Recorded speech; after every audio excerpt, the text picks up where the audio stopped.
Chapter 1. The Body on the Beach. Lonesome Cove is one of the least frequented stretches on the New England seaboard. From the land side, the sheer 100-foot drop of Hawk Hill Cliffs shuts it off. Access by water is denied with a show of menacing teeth when the sea curls its lips back amid a swirl of angry currents from its rocks and reefs, warning boats away. There is no settlement near the cove. The somber repute suggested by its name has served to keep cottagers from building on the wildly beautiful uplands that overbrood the beach. Sheep browse through the thickets of ash and wild cherry extending almost to the brink of the height, and the straggling pathways along the edge, worn by the feet of their herders, afford the only suggestion of human traffic within half a mile of the spot. A sharp-cut ravine leads down to the sea by a rather treacherous descent. Near the mouth of this opening, a considerable gathering of folk speckled the usually deserted beach at noon of July 6th.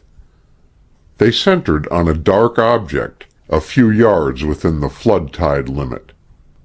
Some scouted about, peering at the sand. Others pointed first to the sea, then to the cliffs with the open gestures of those who argue vehemently. But always their eyes returned, drawn back by an unfailing magnetism, to the central object. From some distance away, a lone man of a markedly different type from the others observed them with an expression of displeasure. He had reached the cove by an arduous scramble, possibly only to a good climber, around the jutting elbow of the cliff to the northward. It was easily to be read in his face that he was both surprised and annoyed to find people there before him. One of the group presently detached himself and ambled over to the newcomer, with an accelerated speed as he drew nearer. "Swanee!" he ejaculated. "If it ain't Professor Kent! Didn't know you at first under them whiskers. You remember me, don't you? I used to drive you around when you was here before." "How are you, Jarvis?" returned the other.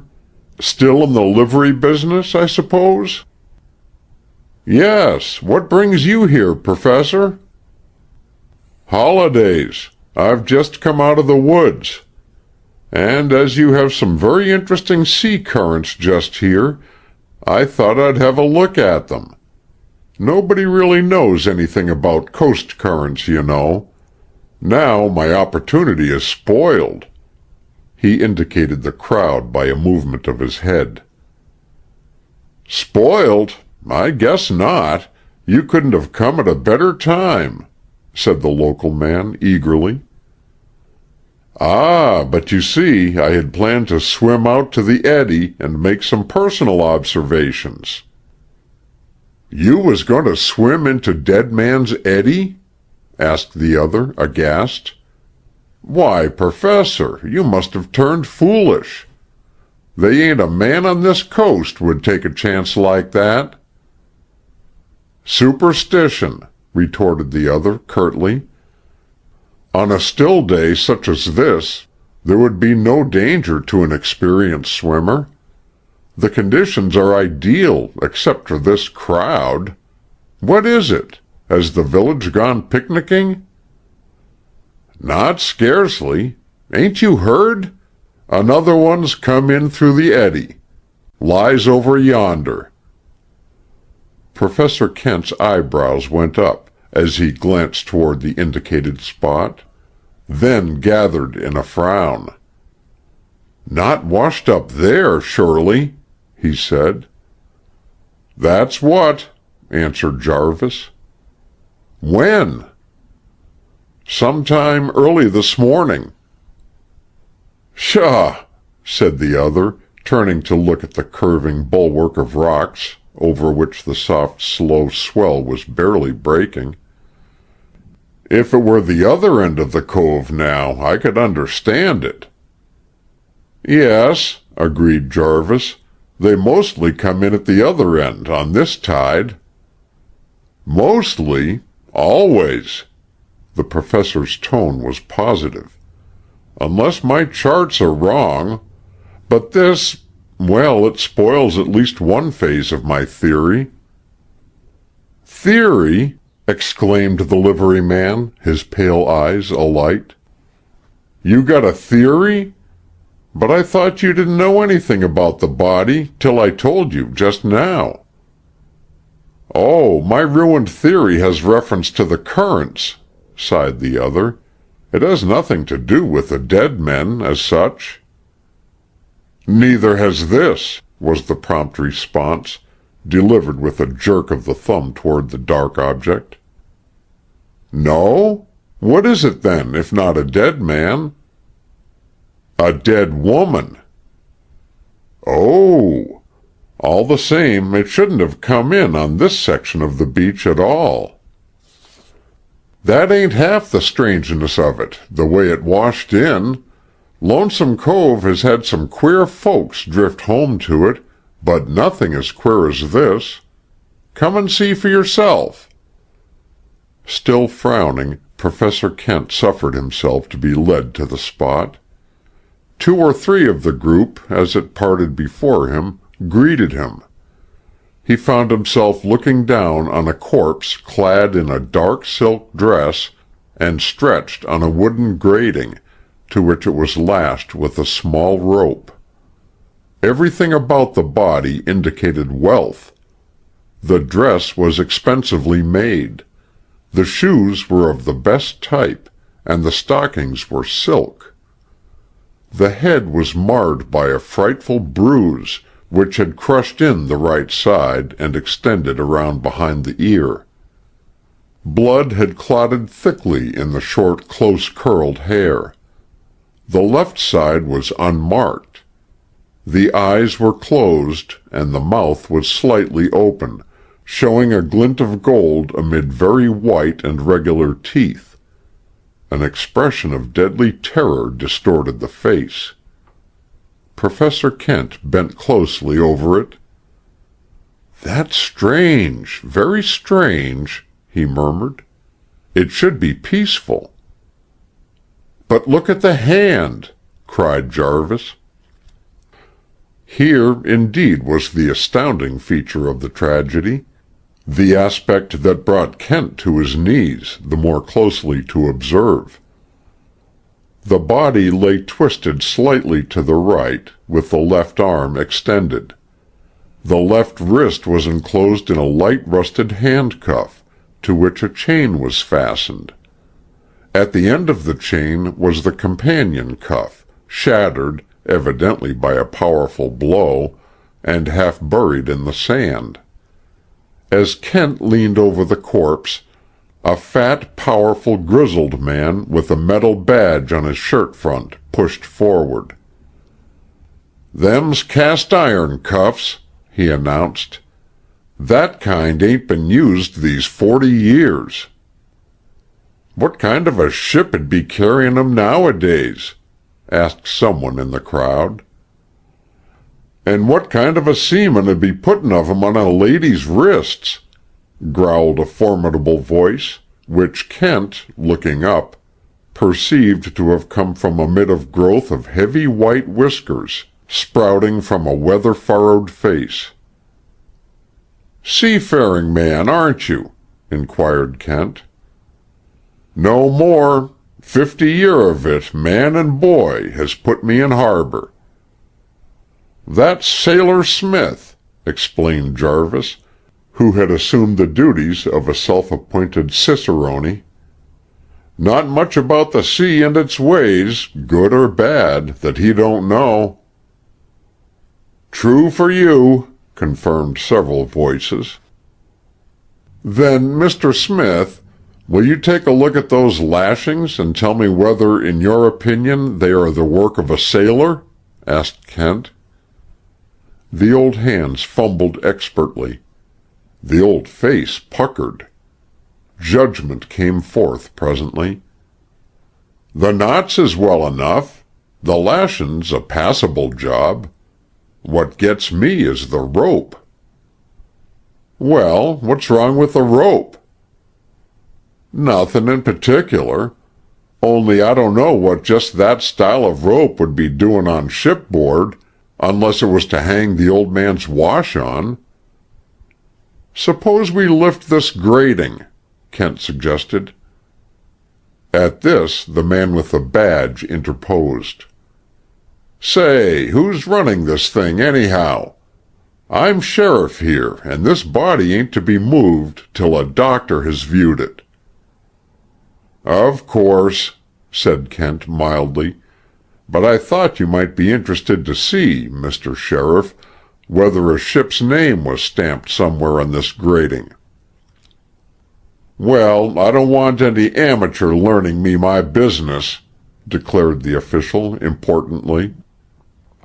Nevertheless, he heaved the woodwork up on edge and held it so, while eager eyes scanned the underpart. Murmurs of disappointment followed. In these Kent did not join.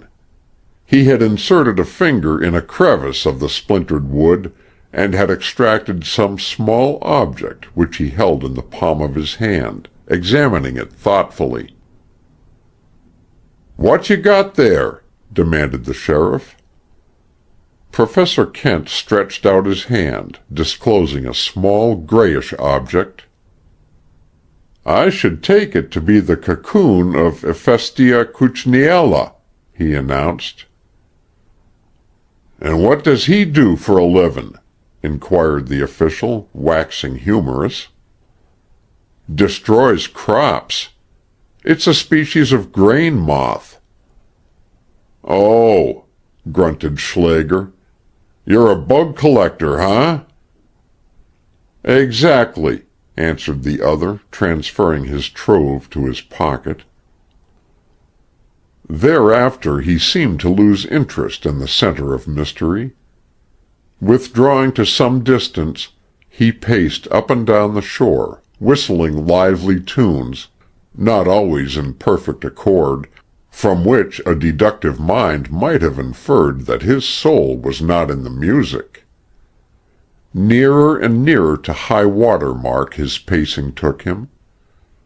Presently, though all the time continuing his whistling, he was scanning the tangled debris that the highest tide of the year had heaped up, almost against the cliff's foot. His whistling became slow, lugubrious, minor. It sagged. It died away.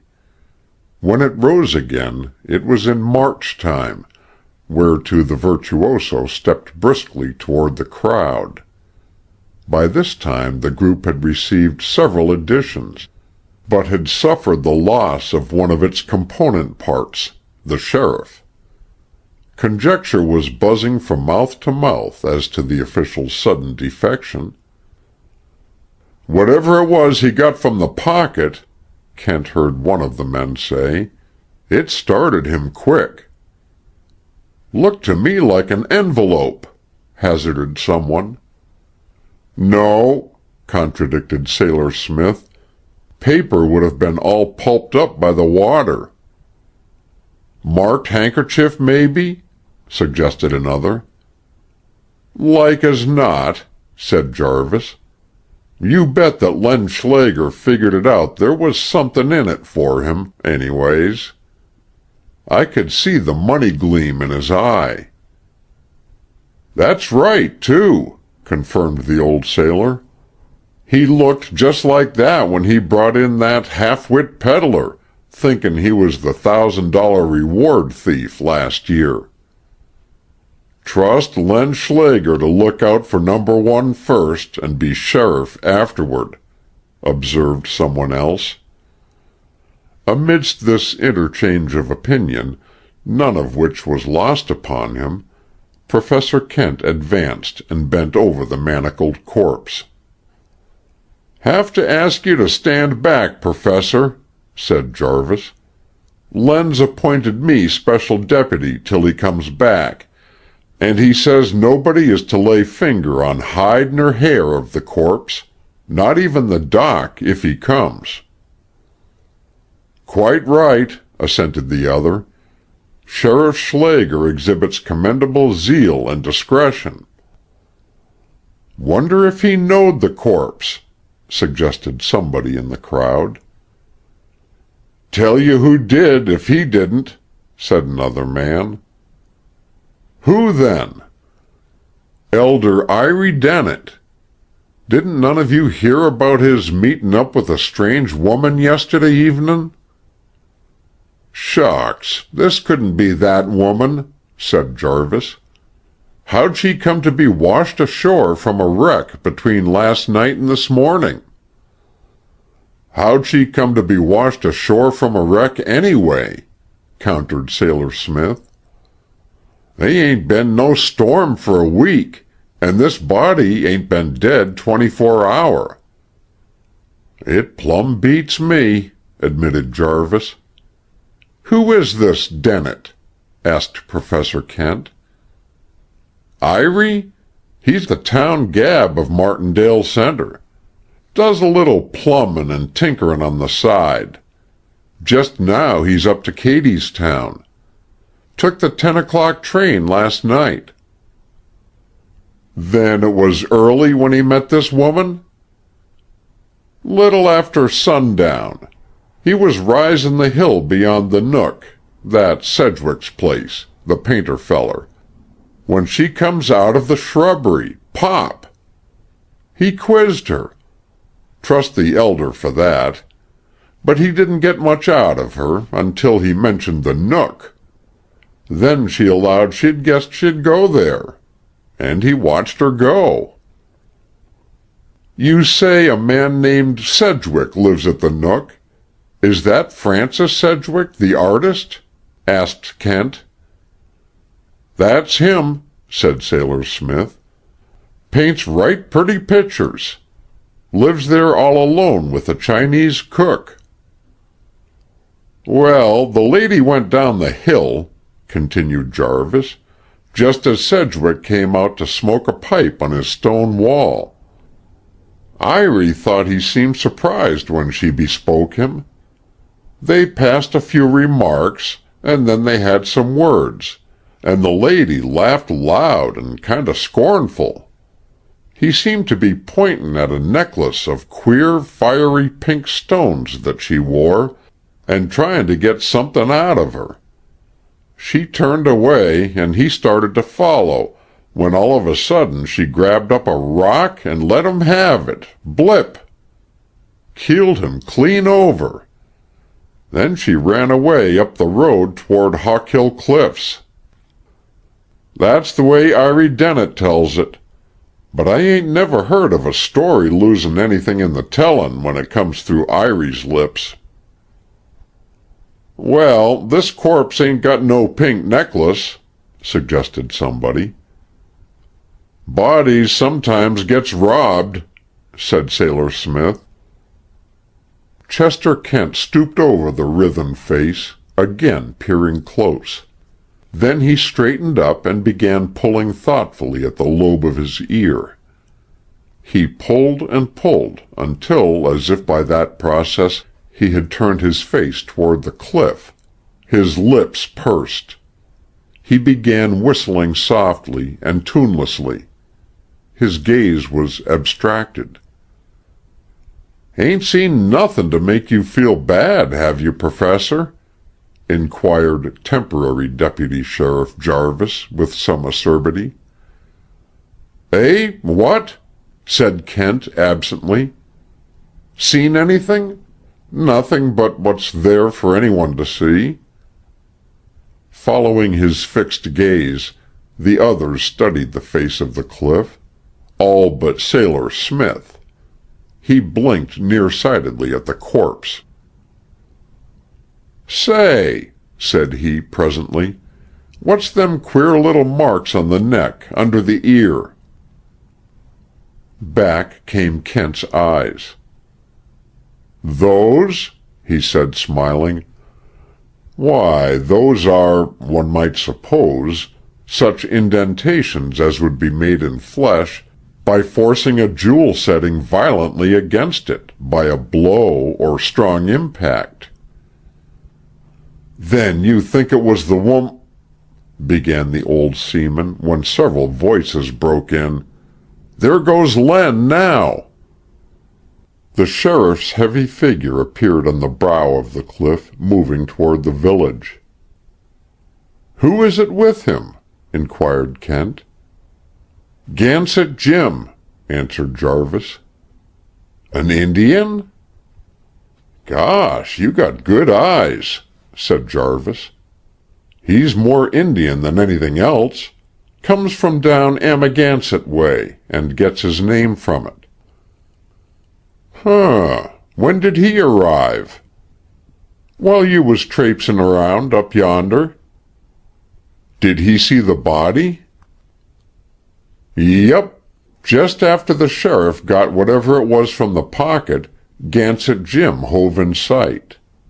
Len went over to him quick and said something to him. He come and give a look at the body, but he didn't say nothin', only grunted." "Never does say nothin', only grunt," put in Sailor Smith. "That's right," agreed Jarvis. "Well, the sheriff tells me to watch the body. Then he says, 'And I'll need somebody to help me.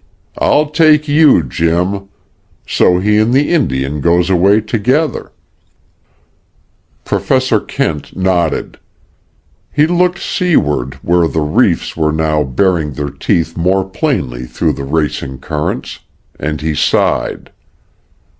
That sigh meant, in effect, "I want to play with my tides and eddies, and here is work thrown at my very feet." Then he bade the group farewell and set off up the beach.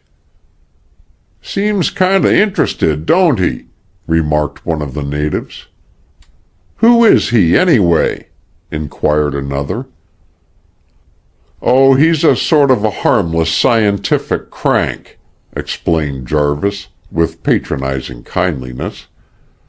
"Comes from Washington. Something to do with the government work." "Kinda loony, I think," conjectured a little thin piping man. "Musses and moves around like it." "Is that so?" said Sailor Smith, who still had his eyes fixed on the scarified neck. "Well, I ain't any too dumb sure that he's as big a fool as some folks I know that thinks likelier of theirselves." Others, however, supported the little man's diagnosis, and there was some feeling against Sailor Smith, who refused to make the vote unanimous. "No, sir," he persisted sturdily. "That dude way of talkin' of his has got somethin' back of it, I'll bet. He seen there was somethin' queer about that rope, and he asked me about the knots right off. He knows enough not to spit to windward, and don't you forget it. Wouldn't surprise me none if he was pointin' pretty nigh as close up into the wind as Len Schlager."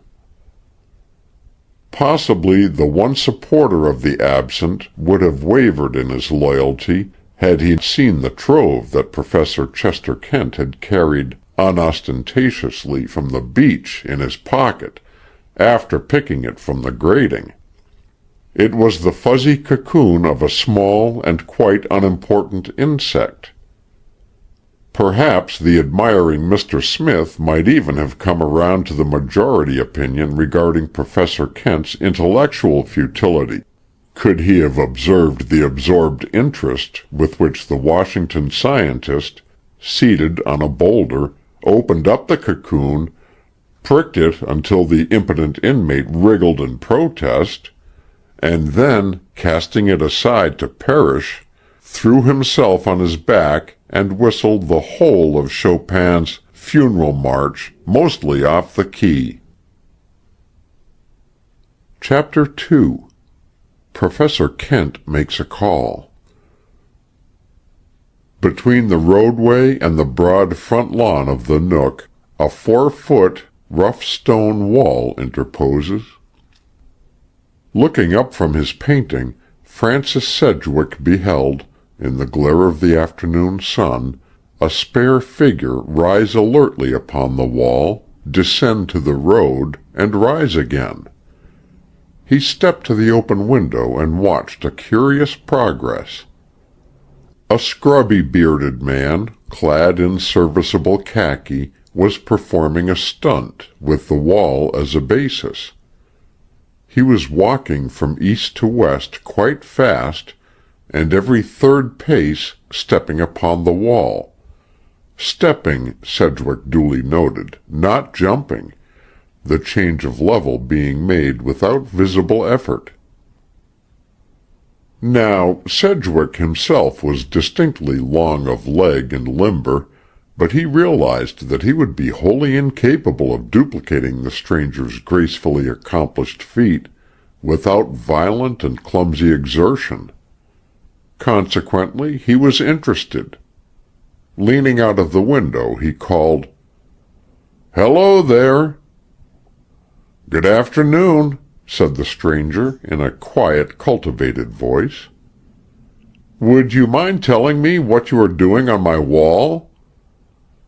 "Not in the least," replied the bearded man, rising buoyantly into full view, and subsiding again with the rhythm of a wave.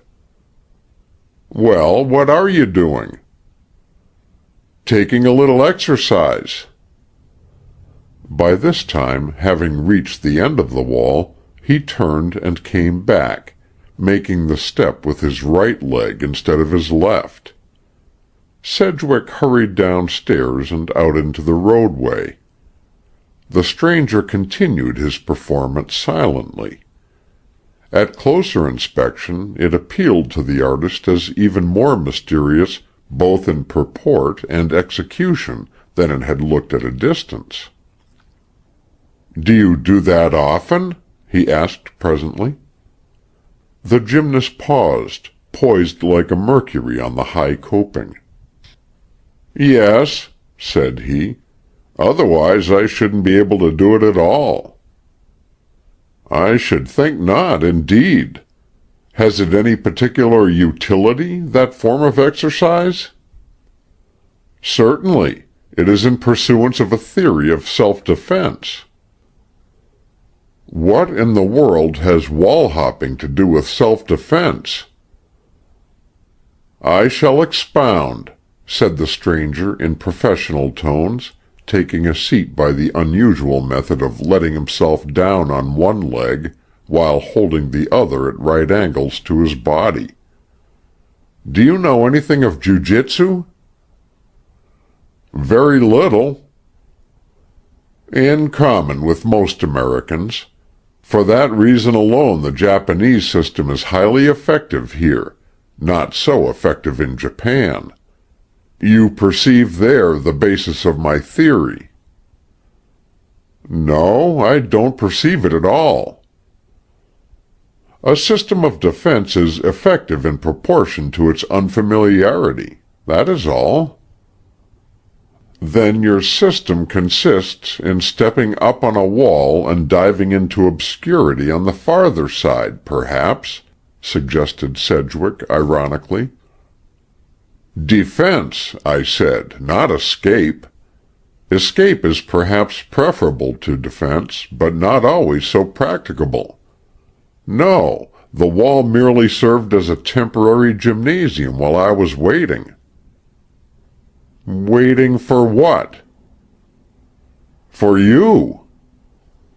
"You have distinctly the advantage of me," said Sedgwick with a frown, for he was in no mood to welcome strange visitors.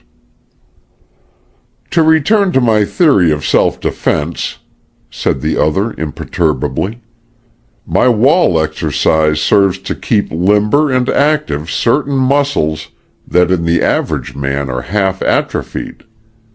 You are familiar with the ostrich?" "With his proverbial methods of obfuscation," replied Sedgwick. The other smiled. That, again, is escape, or attempted escape. My reference was to other characteristics. However, I shall demonstrate." He rose on one foot with an ease that made the artist stare, descended, selected from the roadway a stone of ordinary cobble size, and handed it to Sedgwick. "Let that lie on the palm of your hand," said he, "and hold it out, waist high." As he spoke he was standing 2 feet from the other, to his right. Sedgwick did as he was requested. As his hand took position, there was a twist of the bearded man's lithe body, a sharp click, and the stone, flying in a rising curve, swished through the leafage of a lilac 50 feet away. "How did you do that?" cried the artist. The other showed a slight indentation on the inside of his right boot heel, and then swung his right foot slowly and steadily up behind his left knee and let it lapse into position again. "At shoulder height," he explained, "I could have done the same, but it would have broken your hand." "I see," said the other, adding with distaste, "but to kick an opponent? Why, even as a boy I was taught—" "We were not speaking of child's play," said the visitor coolly, "nor am I concerned with the rules of the prize ring, as applied to my theory. When one is in danger, one uses knife or gun, if at hand. I prefer a less deadly and more effective weapon. Kicking sidewise, either to the front or to the rear, I can disarm a man, break his leg, or lay him senseless. It is the special development of such muscles as the sartorius and plantaris." He ran his long fingers down from the outside of his thigh, round to the inside of his ankle. "That enables a human being, with practice, to kick like an ostrich.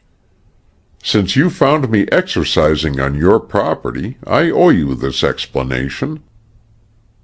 I hope you won't prosecute for trespass, Mr. Long Lean Leggy Sedgwick." "Leggy?" The artist had whirled at the name. "Nobody's called me that for 10 years." "Just 10 years ago that you graduated, wasn't it?" "Yes. Then I knew you in college. You must have been before my class." The bearded one nodded. "Senior to your freshman," said he. The younger man scrutinized him. "Chester Kent," said he softly, "what on earth are you doing behind that bush?" Kent caressed the maligned whiskers. "Utility," he explained. "Patent, impenetrable mosquito screen. I've been off in the wilds, and am, or was, going back presently."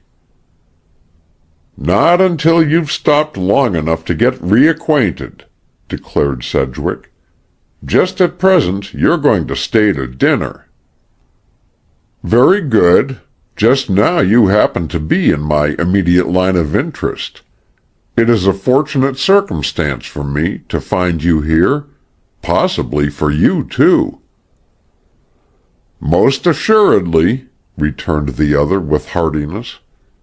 "Come in on the porch and have a hammock and pipe." Old interests sprang to life and speech between them, and from the old interests blossomed the old easy familiarity that is never wholly lost to those who have been close friends in college days. Presently Francis Sedgwick was telling his friend the story of his feverish and thwarted 10 years in the world. Within a year of his graduation, his only surviving relative had died, willing to him a considerable fortune, the income of which he used in furtherance of a hitherto suppressed ambition to study art. Paris, his Mecca, was first a taskmistress, then a temptress, finally a vampire. Before succumbing, he had gone far, in a few years, toward the development of a curious technique of his own. Followed then 2 years of dissipation, a year of travel to recuperate, and the return to Paris, which was to be once more the taskmistress. But to his terror and self-loathing, he found the power of application gone. The muscles of his mind had become flabby. He quoted to Kent, with bitterness, the terrible final lines of Rossetti's Known in Vain. When work and will awake too late to gaze after their life sailed by and hold their breath, ah, who shall dare to search through what sad maze thenceforth their incommunicable ways follow the desultory feet of death? When work and will awake too late, repeated Kent. But is it too late in your case? Surely not, since you're here and at your task. But think of the waste, man. Yet here I am, as you say, and still able to fight. All by virtue of a woman's laugh, the laugh of a woman without virtue. It was at the Moulin de la Galette. Perhaps you know the dance hall on the slope of Montmartre?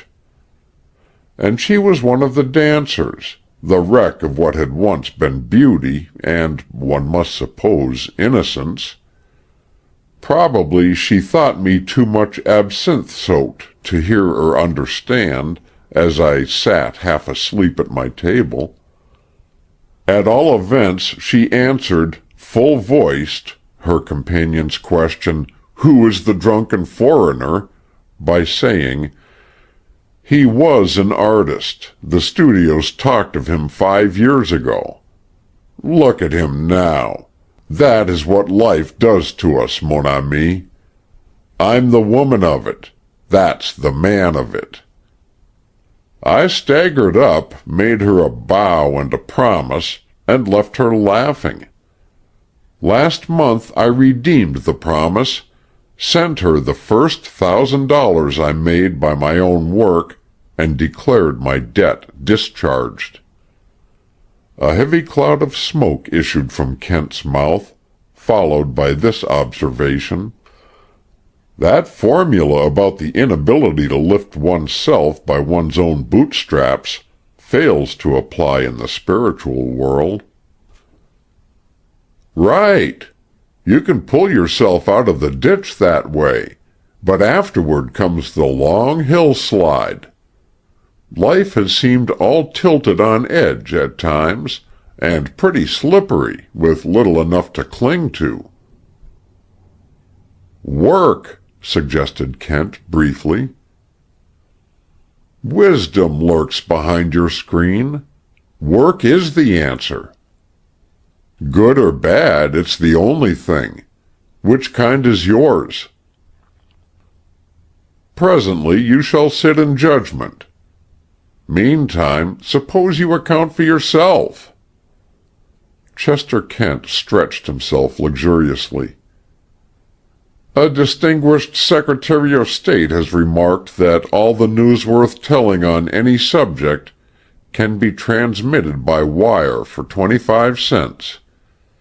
The short and simple annals of the poor, in my case, can be recorded within that limit. Postgraduate science, agricultural department job, lectures, invention, judiciary department expert. Signed, Chester Kent. 10 words. Count 'em, 10. "Interesting, but unsatisfying," retorted his friend. "Can't you expand a bit? I suppose you haven't any dark secret in your life?" "No secret, dark or light," sighed the other. The newspapers won't let me have. Eh? Won't let you? Am I to infer that you've become a famous person? Pardon the ignorance of expatriation. Have you discovered a new disease, or formulated a new theory of life, or become a golf champion, or a senator, or a freak aviator, or invented perpetual motion? Do you possess titles, honors, and ribbon decorations? Ought I to bat my brow against the floor in addressing you? What are you, anyway? What I told you, an expert in the service of the Department of Justice. On the scientific side? Why, yes, generally speaking. I like to flatter myself that my pursuit is scientific. Pursuit? What do you pursue? Men and motives. Sedgwick's intelligent eyes widened. Wait, he said. Something occurs to me. An article in a French journal about a wonderful new American expert in criminology who knows all there is to know and takes only the most abstruse cases. I recall now that the article called him Le Professeur Châteauquenat. That would be about as near as they would come to your name. It's a good deal nearer than that infernal French journalist whom Wiley brought to my table at the Idlers' Club got to the facts, stated Kent. Then you are the Professor Kent. But look here. The Frenchman made you out a most superior species of highfalutin detective, working along lines peculiarly your own. Rot, interjected Kent. The only lines a detective can work along successfully are the lines laid down for him by the man he is after. Sounds more reasonable than romantic, admitted the artist. Come now, Kent, open up and tell me something about yourself. Only last month a magazine put that request in writing and accompanied it with an offer of $2,500, which I didn't accept. However, as I may wish to ask you a number of leading questions later, I'll answer yours now. You remember I got into trouble my senior year with the college authorities by proving the typhoid epidemic direct against a forgotten defect in the sewer system? It nearly cost me my diploma, but it helped me, too, later, for a scientist in the Department of Agriculture at Washington learned of it and sent for me after graduation. He talked to me about the work that a man with a true investigation instinct, which he thought I had, could do by employing his abilities along strictly scientific lines. And he mapped out for me a 3 years postgraduate course, which I had just about enough money to take. While I specialized in botany, entomology, and bacteriology, I picked up a working knowledge of other branches: chemistry, toxicology, geology, mineralogy, physiology, and most of the natural sciences, having been blessed with an eager and catholic curiosity about the world we live in. Once in the department, I found myself with a sort of roving commission. I worked under such men as Wiley, Howard, and Merriam, and learned from them something of the infinite and scrupulous patience that truly original scientific achievement demands.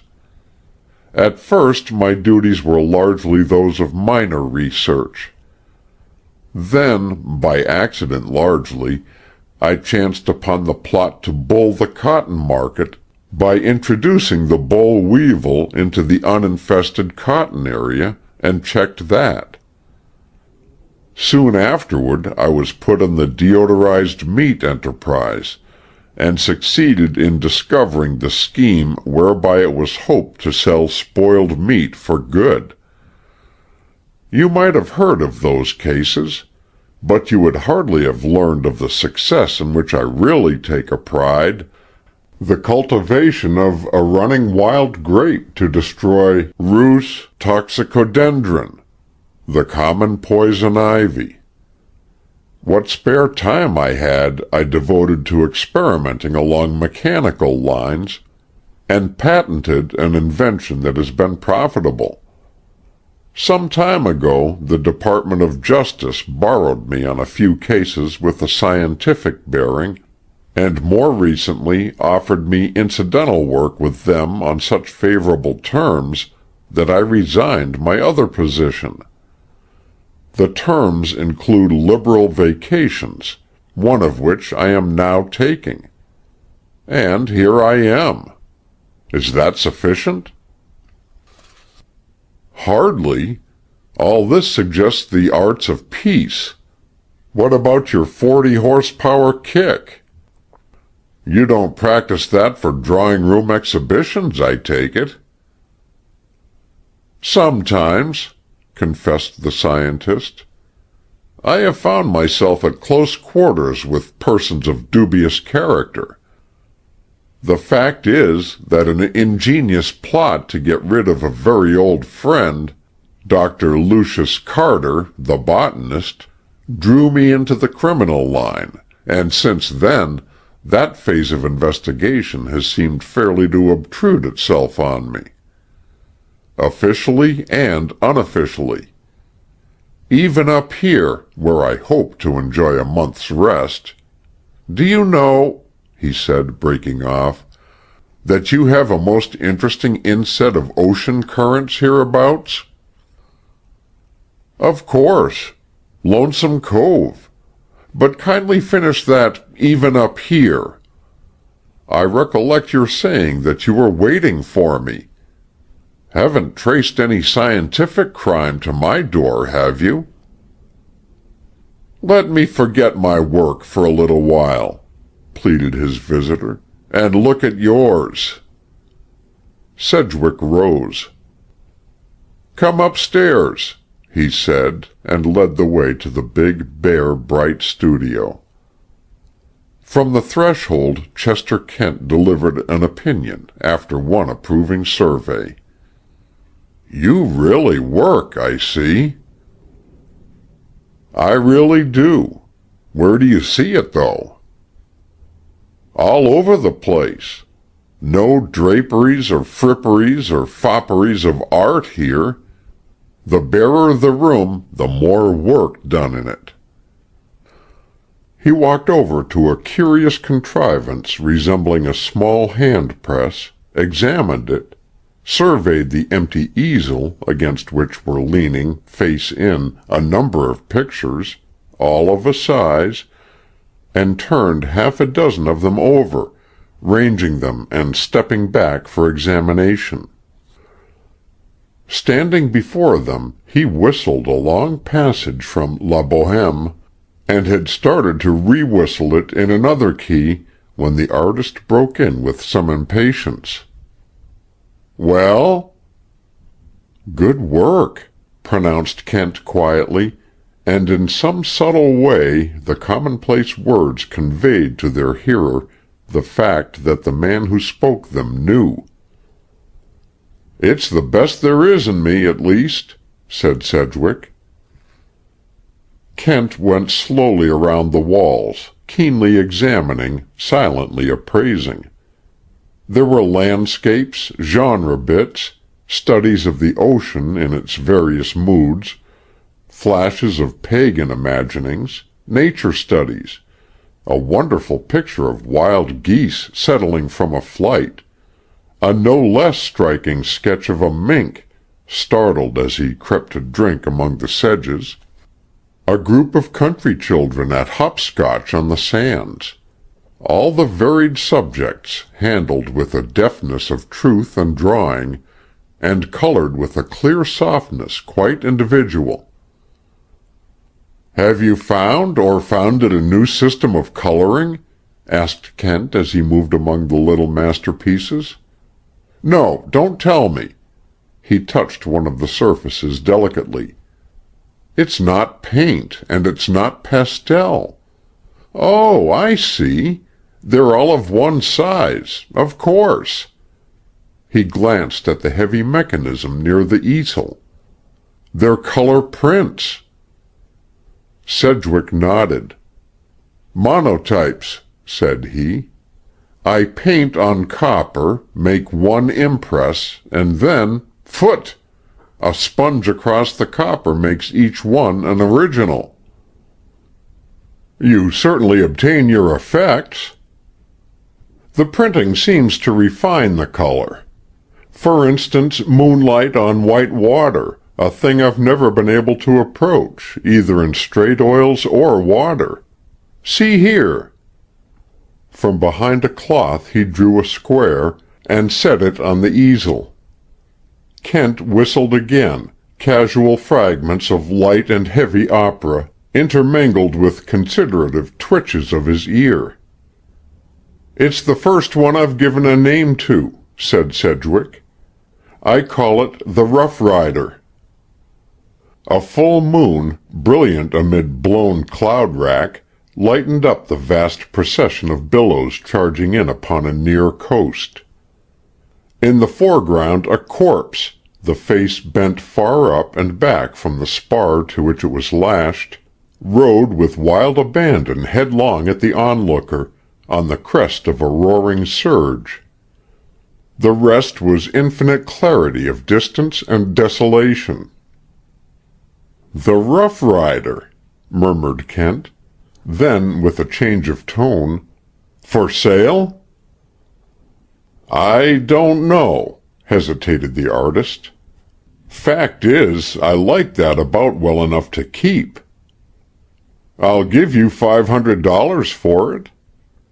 "500? Man alive! 100 is the most I've ever got for any of my prints." "The offer stands." "But see here, Kent, can you afford it? Government salaries don't make men rich, do they?" "Oh, I'm rich enough," said the other impatiently. "I told you I'd made inventions, and I can certainly afford to buy it better than you can afford to keep it here." "What's that?" asked the painter, surprised. Kent repeated his final sentence with slow emphasis. "Do you understand what I mean?" he asked, looking flatly into Sedgwick's eyes. "No, not in the least. Another suggestion of mystery. Do you always deal in this sort of thing?" "Very seldom. However, if you don't understand, so much the better. When did you finish this picture?" "Yesterday." Has anyone else seen it?" "That old fraud of a plumber, Elder Dennett, saw me working on it yesterday, when he was doing some repairing here, and remarked that it gave him the creeps." "Dennett? Well, then, that's all up," said Kent, as if speaking to himself.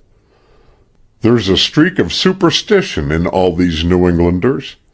He'd be sure to interpret it as a confession before the fact. However, Elder Dennett left this morning for a trip to Cadystown. That's so much to the good."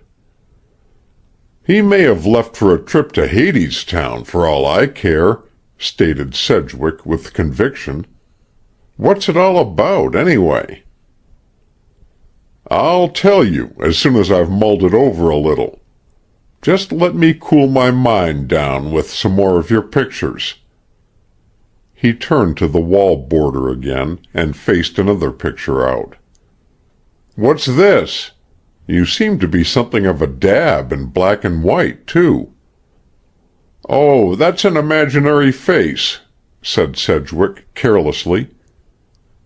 "Imaginary face studied from several angles," commented Kent.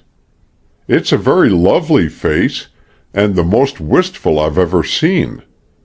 A fairy, prisoned on earth by cockcrow, might wear some such expression of startled, wondering purity, I fancy.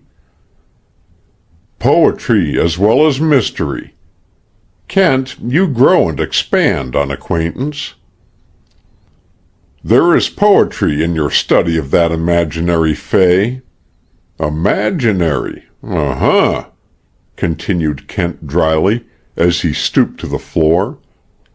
I suppose this is an imaginary hairpin, too?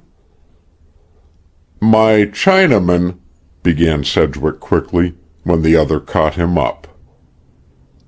Don't be uneasy. I'm not going to commit the bêtise of asking who she is. If you did, I give you my word of honor I couldn't tell you. I only wish I knew. There was silence between them for a moment. Then the painter broke out with the air of one who takes a resolution. See here, Kent, you're a sort of detective, aren't you? I've been called so. And you like my picture of the Rough Rider? $500 worth. You can have that and any other picture in my studio, except this one. He indicated the canvas with the faces. If you find out for me who she is. That might be done. We shall see. But frankly, Sedgwick, there's a matter of more importance. Importance? Good heavens, man! There's nothing so important in this world. Oh, is it as bad as that? A heavy knock sounded from below, followed by the Chinaman's voice, intermingled with boyish accents, demanding Sedgwick in the name of the Western Union Telegraph Company. Send him up, ordered Sedgwick, and the boy arrived, but not before Kent had quietly removed the Rough Rider from its place of exhibit. Special from the village, announced young Mercury. Sign here. After the signature had been duly set down, and the signer had read his message with knit brows, the urchin lingered, big with news. Say, heard about the body on the beach? Kent turned quickly to see Sedgwick's face. It was interested, but unmoved as he replied, No, where was it found? Lonesome Cove. Woman. Dressed swell. Washed up on a grating last night or this morning. It's curious how they all come in here, isn't it? Said the artist to Kent. This is the third this summer. And it's a corkerino, said the boy. Sheriff's on the case. Body was all chained up, they say. I'm sure they need you at the office to help circulate the news, my son, said Kent. And I'll bet you this quarter, payable in advance, that you can't get back in half an hour on your wheel. With a grin, the boy took the coin. I gotcher, he said, and was off. And now, Sedgwick, said Kent decisively, if I'm to help you, suppose you tell me all that you know about the woman who called on you last evening. Last evening? Ah, that wasn't the girl of the picture. It's an interminable 6 days since I've seen her.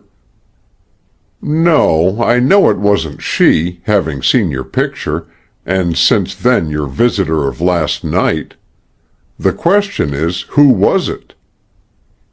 Wait, how did you know that a woman came here last night? From common gossip. And where have you seen her since? On the beach, at Lonesome Cove. Lonesome Cove, repeated Sedgwick mechanically. Then with a startled glance, Not the dead woman? Kent nodded, watching him closely. For a space of 4 heartbeats, 1 very slow and 3 very quick, There was silence between them. Kent broke it. "Do you see now the wisdom of frankness?" "You mean that I shall be accused of having a hand in her death?" "Strongly suspected, at least." "On what basis?" "You are the last person known to have seen her alive." "Surely that isn't enough." "Not of itself. There's a bruise back of your right ear." Involuntarily, Sedgwick's hand went to the spot. "Who gave it to you?" pursued Kent. "You know it all without my telling you," cried Sedgwick. "But I never saw the woman before in my life, Kent. I give you my word of honor. She came and went, but who she is, or why she came, or where she went, I have no more idea than you have. Perhaps not nearly so much." "There you are wrong. I'm depending on you to tell me about her." "Not if my life hung on it. And how could her being found drowned on the beach be connected with me?" "I didn't say that she was found drowned on the beach." "You did. No, pardon me, it was the messenger boy. But you said that her body was found in Lonesome Cove." "That is quite a different matter." "She wasn't drowned?" "I should be very much surprised if the autopsy showed any water in the lungs." "But the boy said that the body was lashed to a grating and that there were chains on it. Is that true?" "It was lashed to a grating and manacled." "Manacled? What a ghastly mystery!" Sedgwick dropped his chin in meditation. "If she wasn't drowned, then she was murdered and thrown overboard from a boat. Is that it?" Chester Kent smiled inscrutably. "Suppose you let me do the questioning a while. You can give no clue whatsoever to the identity of your yesterday's visitor?" There was the slightest possible hesitation before the artist replied, "None at all." "If I find it difficult to believe that, what will the villagers think of it when Elder Dennett returns from Cadystown and tells his story, as he is sure to do?" "Does Dennett know the woman?" "No, but it isn't his fault that he doesn't. He did his best in the interviewing line when he met her on her way to your place." "She wasn't on her way to my place," objected Sedgwick. "Dennett got the notion that she was. Accordingly, with the true homebred delicacy of our fine old New England stock, he hid behind a bush and watched." "Did he overhear our conversation?" "He was too far away. He saw the attack on you. Now, just fit together these significant bits of fact. The body of a woman, dead by violence, is found on the beach not far from here. The last person, as far as is known, to have seen her alive is yourself. She called on you, and there was a colloquy, apparently vehement, between you, culminating in the assault upon you. She hurried away. One might well guess that later you followed her to her death." "I did follow her," said Sedgwick in a low tone. "For what purpose?" "To find out who she was." "Which you didn't succeed in doing?" "She was too quick for me. The blow of the rock had made me giddy, and she got away among the thickets." "That's a pity. One more point of suspicion. Dennett, you say, saw your picture, the Rough Rider. He will tell everyone about it, you may be sure." "What of it?" the strange coincidence of the subject, and the apparent manner of the unknown's death. People will hardly suspect that I killed her and set her adrift for a model, I suppose, said the artist bitterly. Particularly as Dennett can tell them that the picture was finished before her death. Not that, but there will be plenty of witch-hangers among the Yankee populace, ready to believe that a fiend inspired both picture and murder in your mind. Why, the very fact of your being an artist would be prima facie evidence of a compact with the devil, to some people. And you must admit a certain diabolical ghastliness in that painting. Evidently some devil of ill fate is mixing up in my affairs. What's your advice in the matter?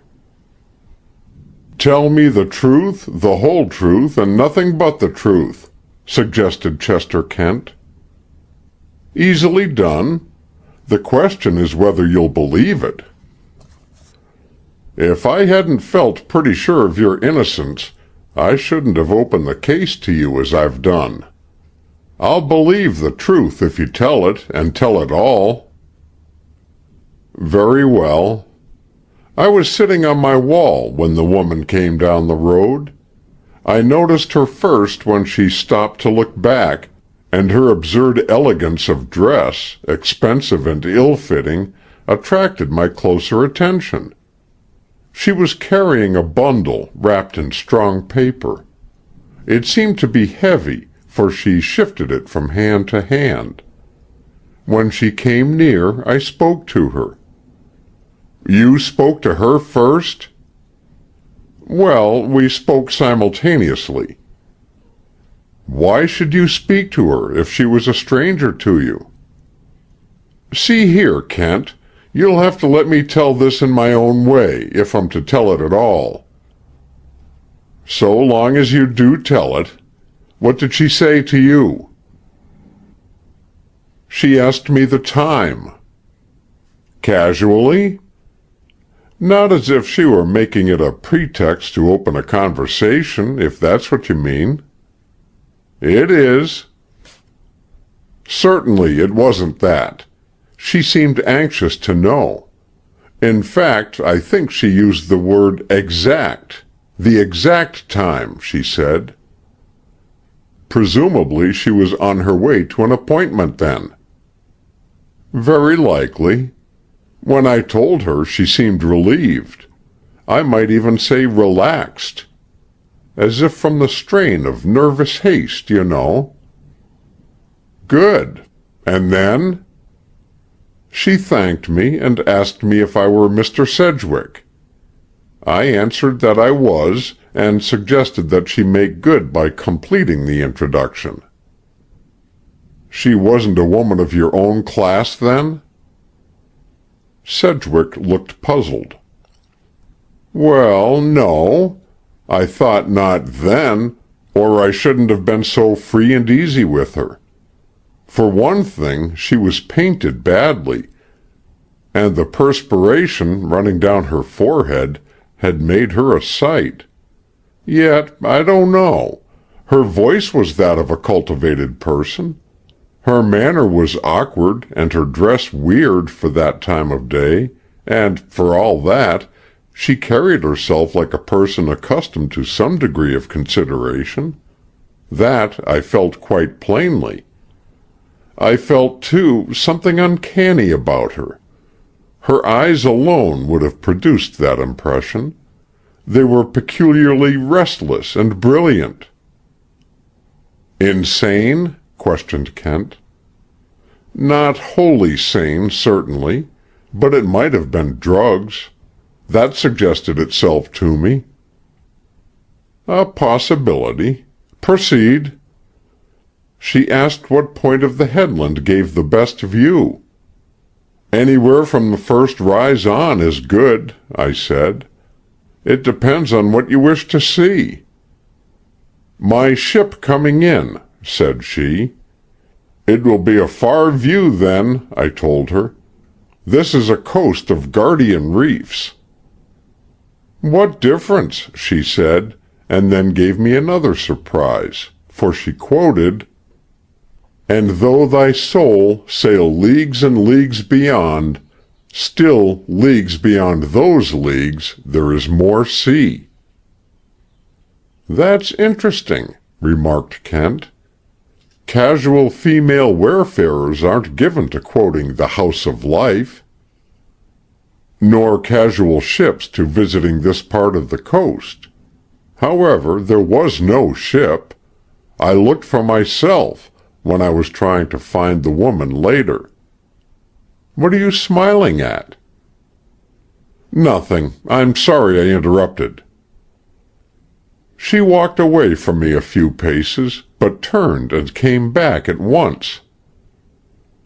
"I follow my star," she said, pointing to a planet that shone low over the sea. "Therein lies the only true happiness, to dare and to follow." "It's a practice which has got many people into trouble, and some into jail," I remarked. "Do not be flippant," she replied in her deep tones. "Perhaps under that star you move on dim paths to an unknown glory." "See here," I broke out, "you're making me uncomfortable. If you've got something to tell, please tell it, kindly omitting the melodrama." "Remember this meeting," she said in a tone of solemn command, "for it may mark an epoch in your life. Some day in the future I may send for you and recall today to your mind by what I have just said. In that day you will know the hidden things that are clear only to the chosen minds. Perhaps you will be the last person but one to see me as I now am." Kent pulled nervously at the lobe of his ear. "Is it possible that she foresaw her death?" he murmured. "It would look so, in the light of what has happened, wouldn't it?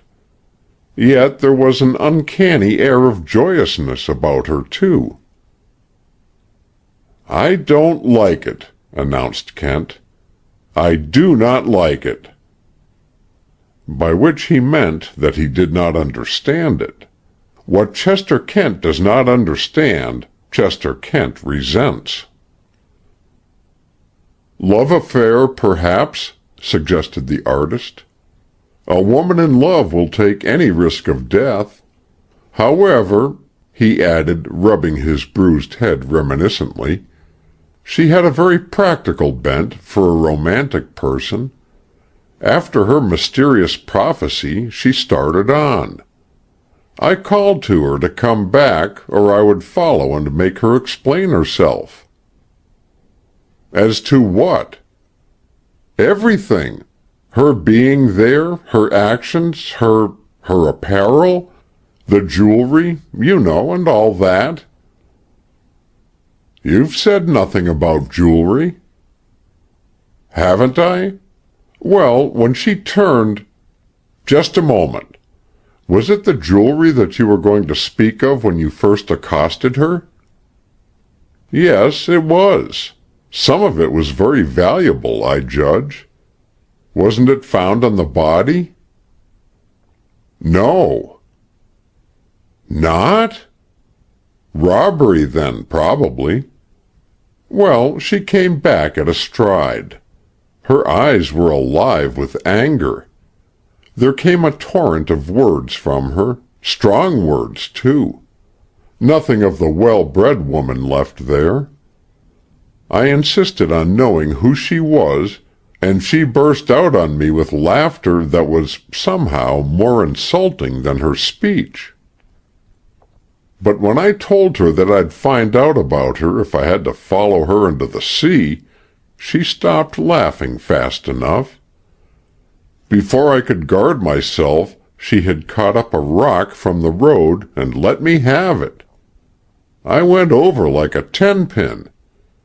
When I got up, she was well along toward the cliffs, and I never did find her trail in that maze of copses and thickets." Show me your relative positions when she attacked you." The artist placed Kent and moved off 5 paces. "About like that," he said. "Did she throw overhand or underhand?" "It was so quick, I hardly know. But I should say a short overhand snap. It came hard enough." "I do not like it at all," said Kent again. He wandered disconsolately and with half-closed eyes about the room until he blundered into collision with a cot lounge in the corner, spread with cushions. These he heaped up, threw his coat over them, stretched himself out with his feet propped high in the mound just erected, and closed his eyes. "Sleepy?" inquired Sedgwick. "Busy," retorted his guest. "Like some more pillows?" "No, I'd like 10 minutes of silence." The speaker opened one eye. "At the end of that time, perhaps you'll think better of it." "Of what?" "Of concealing an essentially important part of your experience, which has to do, I think, with the jewelry." At the end of the 10 minutes, when Kent opened both eyes, his friend forestalled him with another query. "You say that no jewels were found on the body. Was there any other mark of identification?" "If there was, the sheriff got away with it before I saw it." "How can you be sure, then, that the dead woman was my visitor?" "Dennett mentioned a necklace. On the crushed flesh of the dead woman's neck there is the plain impress of a jewel setting. Now, come, Sedgwick, if I'm to help you in this, you must help me. Had you ever seen that necklace before?" "Yes," was the reply, given with obvious reluctance. "Where?" "On the neck of the girl of my picture." Kent's fingers went to his ear, pulling at the lobe until that unoffending pendant stretched like rubber. "You're sure?" he asked. "There couldn't be any mistake. The stones were matched rose topazes. You mightn't find another like it in the whole country." Kent whistled, soft and long. "I'm afraid, my boy," he said at length, "I'm very much afraid that you'll have to tell me the whole story of the romance of the pictured face, and this time without reservation." "That's what I've been guarding against," retorted the other. "It isn't a thing that I can tell, man to man. Don't you understand? Or," he added savagely, "do you misunderstand?" "No, I don't misunderstand," answered Kent very gently. "I know there are things that can't be spoken, not because they're shameful, but because they're sacred. Yet I've got to know about her. Here, I have it. When I'm gone, sit down and write it out for me, simply and fully, and send it to my hotel as soon as it is done. You can do that, can't you?" "Yes, I can do that," decided Sedgwick after some consideration. "Good. Then give me some dinner.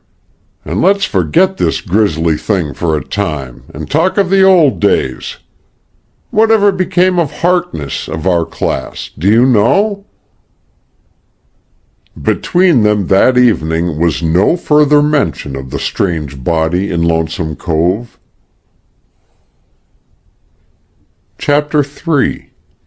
My Lady of Mystery, being a single autobiographical chapter from the life of Francis Sedgwick, with editorial comment by Professor Chester Kent. Dear Kent, Here goes. I met her first on June 22nd at 3 o'clock in the afternoon. Some wonderful cloud effects after a hard rain had brought me out into the open. I had pitched my easel in the hollow on the Martindale Road so as to get that clump of pine against the sky. There I sat working away with a will when I heard the drumming of hoofs, and a horse with a girl in the saddle came whizzing round the turn almost upon me. Just there the rain had made a puddle of thick sticky mud, the mud pie variety. As the horse went by at full gallop, a fine, fat mud pie rose, soared through the air, and landed in the middle of my painting. I fairly yelped. To get it all off was hopeless. However, I went at it, and was cursing over the job when I heard the hoofs coming back, and the rider pulled up close to me. "I heard you cry out," said a voice, very full and low. "Did I hurt you? I hope not." "No," I said without looking up. "Small thanks to you that you didn't." My tone silenced her for a moment. Somehow, though, I got the feeling that she was amused more than abashed at my resentment, and her voice was suspiciously meek when she presently spoke again. "You're an artist, aren't you?" "No," I said, busily scraping away at my copper plate. "I'm an archaeologist, engaged in exhuming an ancient ruin from a square mile of mud." She laughed, but in a moment became grave again.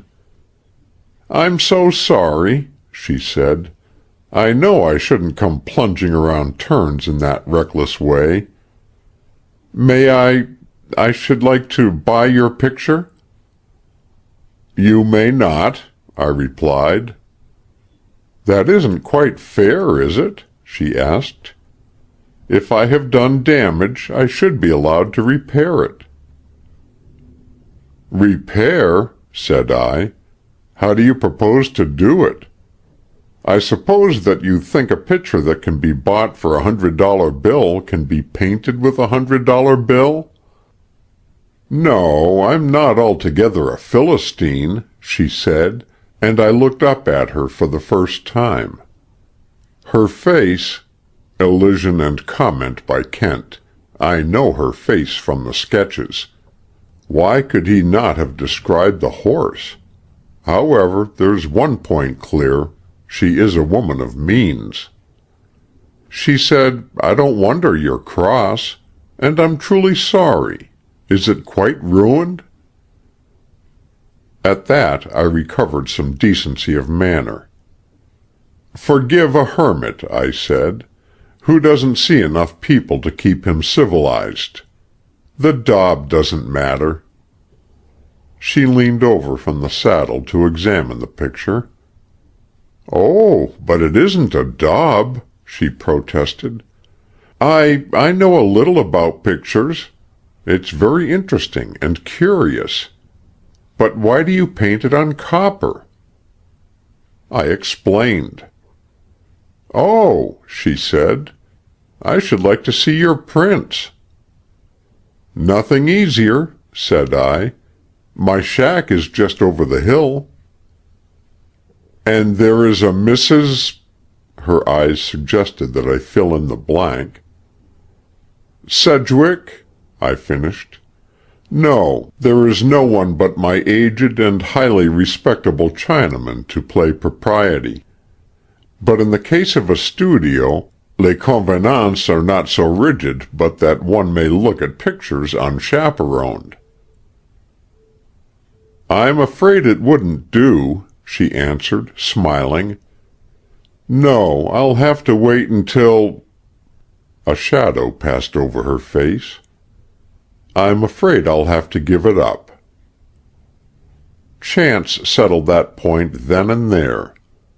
As she finished, she was in my arms. The girth had loosened, and the saddle had turned with her.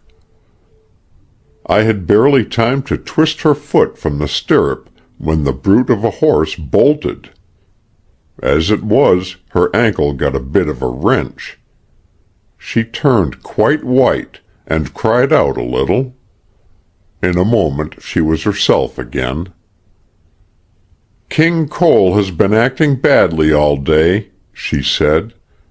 "I shall have a time catching him." She limped forward a few steps. "Here, that won't do," said I. "Let me." "You couldn't get near him, though perhaps if you had some salt—" "I can get some at my place," said I, gathering up my things. "Your horse is headed that way. You'd better come along and rest there while Ching Lung and I round up your mount." Comment by C.K. Here follows more talk, showing how young people imperceptibly and unconsciously cement an acquaintance, but not one word upon the vital point of how far the horse seemed to have come, whether he was ridden out or fresh, etc. At the bungalow I called Ching, and we set out with a supply of salt. King Cole— Comment by C.K. Probably a dead black horse— was coy for a time, before he succumbed to temptation. On my return I found my visitor in the studio. She had said that she knew a little about pictures. She knew more than a little, a good deal, in fact, and talked most intelligently about them. I don't say this simply because she tried, before she went, to buy some of mine. When I declined to sell, she seemed put out. "But surely these prints of yours aren't the work of an amateur," she said. "You sell?" "Oh, yes, I sell, when I can. But I don't sell without a good bit of bargaining, particularly when I suspect my purchaser of wishing to make amends by a purchase." "It isn't that at all," she said earnestly. "I want the pictures for themselves." "Call this a preliminary, then, and come back when you have more time." She shook her head, and there was a shadow over the brightness of her face. "I'm afraid not," she said. "But I have enjoyed talking again with someone who knows and loves the best in art. After all," she added with a note of determination, almost of defiance, "there is no reason why I shouldn't sometime." "Then I may look for you again?" I asked. She nodded as she moved out across the porch. "If you'll promise to sell me any print I may choose. Good-bye, and thank you so much, Mr. Sedgwick." She held out her hand. It was a hand for a sculptor to model, as beautiful and full of character as her face. Comment by C.K. Bosh! Afterward I remembered that never again in our friendship did I see it ungloved. Comment by C.K. Bosh retracted. Some observation in that. "Au revoir, then," I said. "But you have the advantage of me, you see. I don't know what to call you at all." She hesitated. Then, with a little soft quiver of her eyelids, which I afterward learned to identify as an evidence of amusement, said, "Daw is a nice name, don't you think?" Comment by C.K. False name, of course, but highly probable first name is Marjorie. "By the way, what time is it?" 4:45, Miss Daw." She smiled at the name. "King Cole will have to do his best if I am to be back for dinner. Good-bye." Comment by C.K. Good. The place where she is staying is a good way off. assuming a 7:30 dinner hour, say 12 to 15 miles. That was the first of many visits, of days that grew in radiance for me. It isn't necessary for me to tell you, Kent, how in our talks I came to divine in her a spirit as wistful and pure as her face. You do not want a love story from me, yet that is what it was for me almost from the first. Not openly, though. There was that about her which held me at arm's length. The mystery of her quickly given trust in me. A certain strained look that came into her face, like the startled attention of a wild thing poised for flight, whenever I touched upon the personal note. Not that I ever questioned her. That was the understanding between us, that I should leave to her incognita without effort to penetrate it. While I talked, I sketched her and studied her. Young as she seemed, she had been much about the world, knew her Europe, had met and talked with men of many pursuits, and had taken from all sources tribute for her mind and color for her imagination. She had read widely, too, and had an individual habit of thought. Combined with all her cosmopolitanism was a quaint and profound purity of standards. I remember her saying once, it was one of her rare flashes of self-revelation, "I am an anomaly and an anachronism, a Puritan in modern society."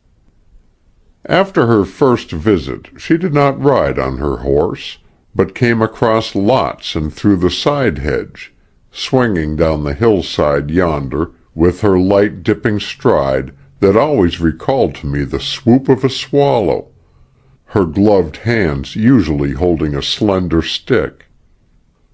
All those sketches that you saw were but studies for a more serious attempt to catch and fix her personality. Comment by C.K. Couldn't he have given me, in 2 words, her height and approximate weight? I did it in pastel, and if I missed something of her tender and changeful coloring, I at least caught the ineffable wistfulness of her expression, the look of one hoping against hope for an unconfessed happiness. Probably I had put more of myself into it than I had meant. A man is likely to when he paints with his heart as well as his brain and hand. When it was done I made a little frame for it, and lettered on the frame this line, "And her eyes dreamed against a distant goal." It was the next day that she read the line.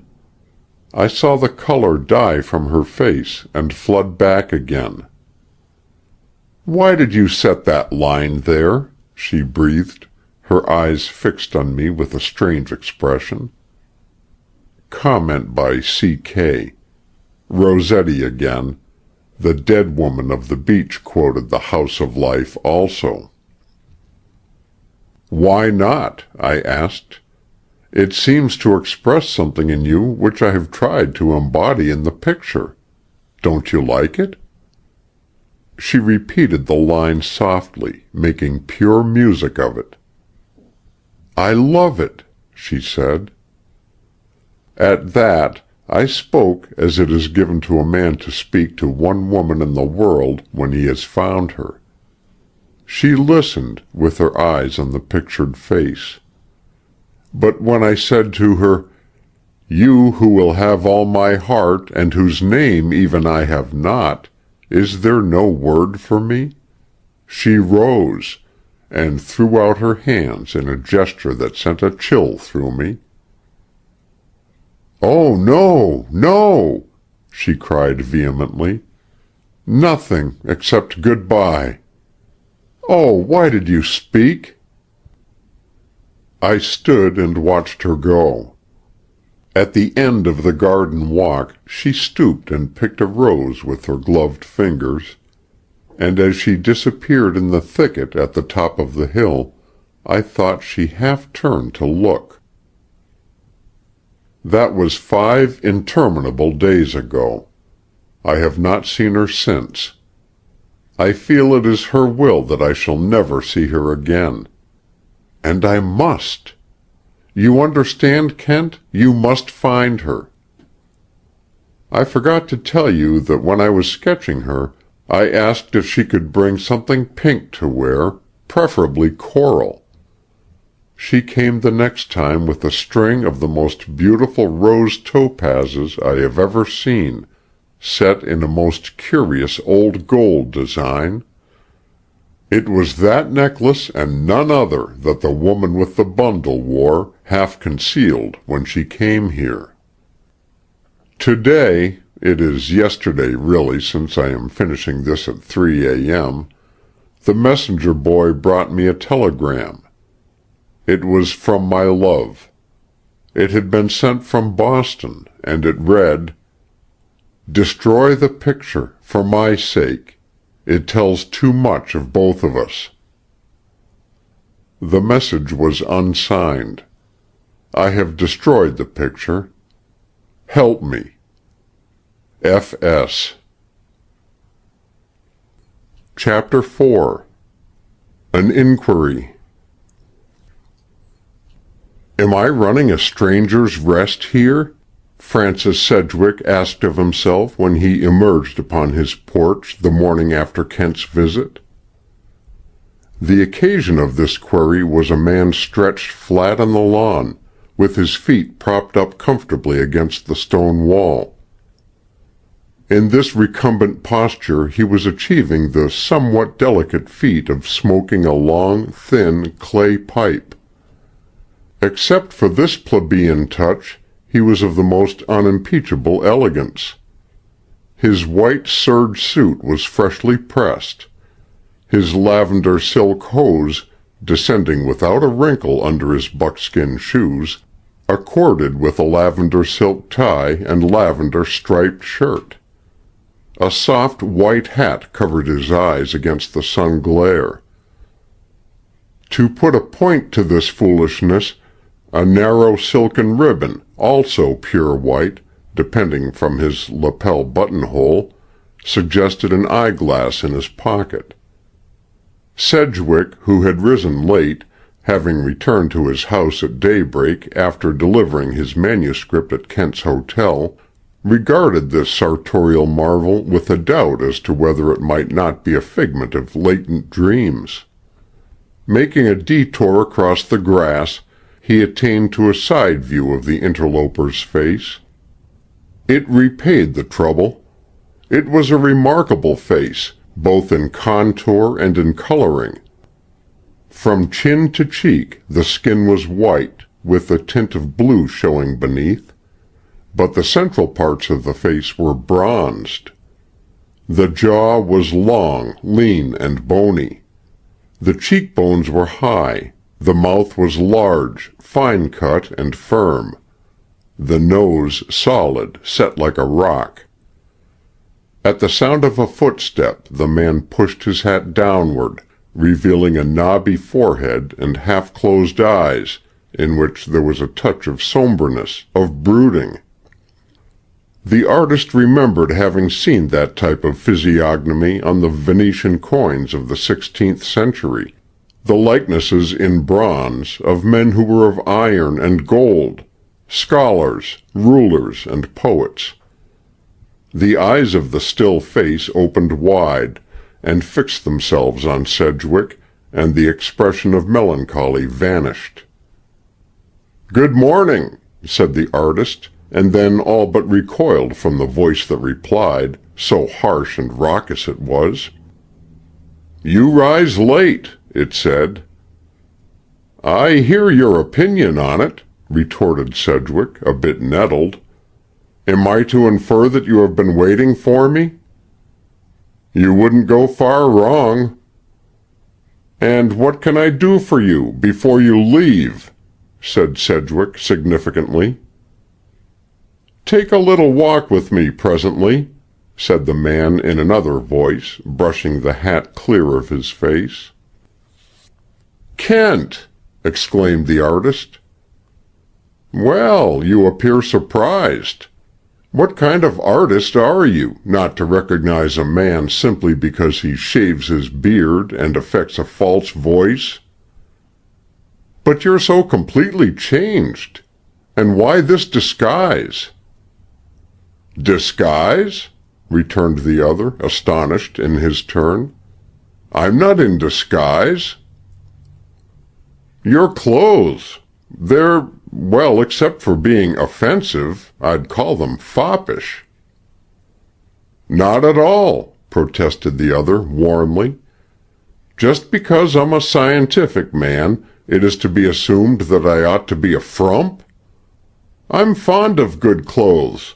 I can afford good clothes. I wear good clothes.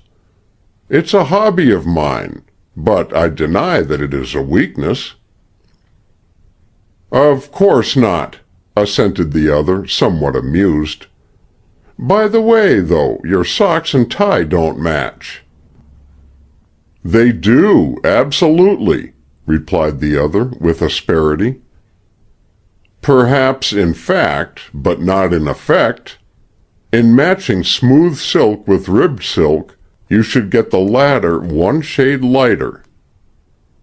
"Is that so?" said Kent with interest. "You've told me something I never knew. I'll remember that. Now I'll trouble you to tell me some more things." "While taking that walk you spoke of?" "That comes later. I've read your story." "Already?" "Already. Do you know it's 10 o'clock? However, it's a good story." "Thank you." "As a story. As information, it leaves out most of the important points." "Thank you again." "You're welcome. Color, size, and trappings of the horse?" "I didn't notice particularly. Black, I think. Yes, certainly black. Rather a large horse. That's all I can tell you." "Huh. Color, size, and trappings of the rider?" "Reddish-brown hair with a gloss like a butterfly's wing," said the artist with enthusiasm. "Deep hazel eyes. Clear sun-browned skin. Tall, I should say quite tall, but so feminine that you wouldn't realize her tallness. She was dressed in a light brown riding costume, with a toque hat, very simple, tan gauntlets, and tan boots. That is the first time I saw her. The next time— Hold on! A dressmaker's catalog is no good to me. I couldn't remember it all. Was she in riding clothes on any of her later visits?" "No." "Any scars or marks?" "Certainly not." "That's a pity, although you seem to think otherwise. Age?" "Well, 20 perhaps." "Add 5. Say 25. "What for?" demanded Sedgwick indignantly. "I'm allowing for the discount of romance.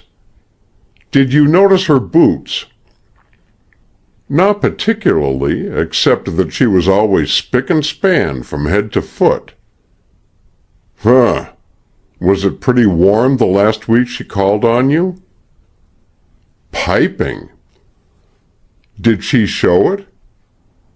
"Never a bit. Always looked fresh as a flower." "Then, although she came far, she didn't walk far to get here. There's a road back of the hill yonder, and a little copse in an open field where a motor car has stood. I should say that she had driven herself there and come across the hill to you." "Could we track the car?" asked Sedgwick eagerly. No farther than the main road. What is the latest she ever left here when she arrived afoot? Once she stayed till 6:30. I begged her to stay and dine, but she drew into herself at the mere suggestion. 6:30. Allowing for a 7:30 dinner, and time to dress for it, she would have perhaps 12 to 15 miles to go in the car. That figures out with the saddle ride, too. Now we have, as your visitor, a woman of rather inadequate description eked out by some excellent sketches. Young, passably good-looking. Don't lose your temper, Sedgwick.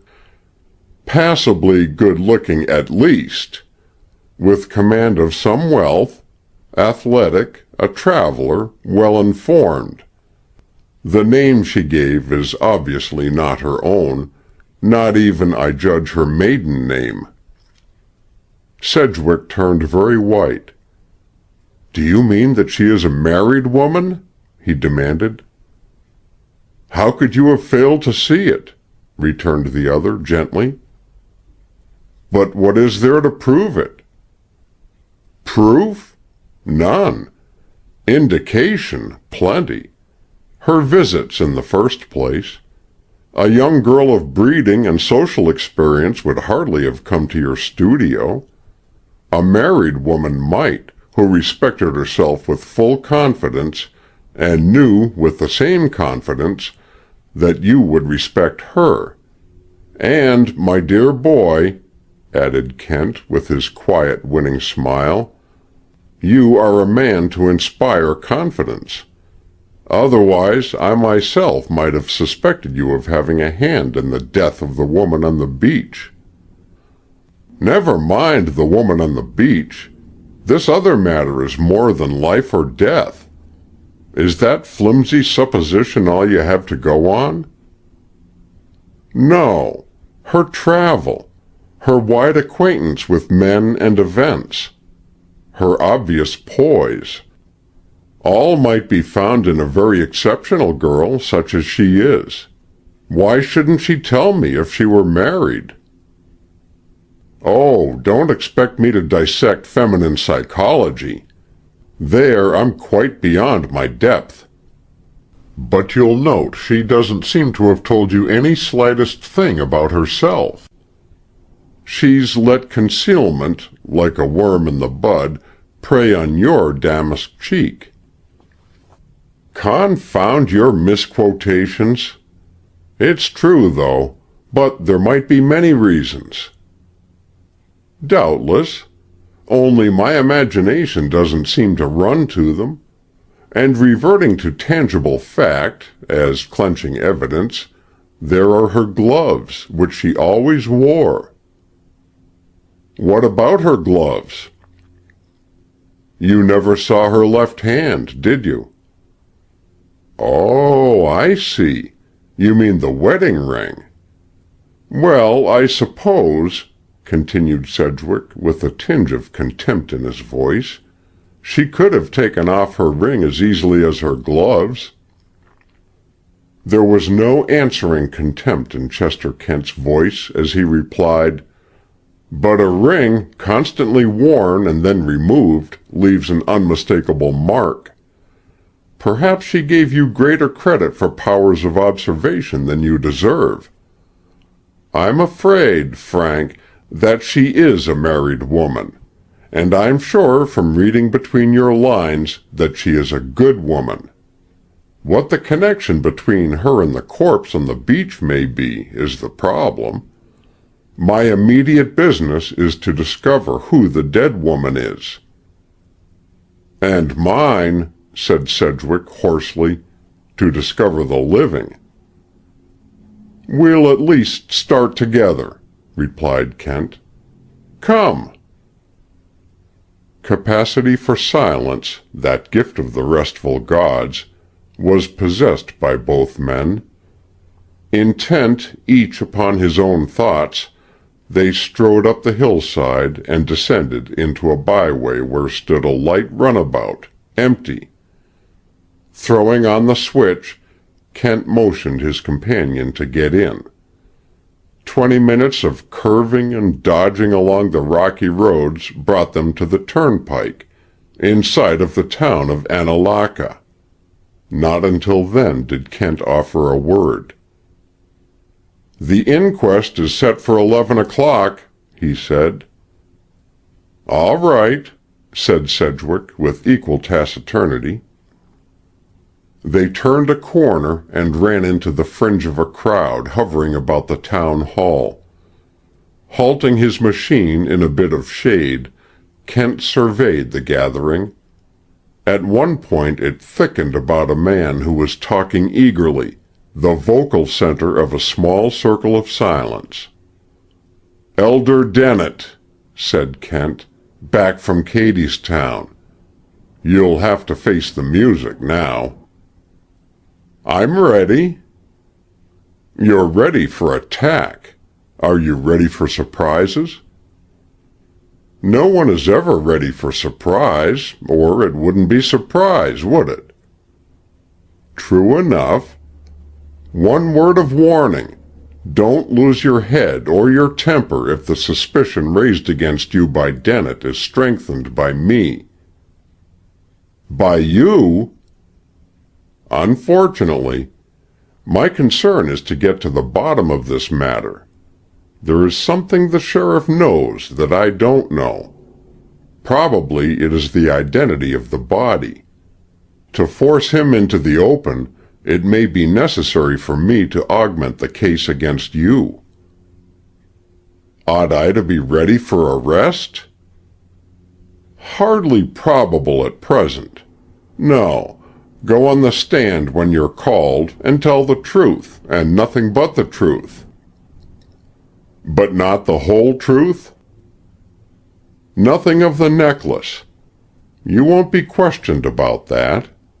By the way, you have never kept among your artistic properties anything in the way of handcuffs, have you?" "No." "I didn't suppose you had. Those manacles are a sticker. I absolutely do not like those manacles. And on one wrist only. Perhaps that is the very fact, though. Well, we shall know more when we're older. 2 hours older, say. Whether we shall know all that Mr. Sheriff Len Slager knows is another question. I don't like Mr. Slager either, for that matter." "Dennett has seen me," said Sedgwick in a low voice. Indeed, the narrator's voice had abruptly ceased, and he stood with the dropped jaw of stupefaction. One after another of his auditors turned and stared at the two men in the motor car. "Stay where you are," said Kent, and stepped out to mingle with the crowd. No one recognized at first the immaculate flannel-clad élégant as the bearded scientist whose strange actions had amused the crowd on the beach. A heavy, solemn man addressed him. "Friend of his?" he asked, nodding toward the artist. "Yes." "He'll need 'em. Going to give evidence?" "To hear it, rather," replied Kent pleasantly. "Where's the body?" "Inside. Just brought it over from Dr. Breed's. He's the medical officer, and he and the sheriff are running the show. Your friend want a lawyer, maybe?" The thought struck Kent that while a lawyer might be premature, a friend in the town might be very useful. "Yes," he said, "from tomorrow on." "Meanin' that you're in charge today," surmised the big man shrewdly. Kent smiled. "I dare say we shall get on very well together, Mr.—" His voice went up interrogatively. "Bain, Adam Bain, attorney and counselor at law for 30 years in the town of Annalaka." "Thank you. My name is Kent. You already know my friend's name. What kind of man is this medical officer? Breed? Not much. More of a politician than a doctor, and more of a horse trader than either. Fidgety as a sandpiper under shirt. Did he perform the autopsy at his own house? Him and the sheriff last evening. Didn't even have an undertaker to help lay out. The lobe of Kent's ear began to suffer from repeated handling. The body hasn't been identified, I suppose? Nobody's had so much as a wink at it but those two and Ira Dennett. He viewed the corpse last night.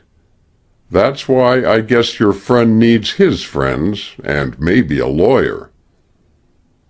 Exactly. Mr. Dennett doesn't seem to be precisely a deaf-mute. Lawyer Bain emitted a bubbling chuckle of the fat-throated. It's quite some time since Irie won any prizes for silent thought, he stated. You are known hereabouts? He added after a pause. Very little. Gansett Jim, yonder, looks as if he kind of cherished the honor of your acquaintance. Over his shoulder, Kent caught the half-breed's glance fixed upon him with stolid intensity. A touch on his arm made him turn to the other side, where Sailor Smith faced him. Didn't hardly know you with your beard off, piped the old man. Howdy, Professor. You're finickied up like your own weddin'. Good morning, said the scientist. Are you going inside? No hurry, said the other. Hotter'n Tophet in there. I want a good seat, so I think I'll go in at once, said Kent. Sit with us, won't you? Mr. Sedgwick is with me. The ex-sailor started. Him? He exclaimed. Here? Kent nodded. Why not? No reason at all, said the old seaman hastily. It's a public proceeding. But you're surprised to see him here? There's been quite a lot of talk. Suspicion, you mean? Well, yes. People are inclined to connect Mr. Sedgwick with the death of the woman? What else can you expect? Returned the old man deprecatingly. Irie Dennett's been telling his story. He's certain the woman he's seen talking to Mr. Sedgwick is the dead woman. Willin' to swear to it anywheres. What about Gansett Jim? Has he contributed anything to the discussion? No. Jim's as close-tongued as Irie is clatter-mouthed. And probably with reason, muttered Kent.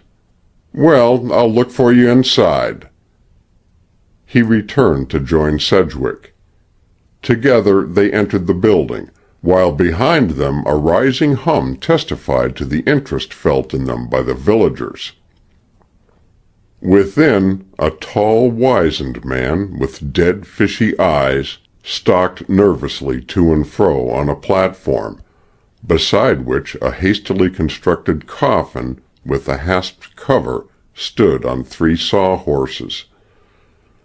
On a chair nearby slouched the sheriff, his face red and streaming. A few perspiring men and women were scattered on the benches.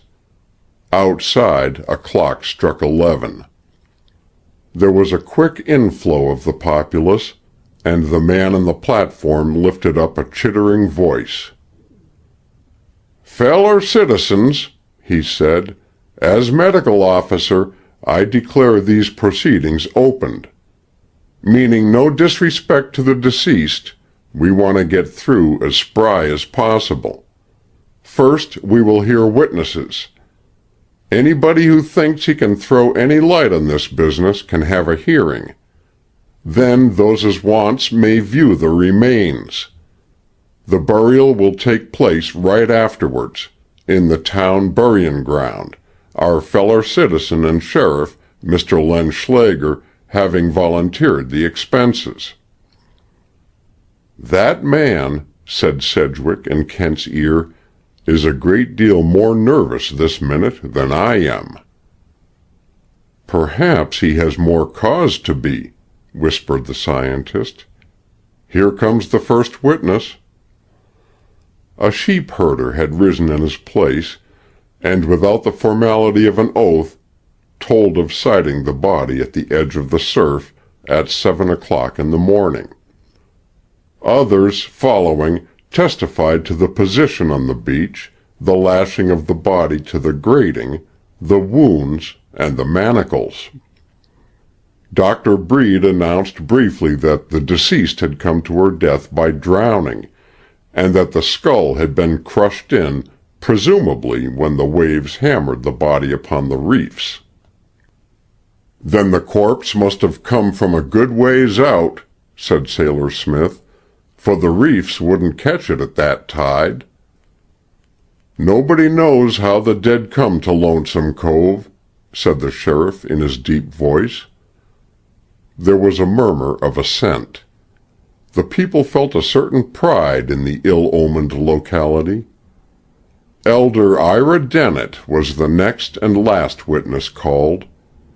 Somewhere beneath the elder's dry exterior lurked the instinct of the drama. Stalking to the platform, he told his story with skill and fervor. He made a telling point of the newly finished picture he had seen in Sedgwick's studio, depicting the moonlit charge of the wave-mounted corpse. He sketched out the encounter between the artist and the dead woman vividly.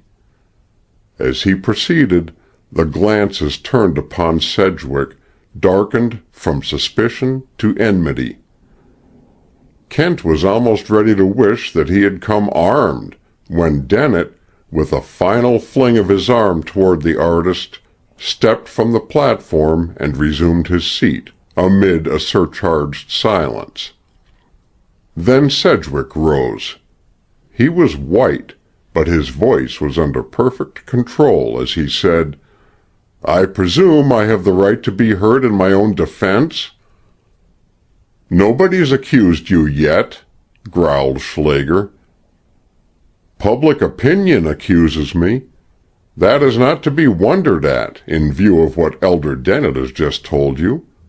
It is all true, but I do not know the woman who accosted me. I never saw her before that evening. She spoke strangely to me, and indicated that she was to meet someone and go aboard ship, though I saw no sign of a ship." "You couldn't see much of the ocean from your house," said the medical officer. "I walked on the cliffs later," said Sedgwick, and a murmur went through the courtroom. "But I never found the woman. And as for throwing her out of a ship, or any such fantastic nonsense, I can prove that I was back in my house by a little after 9 o'clock that night." He sat down, coolly enough, but his eyes dilated when Kent whispered to him, "Keep your nerve. The probability will be shown that she was killed before 10 o'clock. Now, however, Dr. Breed was on his feet again. "Form in line, ladies and gentlemen," said he, "and pass the coffin as spry as possible." At this, Sheriff Schlager stepped forward and loosened the hasps, preparatory to removing the cover. "The body has been left," said he, slipping the lid aside, "just as—" Of a sudden his eyes stiffened. A convulsive shudder ran through his big body. He jammed the cover back, and with fingers that actually drummed on the wood, forced the hasps into place. "She's come to life!" cried a voice from the rear. "No, no," rumbled the sheriff. Whirling upon the medical officer, he whispered in his ear. Not more than a single word, it seemed to the watchful Kent. The doctor turned ghastly. "Gents," he said in a quavering voice to the amazed crowd, "the program will not be carried out as arranged. The condition of the deceased is not fittin'—" He stopped, mopping his brow. But Yankee curiosity was not so easily to be balked of its food. It found expression in Lawyer Adam Bain. "That ain't the law, Doc," he said. "I'm the law here," declared Sheriff Schlager, planting himself solidly between the crowd and the coffin.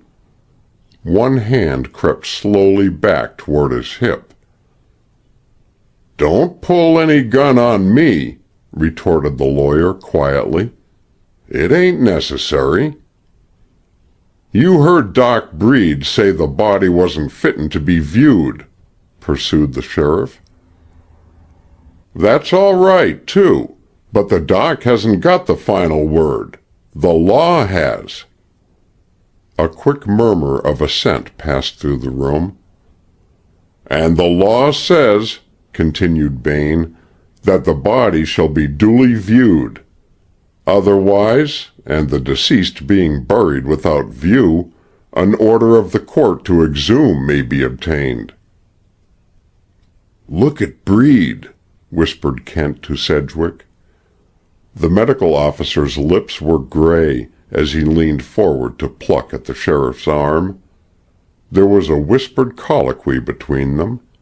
Then Breed spoke, with a pitiful effort at self-control. "Lawyer Bain's point is correct. Undoubtedly correct. But the body must be prepared. It ought to have been looked to last night. But somehow Will 6 citizens kindly volunteer to fetch the coffin back to my house?" 10 times 6 offered their services. The box was carried out swiftly, followed by the variable hum of excited conjecture. Quickly the room emptied itself, except for a few stragglers. Chapter 5. One Use for a Monocle. Sedgwick, who had followed the impromptu cortege with his vision, was brought up sharply by the glare of a pair of eyes outside the nearest window. The eyes were fixed on his own. Their expression was distinctly malevolent. Without looking around, Sedgwick said in a low voice, "Kent?" No answer came. "Kent?" said the artist a little louder. "Huh?" responded a muffled and abstracted voice behind him. "See here for a moment." There was neither sound nor movement from the scientist. "An Indian-looking chap outside the window is trying to hypnotize me, or something of the sort." This information, deemed by its giver to be of no small interest, elicited not the faintest response. Somewhat piqued, the artist turned to behold his friend stretched on a bench, with face to the ceiling, eyes closed, and heels on the raised end. His lips moved faintly. Alarmed lest the heat had been too much for him, Sedgwick bent over the upturned face. From the moving lips issued a musical breath which began its career softly as Raff's cavatina and came to an inglorious end in the strains of "Honey Boy." Sedgwick shook the whistler insistently. "Eh? What?" cried Kent, wrenching his shoulder free. "Go away. Can't you see I'm busy? I'll give you something to think about. Look at this face of a cigar store Indian at the window. No, it's gone." "Gansett Jim, probably," opined Kent. Just where his interest in this case comes in, I haven't yet found out. He favored me with his regard outside, and he had some dealings with the sheriff on the beach. But I don't want to talk about him now, nor about anything else." Acting on this hint, Sedgwick let his companion severely alone until a bustle from without warned him that the crowd was returning. Being aroused, Kent accosted one of the villagers who had just entered. "Body coming back?" he asked. "Yep, on its way now." "What occurred in the house where they took it?" "Search me. Everybody was shut out by the sheriff and the doc. They had that body to theirselves nigh 20 minutes." At this moment the sheriff entered the hall, followed by Dr. Breed, who escorted the coffin to its supporting sawhorses. The meager physician was visibly at the fag end of his self-control. Even the burly sheriff looked like a sick man as he lifted aside the coffin lid and spoke. "There was reasons, neighbors," said he, "why the corpse wasn't suitable to be looked at. Nobody had seen it since last night. We've fixed it up as good as we could, and you'll now please pass by as quick as possible." In the line that formed, Kent got a place behind Elder Dennett, who had decided to take another look for good measure, as he said. The look was a productive one. No sooner had it fallen on the face of the dead than Dennett jabbed an indicatory finger in that direction and addressed the sheriff. "Hey, Len, what's this?" "What's what?" growled Schlager. "Why, there's a cut on the lady's right cheek. It wasn't there when I seen the corpse last night." "Ah, what's the matter with your eyes?" demanded the sheriff savagely. "You want to hog the limelight, that's your trouble." This was evidently a shrewd lash at a recognized weakness, and the elder moved on amid jeering comments. But Sedgwick, whose eyes had been fixed upon Kent, saw a curious expression flicker and fade across the long-jawed face. It was exactly the expression of a dog that pricks up its ears.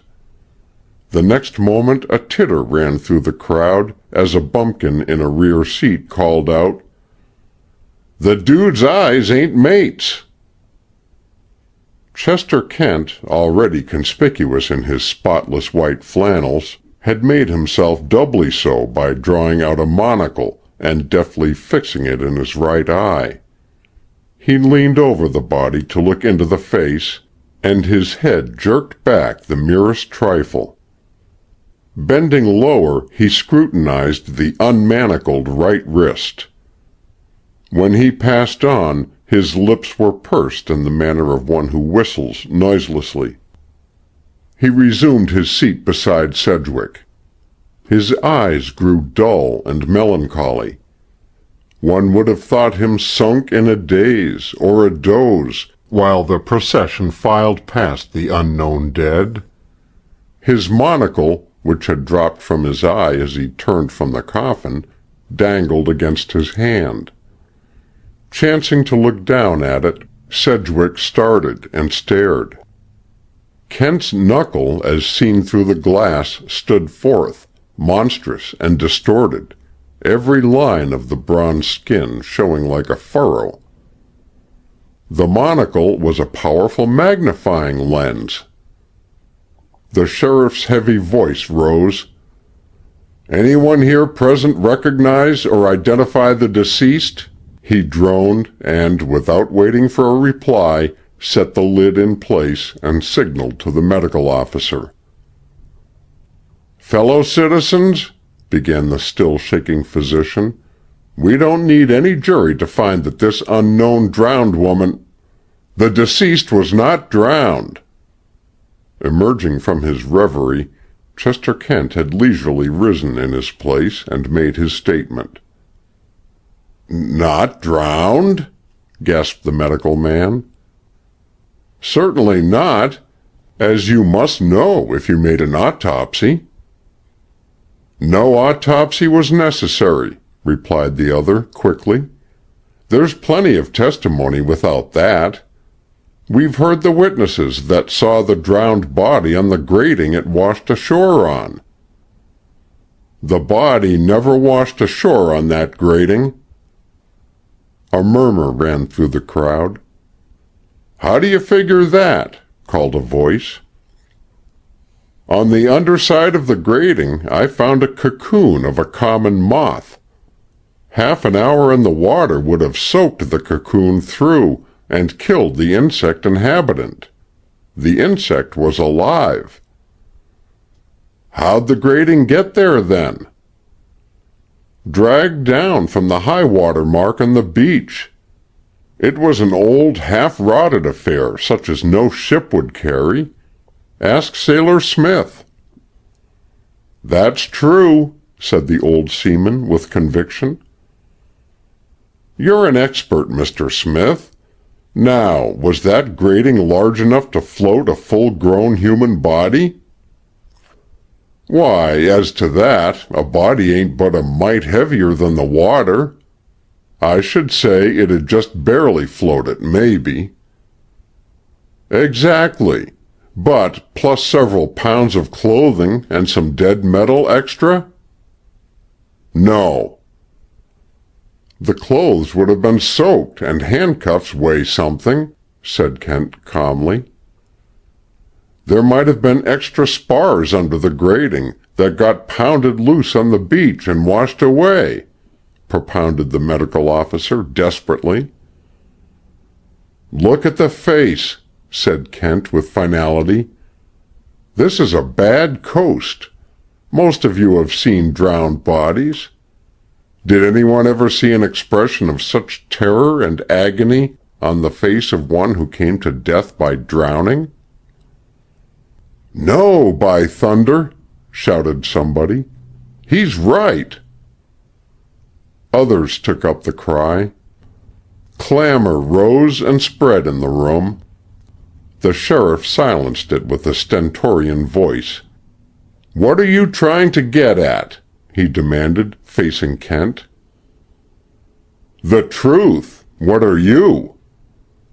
Schlager's eyelids flickered, but he ignored the counterstroke. "Look out it don't lead you where you don't want to follow," he returned, with a significant look at Sedgwick. "This is as far as it has led me," said Kent in his clear, even voice. "The body, already dead, was dragged down and soaked in the sea, and then lashed to the grating by a man who probably is or has been a sailor." "Then the deceased met death on shore, and presumably by violence," said Lawyer Bain. "It's murder!" cried a woman shrilly. "Bloody murder, that's what it is." "Murder!" echoed a voice from the doorway. Gansett Jim, his half-Indian, half-Negro face alight with fury, stood there pointing with stiffened hand at Sedgwick. "They're the murderer!" Chapter 6. The Retreat in Order. No one moved in the courtroom for appreciable seconds after that pronouncement.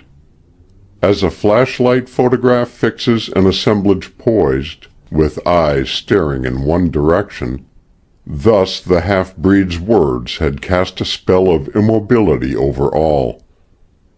It was a stillness fraught with danger.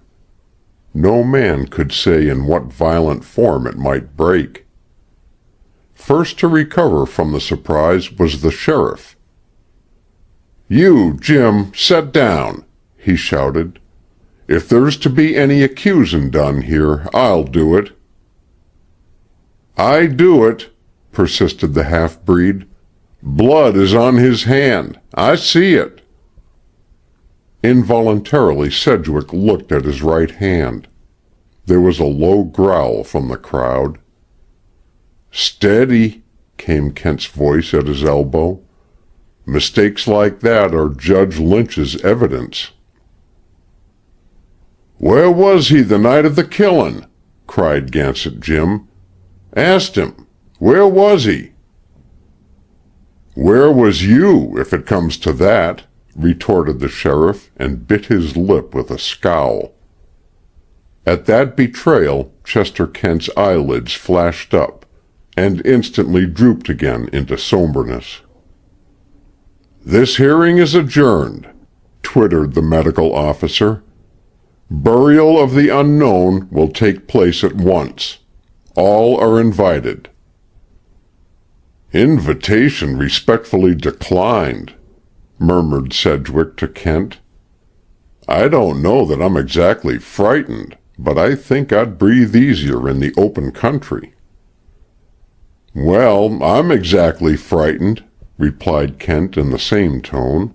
"I want to run, which would probably be the end of us. Curious things about those handcuffs, isn't it?" he went on in a louder and easily conversational voice. During their slow progress to the door, he kept up a running comment, which Sedgwick supported with equal coolness. The crowd, darkling and undecided, pressed around them. As they went through the doorway, they were jostled by a sudden pressure, following which Kent felt a touch on his shoulder. He turned to face the sheriff. "Better get out of town quick," advised Schlager in a half-whisper. "Thank you," said Kent in a clear and cheerful voice. "Where can I get some tobacco?" "Sterrett's grocery keeps the best," said some informant back of him. "End of the square to the right." "Much obliged," said Kent, and strolled leisurely to his car, followed by Sedgwick.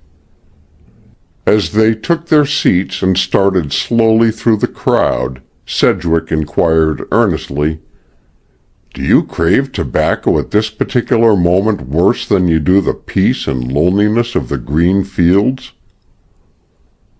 "Policy, my young friend," retorted Kent. "I wish I could think up a dozen more errands to do.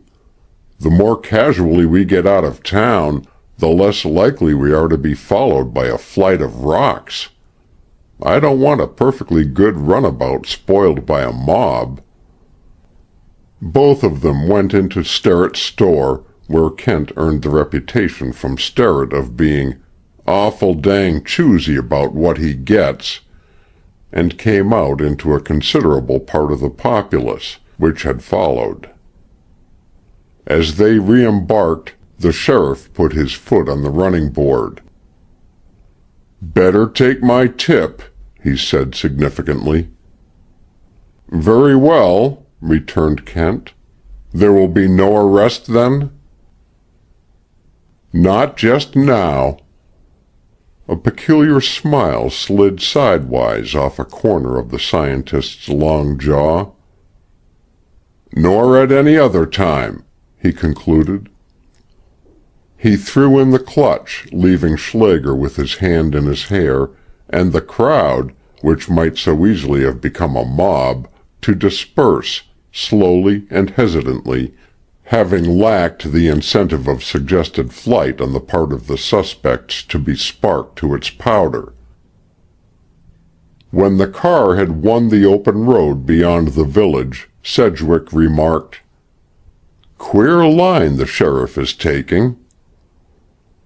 "Poor Schlager," said Kent, chuckling. "No other line is open to him. He's in a tight place. But it isn't the sheriff that's worrying me." "Who then?" "Gansett Jim." What did the sheriff mean by asking Gansett Jim where he was on the night of the murder? "Murder?" said Kent quizzically. "What murder?" "The murder of the unknown woman, of course." "I don't know that there was any murder." "Oh, well, the death of the unknown woman, then." I don't know that there was any unknown woman. Quit it. From what you do know, what do you think the sheriff meant? What do you think? I think that Gansett Jim killed her and is trying to turn suspicion on me. Huh.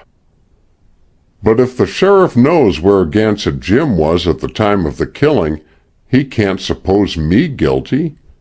I wonder if he really does believe me guilty. If he does, he doesn't care. His concern is quite apart from your guilt.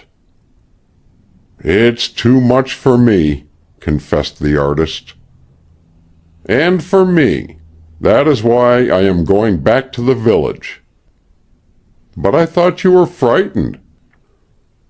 If I stayed away from everything that alarms me, said Kent, I'd never have a tooth filled or speak to a woman under 70.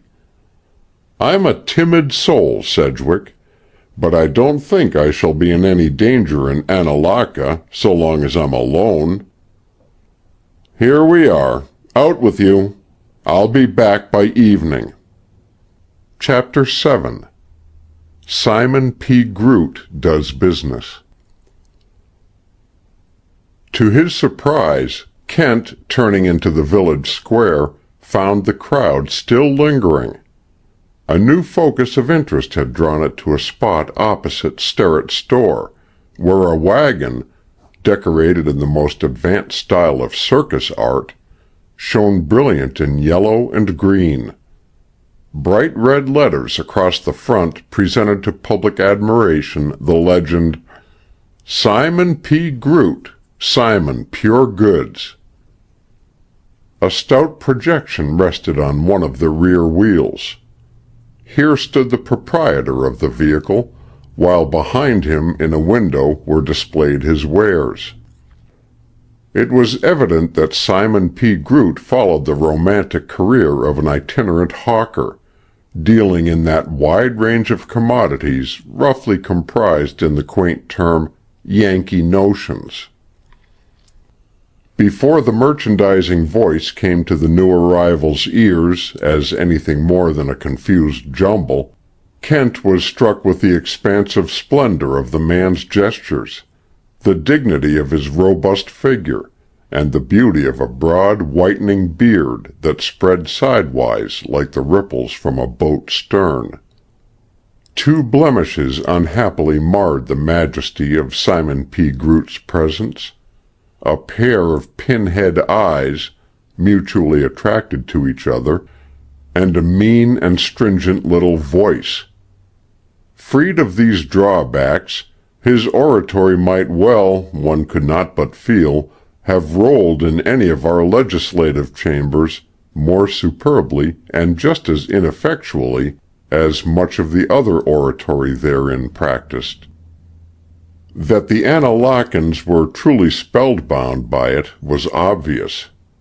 Indeed, Kent was at a loss to understand the depth of their absorption until he had come within the scope of the high-piping words.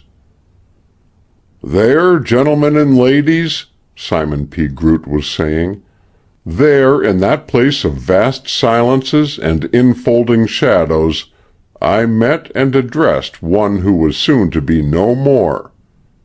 'Madam,' I said, 'you are worn, you are wan, you are weary. Trust the chivalry of one who might be your father. Rest and be comforted as with balm.'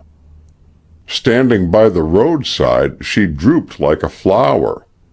'There is no rest for me,' said she in mournful tones. 'I must away upon my mission.' 'Stay,' I bade her. 'Ere you go, but touch your lips to this revivifying flagon.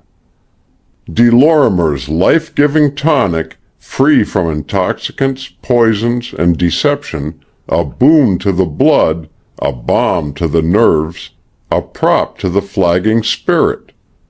She looked, she tasted, she drank. New color sprang to her cheeks. Her form pulsated with joyous vigor. "Aged sir," said she, "I know not your name, but if the blessings of a harried spirit are of avail, your sleep will be sweet this night. Of this wonderful balm, ladies and gentlemen of Annalaka, I have still a few bottles left at the low price of $half each. Sickness flies before it. Amalgamating at once with the blood, it clears the precious life fluid of all impurities, and rehabilitates man, woman, and child, body, soul, and mind." The shrill voice rose and fell. The wide beard quivered with the passion of salesmanship. The gaudy bottles on the shelf were replaced by $half, until the market flagged. Whereupon again the orator took up his tale. "Ever shall I give thanks for that inestimable privilege, the privilege of having given cheer to one on the brink of a dreadful doom. She vanished, that fair creature, into the forest. I looked at my watch. The unerring, warranted 16-jeweled chronometer, which I shall presently have the honor of showing to you at the unexampled price of $3.70, and saw that the hour was exactly, for these timepieces vary not one fraction of a second in a day, 8:45. When next I looked at the face of Father Time's trustiest accountant, it was to mark the hour of the horrid shriek that shook my soul, precisely 9:31, and later, when I heard the dread news, I realized that my ears had thrilled to a death cry." He looked about him with a face of controlled emotion. His voice dropped to a throaty and mesmeric gurgle. "How frail," he continued, "how frail and uncertain is the life of mankind! Who of these happy faces before me may not tomorrow be bathed in tears for the loss of some loved one? Best be prepared against the time of sorrow. I show you here a unique collection of framed mottoes, suitable alike for the walls of the humblest home or the grandest palace. Within these tasty frames are enshrined comforting mortuary verses, delicately ornamented by the hands of our leading artists, such poetry as distills assuagement upon the wounded heart. And these priceless objects of art and agents of mercy I am distributing at the nominal charge of $1 each." Kent moved away, his chin pressed down upon his chest. He went to the office of Lawyer Adam Bain, and spent an hour waiting, with his feet propped up on the desk. When the lawyer entered, Kent remarked, "You rather put our two official friends in a hole this morning." "Just a mite, maybe, but they've crawled out. I guess I spoke too quick." "How so?" "Well, if they'd gone ahead and buried the body as it was, we could have had it exhumed. And then we'd have seen what we'd have seen." "True enough. And you didn't see it as it was?" "See what? Did you?" Kent's quiet smile sidled down from the corner of his mouth.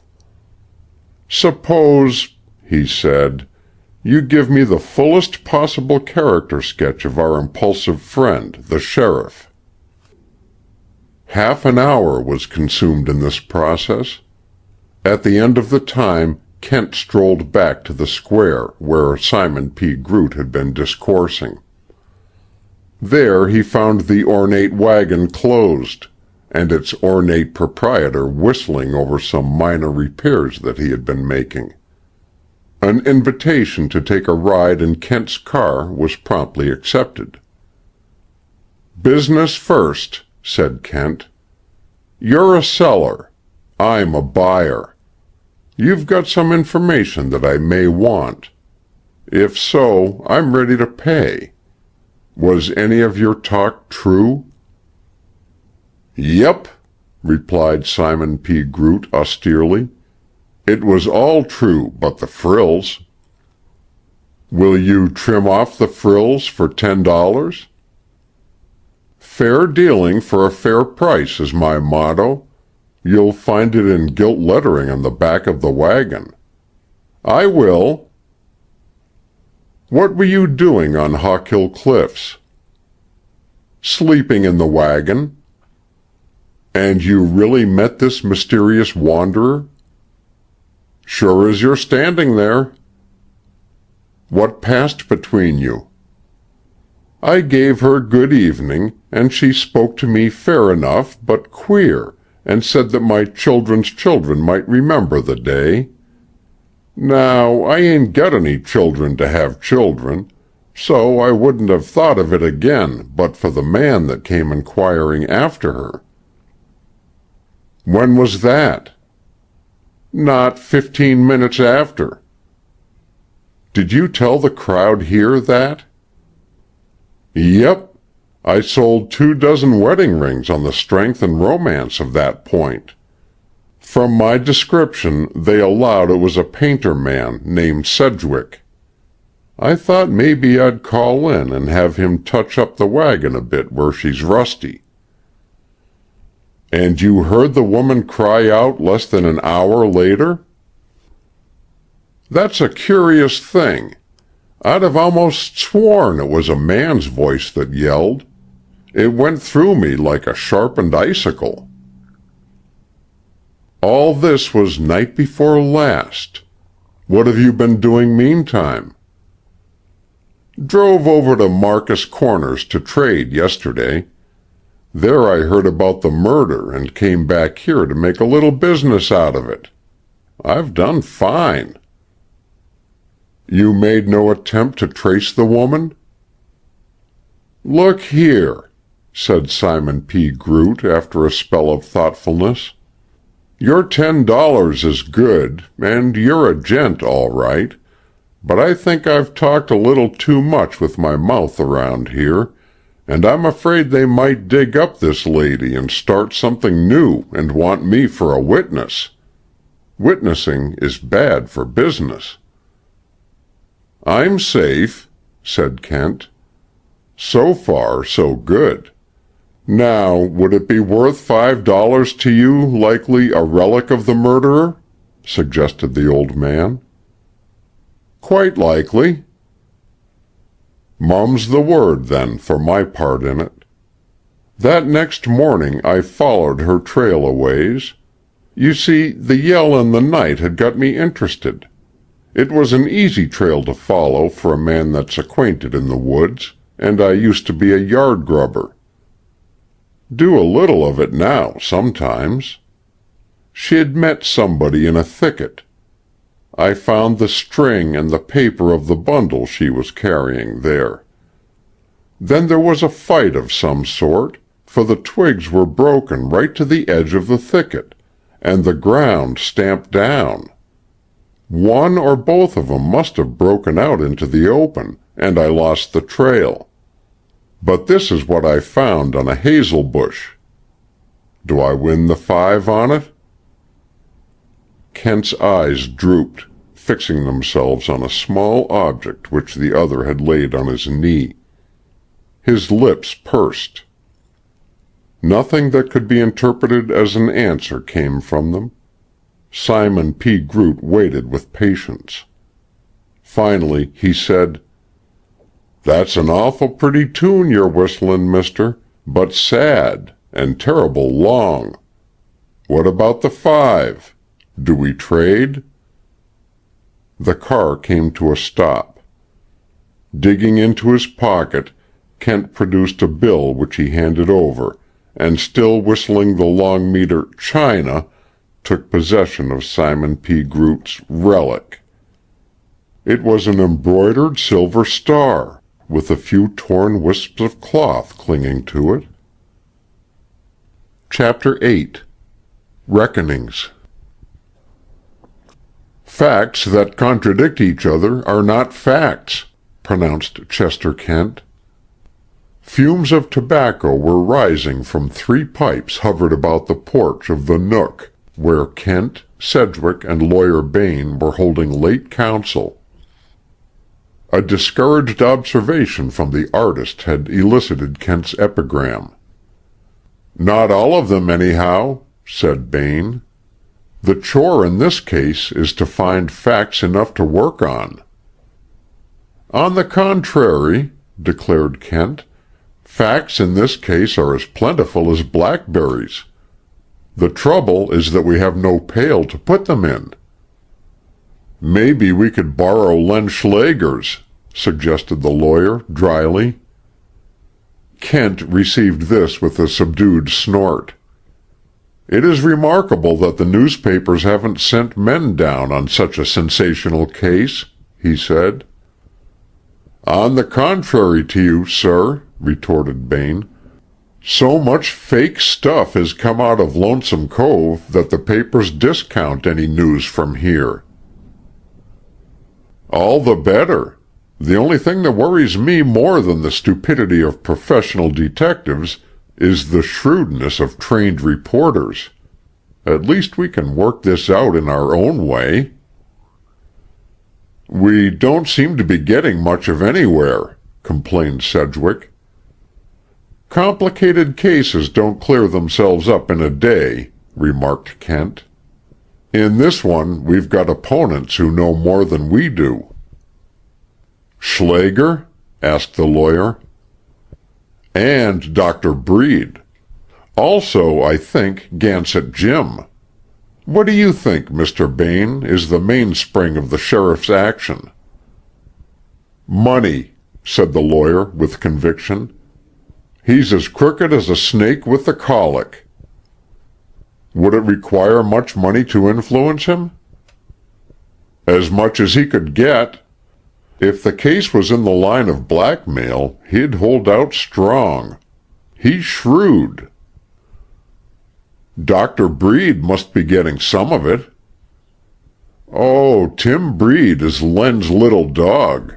He takes orders. Of course he'll take money, too, if it comes his way. Like master, like man." "Those two," said Kent slowly, "know the identity of the body. For good and sufficient reasons, they are keeping that information to themselves. Those reasons we aren't likely to find out from them." "Murderer has bribed him," opined Bain. "Possibly. But that presupposes that the sheriff found something on the body which led him to the murderer, which isn't likely. How improbable it is that a murderer, allowing for argument that there has been murder, who would go so far as to cover his trail and the nature of the crime by binding the body on a grating, would overlook anything like a letter incriminating himself. What did the sheriff find, then, in the dead woman's pocket? Perhaps a handkerchief with a distinctive mark. And that would lead him to the identity of the body? Presumably. Also to someone, we may assume, who was willing to pay roundly to have that identity concealed. That would naturally be the murderer, wouldn't it? asked Sedgwick. No, I don't think so.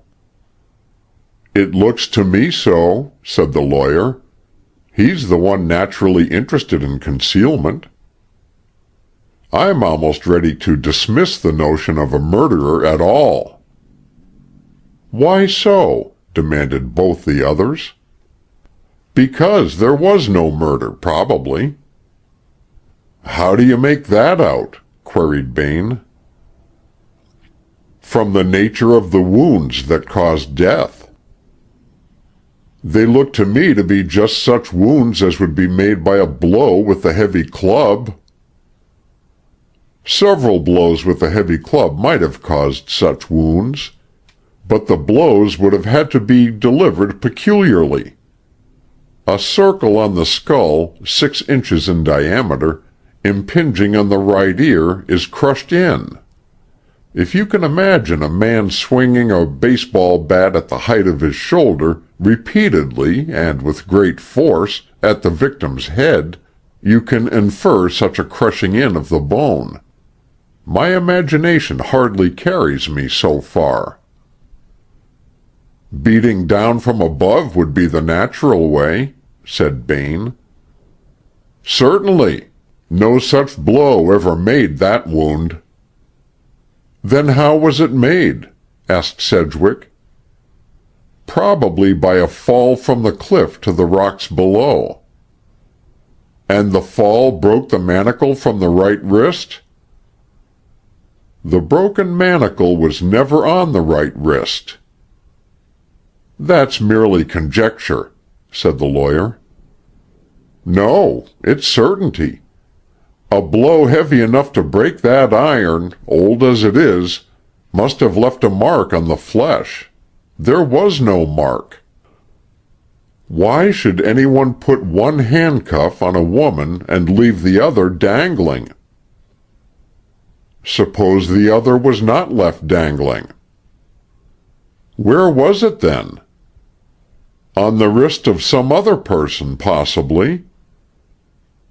A man had chained the woman to himself? Said Sedgwick incredulously. More probably the other way around. That's even more unbelievable.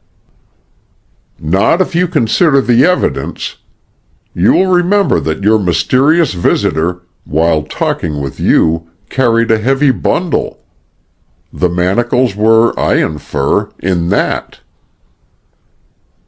But what conceivable motive could the dead woman have in dressing herself up like a party, going to meet a man, and chaining him to herself?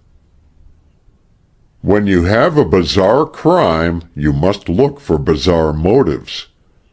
Just at present, I'm dealing with facts. The iron was on the left wrist of the body, therefore it was on the right wrist of the unknown companion. It is natural to perform a quick, deft act like snapping on a handcuff with the right hand. Hence, presumably, your visitor was the one who clamped the cuffs. And the man broke off his? Yes, but only after a struggle, undoubtedly. If I could find a man with a badly bruised right wrist, I should consider the trail's end in sight. You'll make inquiries, will you, Mr. Bain? I will, and I'll keep an eye on Len Schlager and the doc. Anything more now? If not, I'll say good night. After the lawyer had made his way into the darkness, Kent turned to his host. This affair is really becoming a very pretty problem. Why didn't you tell me of your meeting with Simon P. Groot? Who? The patriarch in the circus wagon. Oh, I'd forgotten. Why, when I was trying to trail the woman, I chanced upon him and asked if he had seen her. He hadn't. He had. Also, he heard a terrified cry shortly after. The cry, he thought, was in a man's voice. Simon P. Groot isn't wholly lacking in sense of observation. A man's voice in a cry? What could that mean? Oh, any one of several hundred unthinkable things, said Kent patiently. Wait, she must have attacked some other man as she did me. She was going to a rendezvous, wasn't she? Then she and the man she went to meet quarreled, and he killed her by throwing her over the cliff. And the handcuffs? Sedgwick's hands went to his head. That, of course, is the inexplicable thing. But don't you think that was the way she met her death? No. Then what do you think? Never mind that at present. The point is that Simon P. Groot naturally supposed you to have been mixed up in whatever tragedy there was going. You've an unfortunate knack of manufacturing evidence against yourself, Sedgwick. The redeeming feature is that the sheriff can't very well use it to arrest you." "I don't see why."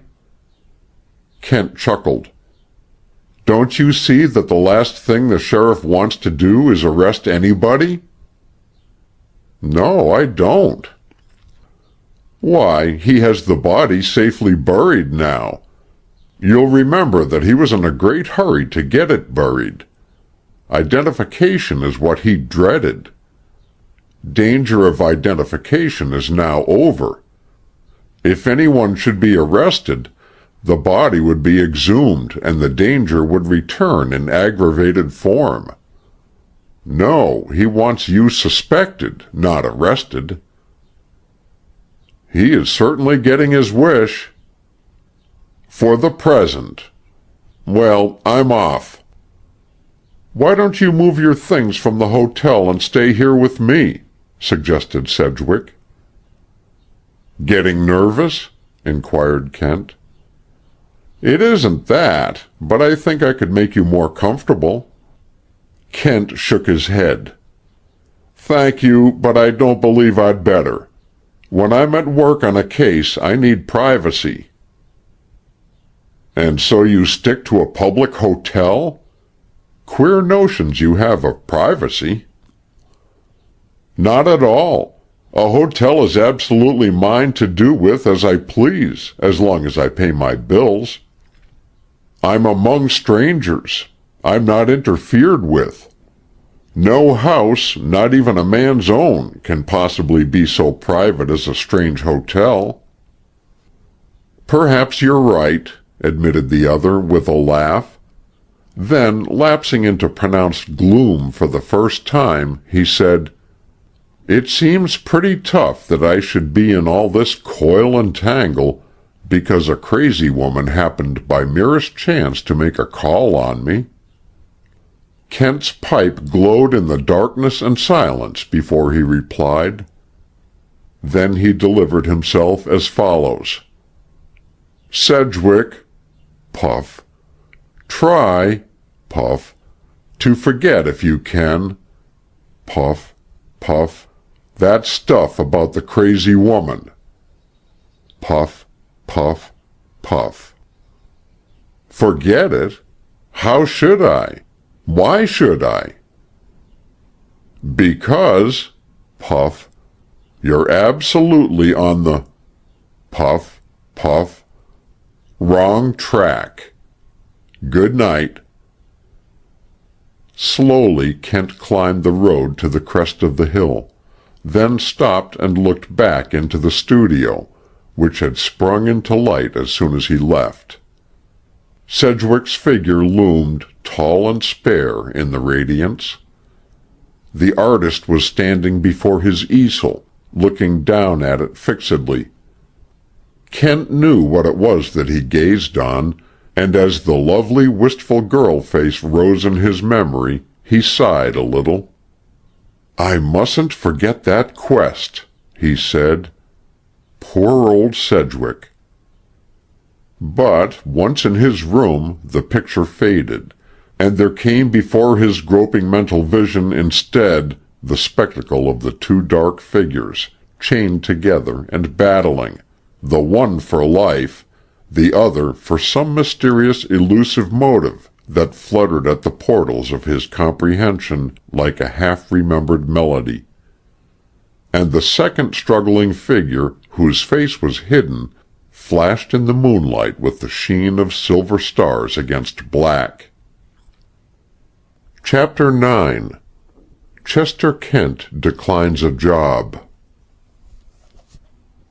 Sundayman's Creek Road, turning aside just before it gains the turnpike to Erie Hotel to evade a stretch of marsh, travels on wooden stilts across a deep, clear pool fed by a spring. Signs at each end of the crossing threaten financial penalties against any vehicle traversing the bridge faster than a walk. Now, the measure of a walk for an automobile is dubious. But the most rigorous constable would have found no basis for protest in the pace maintained by a light electric car carrying a short, slender, elderly man who peered out with weary eyes into the glory of the July sunshine. At the end of the bridge, the car stopped to allow its occupant a better view of a figure prostrate on the brink of the pool. Presently the figure came to the posture of all fours. The face turned upward, and the motorist caught the glint of a monocle. Then the face turned again to its quest. "Are you looking for something lost?" asked the man in the car. "Yes," was the reply. "Very much lost." "When did you lose it, if it's not an impertinent question?" "Not in the least," answered the other cordially. "I didn't lose it at all." "Ah!" The motorist smiled. "When was it lost, then?" Across the monocled face passed a shadow of thoughtful consideration. "About 4,000,000 years ago, I should judge." "And you are still looking? I perceive that you are an optimist," said the elderly man. "Just at present I'm a limnologist." "Pardon me?" "A limnologist. Limnology is the science of the life found on the banks of small bodies of water. It is a fascinating study, I assure you. There is only one chair of limnology in the world." "And you, I presume, are the incumbent?" asked the other politely. "No, indeed. The merest amateur, on the contrary. I'm humbly hoping to discover the eggs of certain neuropterous insects. We know the insects, and we know they lay eggs, but how they conceal them has been a secret since the first dragonfly rose from the first pool." "Ah, you are an entomologist, then?" "To some extent." "So was I, once, when I had more time. Business has drawn my attention, though never my interest, away from it. I've entirely dropped my reading in the last year. By the way, were you here in time to witness the swarm of antiopas last month? Rather unusual, I think." "No, I missed that. What was the feature specially?"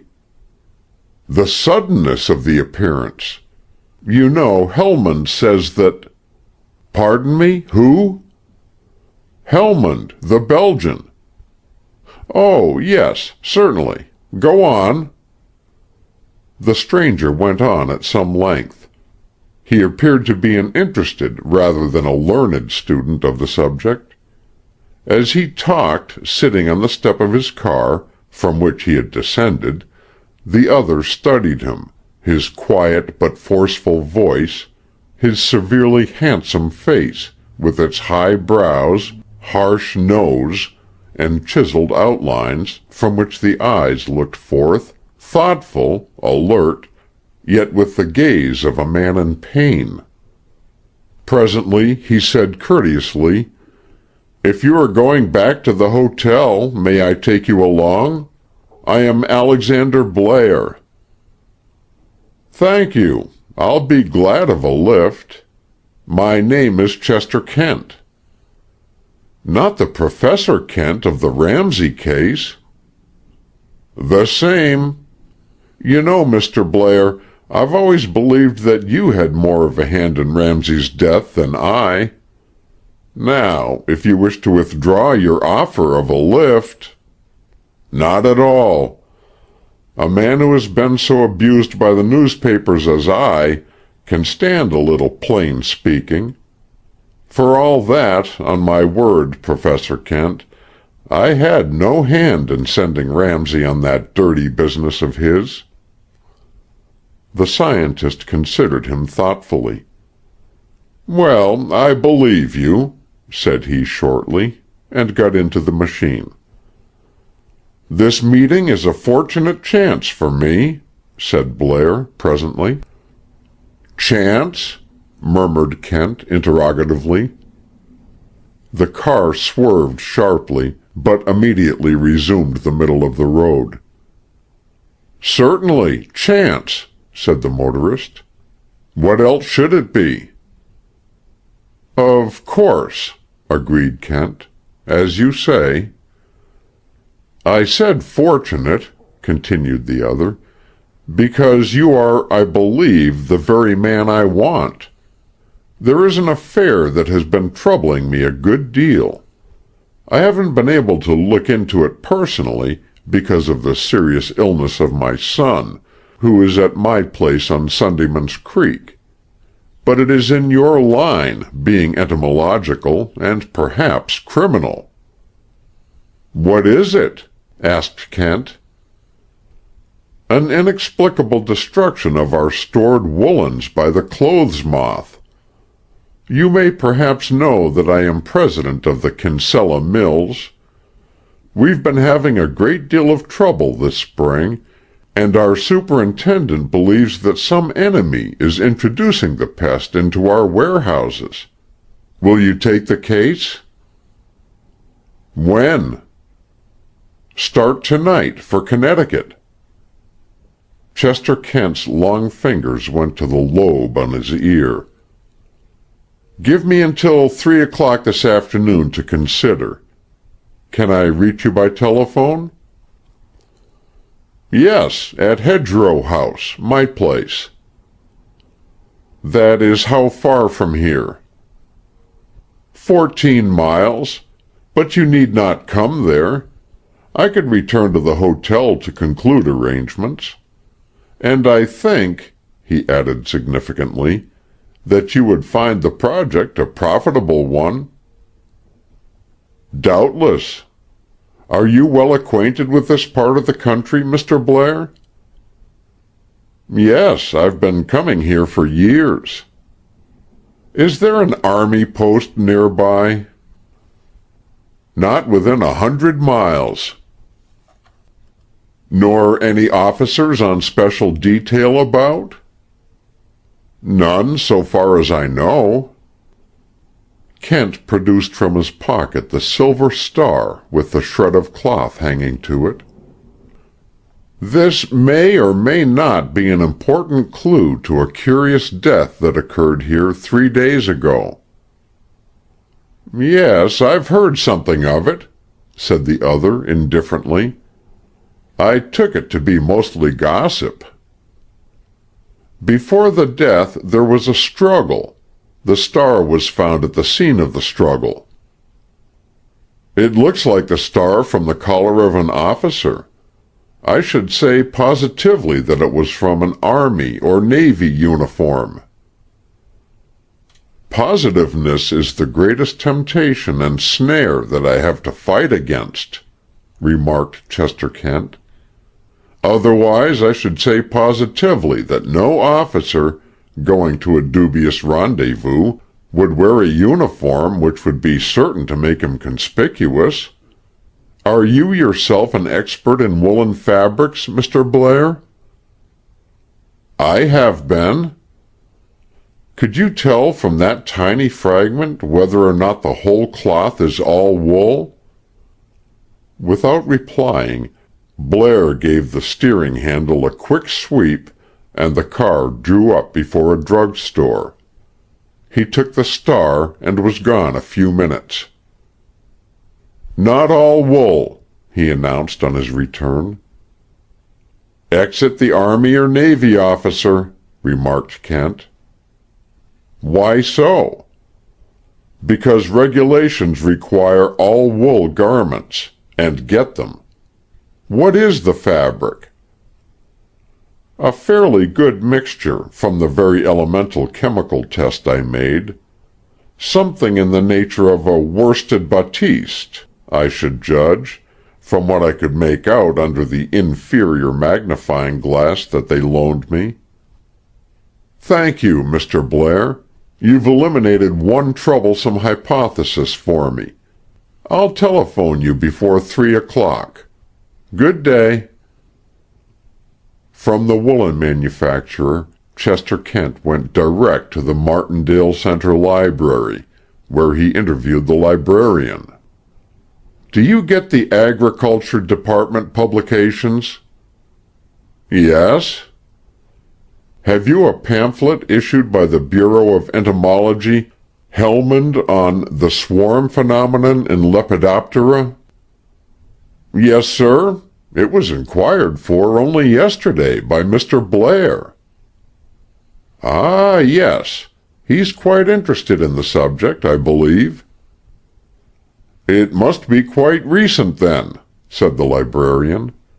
"We haven't seen him here for a long time until 2 days ago, when he came and put in a morning reading on insects." "So, Mr. Alexander Blair," said Kent, addressing the last fence post on the outskirts of the town, after a thoughtful walk. "That was a fatal break on your part, that mention of Helmond. Amateurs who have wholly dropped a subject since years back don't usually know publications issued only within 3 months. That casual meeting with me was well carried out, and you called it chance. A very palpably manufactured chance. But why am I worth so much trouble to know?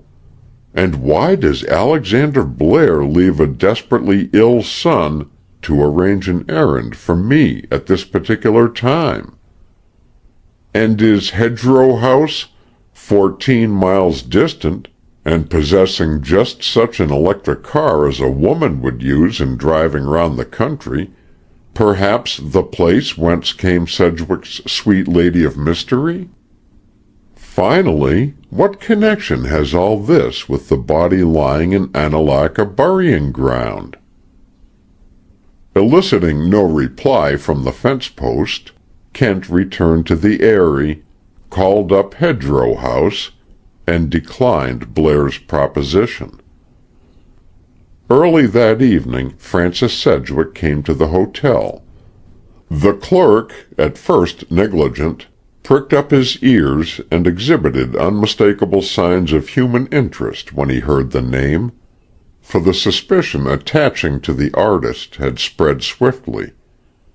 Moreover, the caller was in a state of hardly repressed excitement. "Mr. Kent? I'm afraid you can't see him, sir. He isn't in his room." "Isn't he about the hotel?" The clerk hesitated. "I ought not to tell you, sir, for it's Mr. Kent's strict orders not to be disturbed. But he's in his special room. Is it anything very important? Any new evidence, or something of that sort?" "That is what I want Mr. Kent to decide." "In that case, I might take the responsibility. But I think I had better take you to him myself." After the elevator had carried them to the top of its run, they mounted a flight of stairs and walked to a far corner of the building. "Nobody's been in here since he took it," explained the clerk as they walked. "Turned all the furniture out. Special lock on the door. Some kind of scientific experiments, I suppose. He's very quiet about it." Having reached the door, he discreetly tapped. No answer came. Somewhat less timidity characterized his next effort. A growl of surpassing savagery from within was his reward. "You see, Mr. Sedgwick," said the clerk. Raising his voice, he called, "Mr. Kent, I've brought—" "Get away and go to the devil!" cried a voice from inside in fury. "What do you mean by—" "It's I, Kent, Sedgwick. I've got to see you." There was a silence of some seconds. "What do you want?" asked Kent at length. "You told me to come at once if anything turned up." "So I did," sighed Kent. "Well, chase that infernal bellboy to the stairs, and I'll let you in." With a wry face, the clerk retired. Kent opened the door, and his friend squeezed through into a bare room. The walls were hung and the floor was carpeted with white sheets. There was no furniture of any kind, unless a narrow mattress in one corner could be so reckoned. Beside the mattress lay a small pad and a pencil. Only on the visitor's subconscious self did these peculiarities impress themselves. Such was his absorption in his own interests. "It's happened," he announced. "Has it?" said Kent. "Lean up against the wall and make yourself at home. Man, you're shaking." "You'd shake too," retorted the artist, his voice trembling. "No, anger doesn't affect me that way. Wait, now don't tell me yet. If I'm to have a report, it must be from a sane man, not from one in a blind fury. Take time and cool down. What do you think of my room?" "It looks like the abode of white silence. Have you turned Trappist monk?" "Not such a bad guess. This is the retreat of my mind. I think against the blank walls." "What's the game?" asked Sedgwick, interested in spite of himself. "It dates back to our college days. Do you remember that queer freshman Berwind?" "The mind reader? Yes. The poor chap went insane afterwards." "Yes, it was a weak mind, but a singularly receptive one. You know, we used to force numbers or playing cards upon his consciousness by merely thinking of them." "I recollect. His method was to stand gazing at a blank wall. He said the object we were thinking of would rise before him visually against the blankness. Did you ever figure out how he managed to do it?" "Not exactly. But his notion of keeping the mind blank for impressions has its points. If you throw off the clutch of the brain, as it were, and let it work along its own lines, it sometimes arranges and formulates ideas that you wouldn't get from it under control."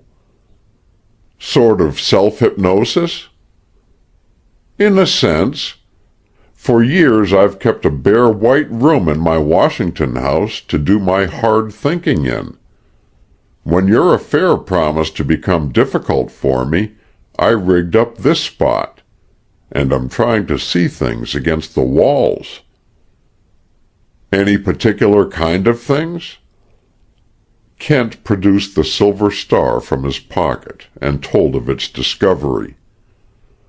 "The stars in their courses may have fought against Sisera," he remarked, "but they aren't going out of their way to fight.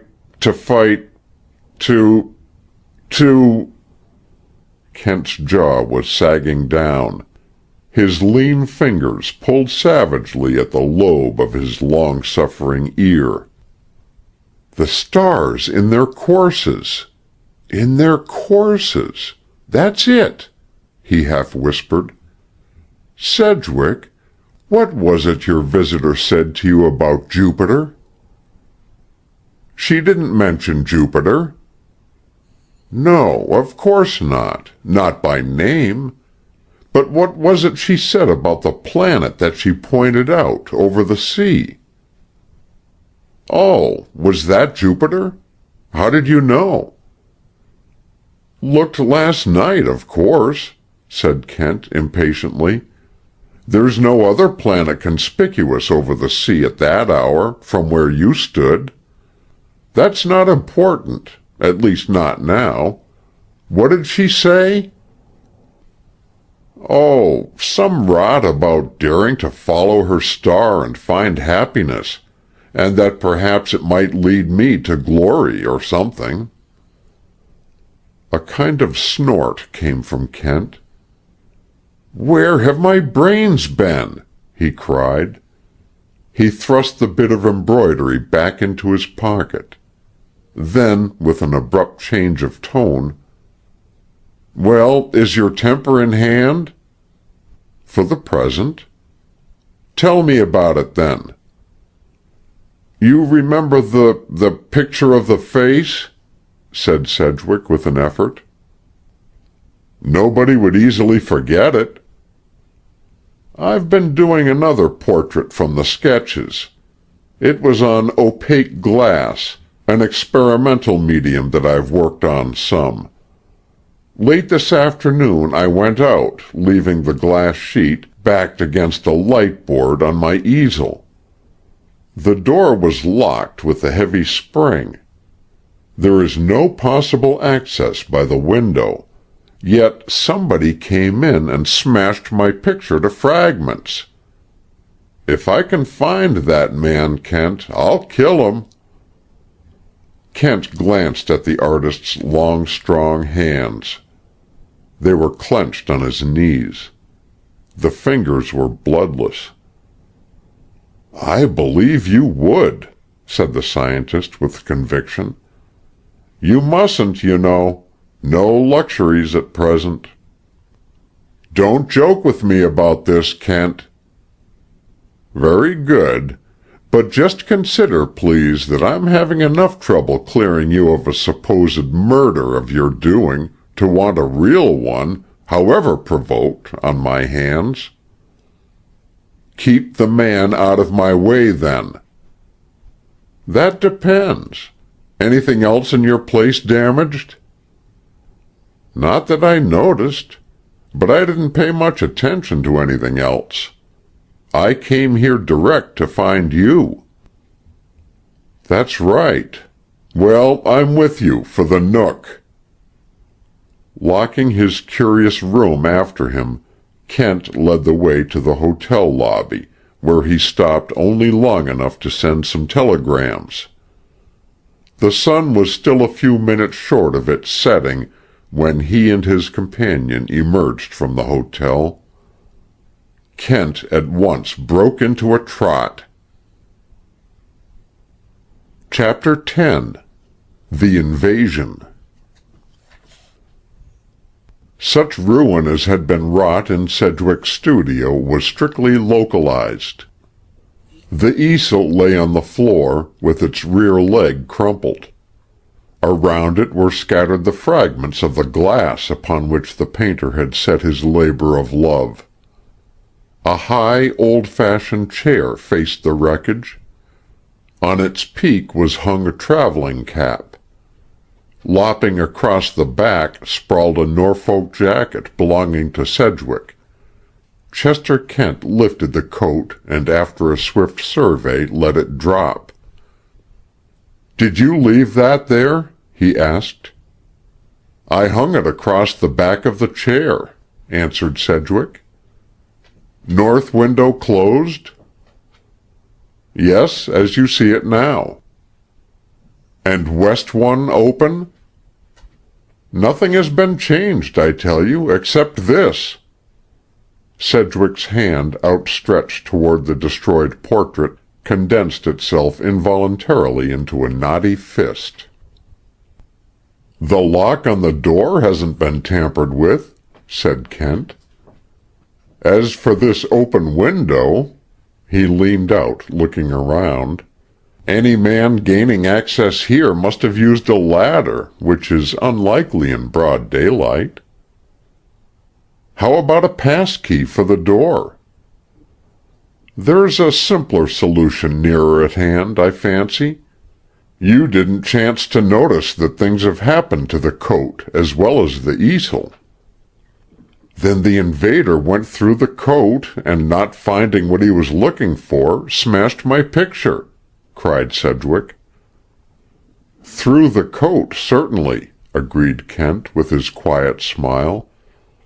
"Now hang it across the chair back just as it was, please." Sedgwick took the Norfolk jacket from him. "Why, there's a hole through it!" he exclaimed. "Exactly. The path of the invader." "A bullet!" "Right again. Instead of murdering, as you pine to do, you've been murdered. That the picture was destroyed is merely a bit of ill fortune. That you weren't inside the coat when the bullet went through it and cut the prop from your easel is a bit of the other kind. Hang up the coat, please."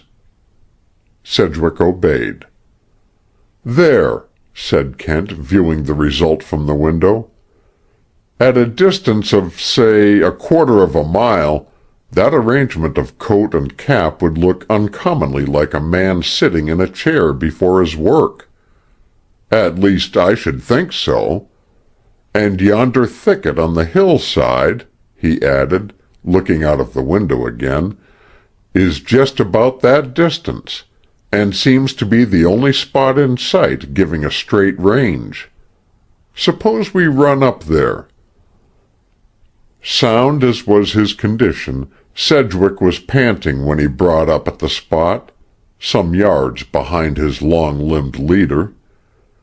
As the scientist had surmised, the arrangement of coat and cap in the studio presented, at that distance, an excellent simulacrum of the rear view of a man lounging in a chair. Bidding the artist stay outside the copse, Kent entered on hands and knees and made extended exploration. After a few moments the sound of low, lugubrious whistling was heard from the trees, and presently the musician emerged, leading himself by the lobe of his ear. "Evidently you've found something," commented Sedgwick, who had begun to comprehend his friend's peculiar methods of expression. "Nothing." "Then why are you so pleased with yourself?" "That is why." "Because you've found nothing?" "Exactly." "It seems an easy system," observed the artist, sarcastically. "So it is, to a reasoning being. I'm satisfied that someone fired a shot from here. The marksman, a good one, saw you, as he supposed, jerk to the shot as if with a bullet through you, and went away satisfied." "Leaving no trace behind him," added Sedgwick. "No trace that is tangible. Therein lies the evidence." "Of course you don't expect me to follow that?" "Why not? Look at the ground in the thicket." "What is there to be seen there, since you've said there are no marks?" "The soil is very soft." "Yes, there's a spring just back of us." "Yet there's not a footprint discernible on it." "I've got that part of the lesson by heart, I think." "Use your brain on it, then. Someone designing to make you his target has been in this thicket, been and gone and left the place trackless. That someone was a keen, soft-footed woodsman. Putting it in words of one syllable, I should say he probably had the racial instinct of the hunt. Does that flush any idea from the deep and devious coverts of your brain?" "Racial instinct? Gansett Jim," said Sedgwick. "Exactly. If I had found tracks all over the place, I should have known it wasn't he. Finding nothing, I was naturally pleased." "That's more than I am," retorted the other. "I suppose he's likely to resume his gunnery at any time." "Unless we can discourage him, as I suspect we can." "By having him arrested?" "Difficulties might be put in your way. Sheriff Lenschlager and the half-breed are in some sort of loose partnership in this affair, as you know. Gansett Jim honestly thinks that you had a hand in the Lonesome Cove murder, as he believes it to be. It isn't impossible that the sheriff has subtly egged him on to kill you in revenge." "Why does the sheriff want me killed?" "Nothing personal, I assure you," answered Kent with mock courtesy. "I've already explained that he will not arrest you, but you're the suspect, and if you were put out of the way, everyone would believe you the murderer. There would be a perfunctory investigation, the whole thing would be hushed up, and the body in Annalaka churchyard would rest in peace, presumably a profitable peace for the sheriff." "Flat out, Kent, do you know who the dead woman is?" "Flat out, I don't. But I've a shrewd guess that I'll find out before long." "From Gansett Jim?" "No hope there. He's an Indian. What I'm going to see him about now is your safety." "Now? Where do you expect to find him?" "In the village, I hope. It wouldn't do for you to come there, but I want you to go to the spot where you met the circus wagon man and wait until I bring Jim."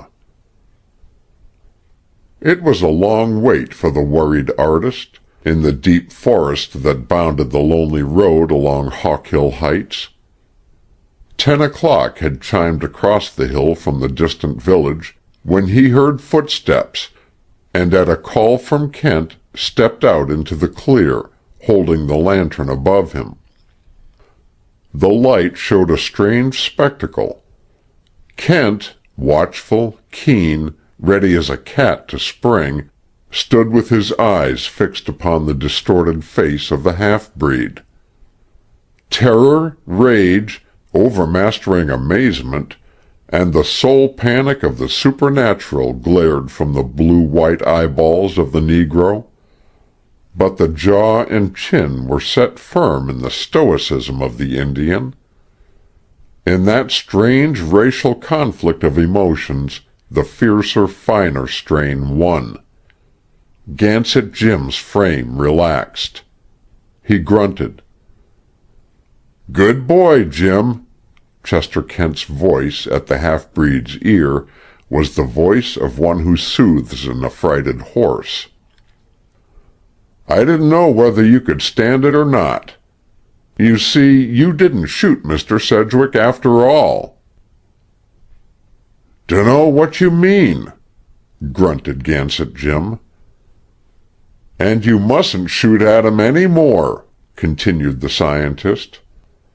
The tone was soft as a woman's, but Sedgwick felt in it the tensity of a man ready for any extreme. Perhaps the half-breed, too, felt the peril of that determination, for he hung his head. "I've brought you here to show you why. Pay good heed, now. A man traveling in a wagon was met here, as he says, by a woman, you understand, who questioned him and then went on. He followed the trail through the brush and found the signs of a fight. The fight took place before the death. Here's the lantern. Take his trail from here." Without a word, the half-breed snatched the light and plunged into a bypath. After a few minutes of swift going, he pulled up short in an open copse of ash and set the lantern on the ground. Hound-like, he nosed about the trodden earth. Suddenly he darted across, and seizing Sedgwick's ankle, lifted his foot, almost throwing him from his balance. Sedgwick wrenched himself free, and with a swinging blow, into which he put all the energy of his repressed wrath, knocked the half-breed flat.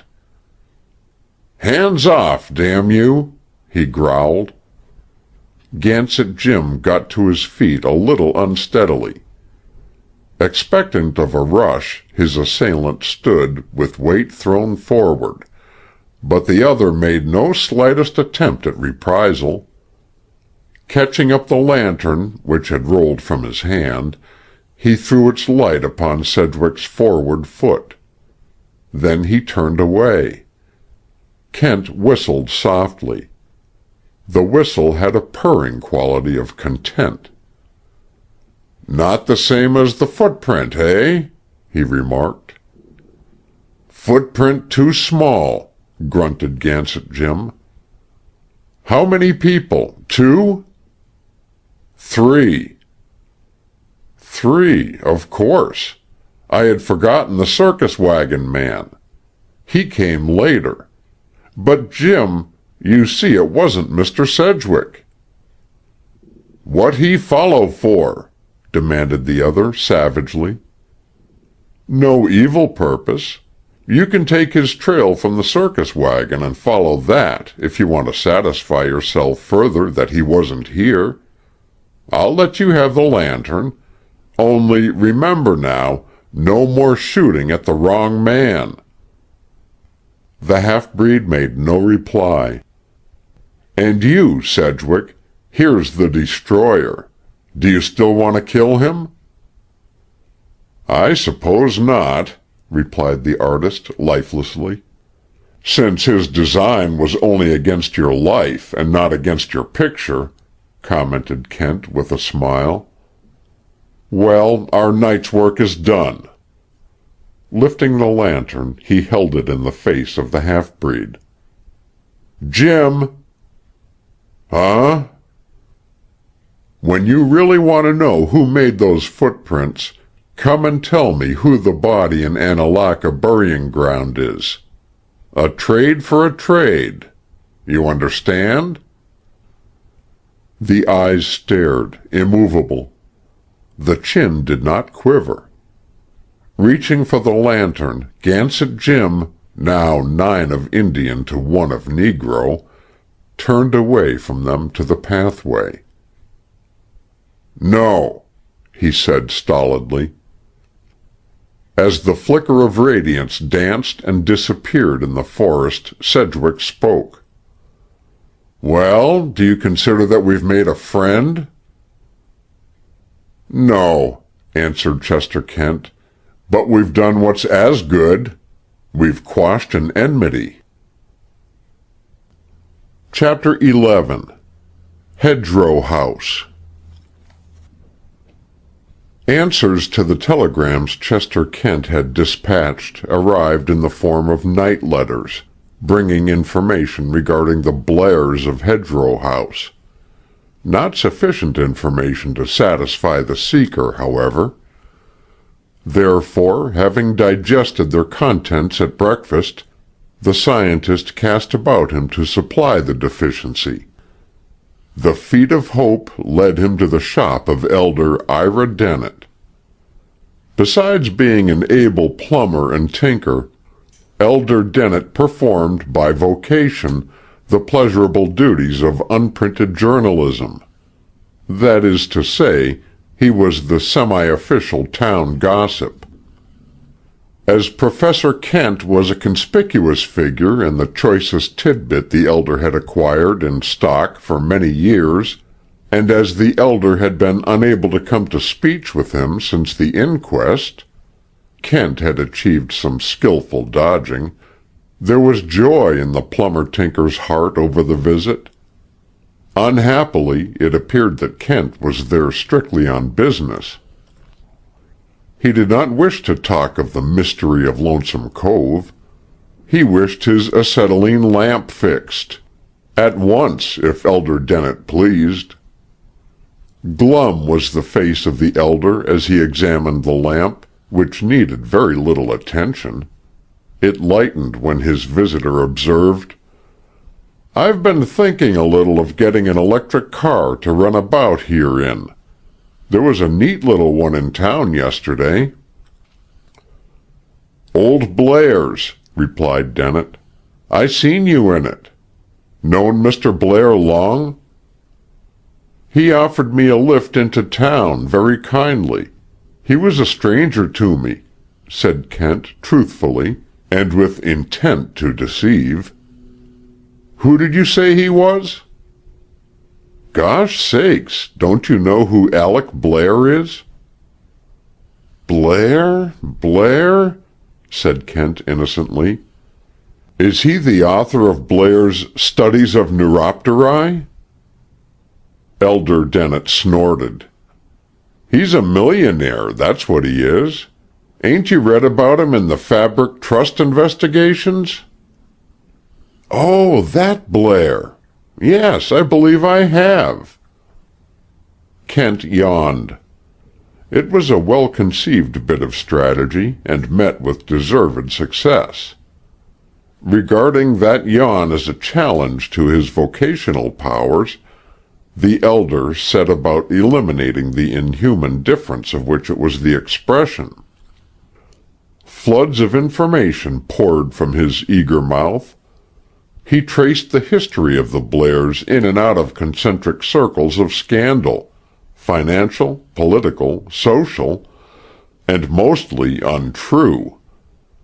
Those in which the greatest proportion of truth inhered dealt with the escapades of Wilfrid Blair, the only son and heir of the household, who had burned up all the paternal money he could lay hands on, writing his name in red fire across the nightlife of London, Paris, and New York. Tiring of this, he had come home and married a girl of 19, beautiful and innocent, whose parents, the elder piously opined, had sold her to the devil, per Mr. Blair, agent.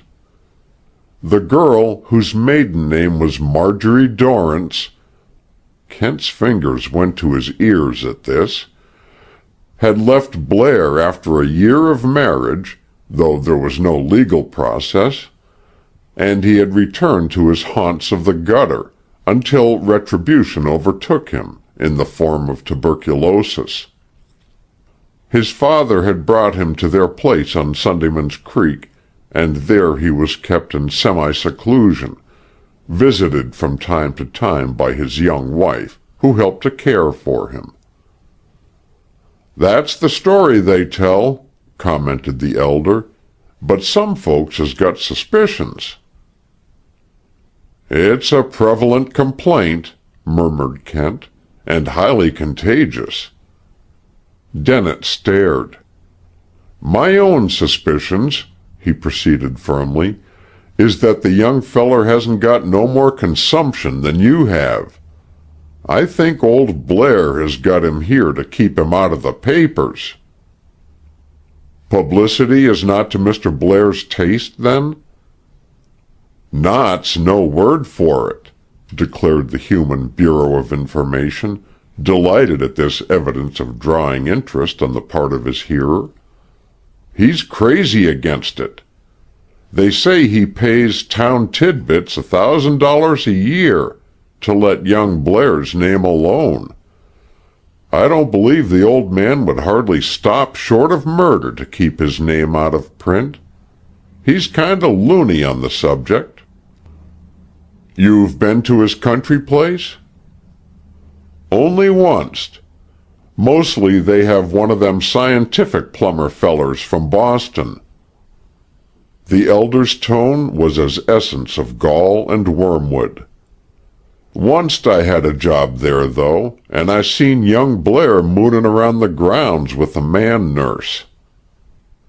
"Quite a place, I hear," suggested Kent. "Sailor Milt Smith is the feller that can tell you about the place as it used to be. Here he comes, up the street." He thrust his head out of the door and called. Sailor Smith, sturdy and white, entered and greeted Kent courteously. "Mr. Dennett was saying," remarked Kent, "that you know something of the history of Hedgerow House, as I believe they call it." "They call it?" repeated the old sailor. "Who calls it? If you mean the Blair place, that's Hogg's Haven, that is. You can't wipe out that name while there's a man living as knew the place at its worst.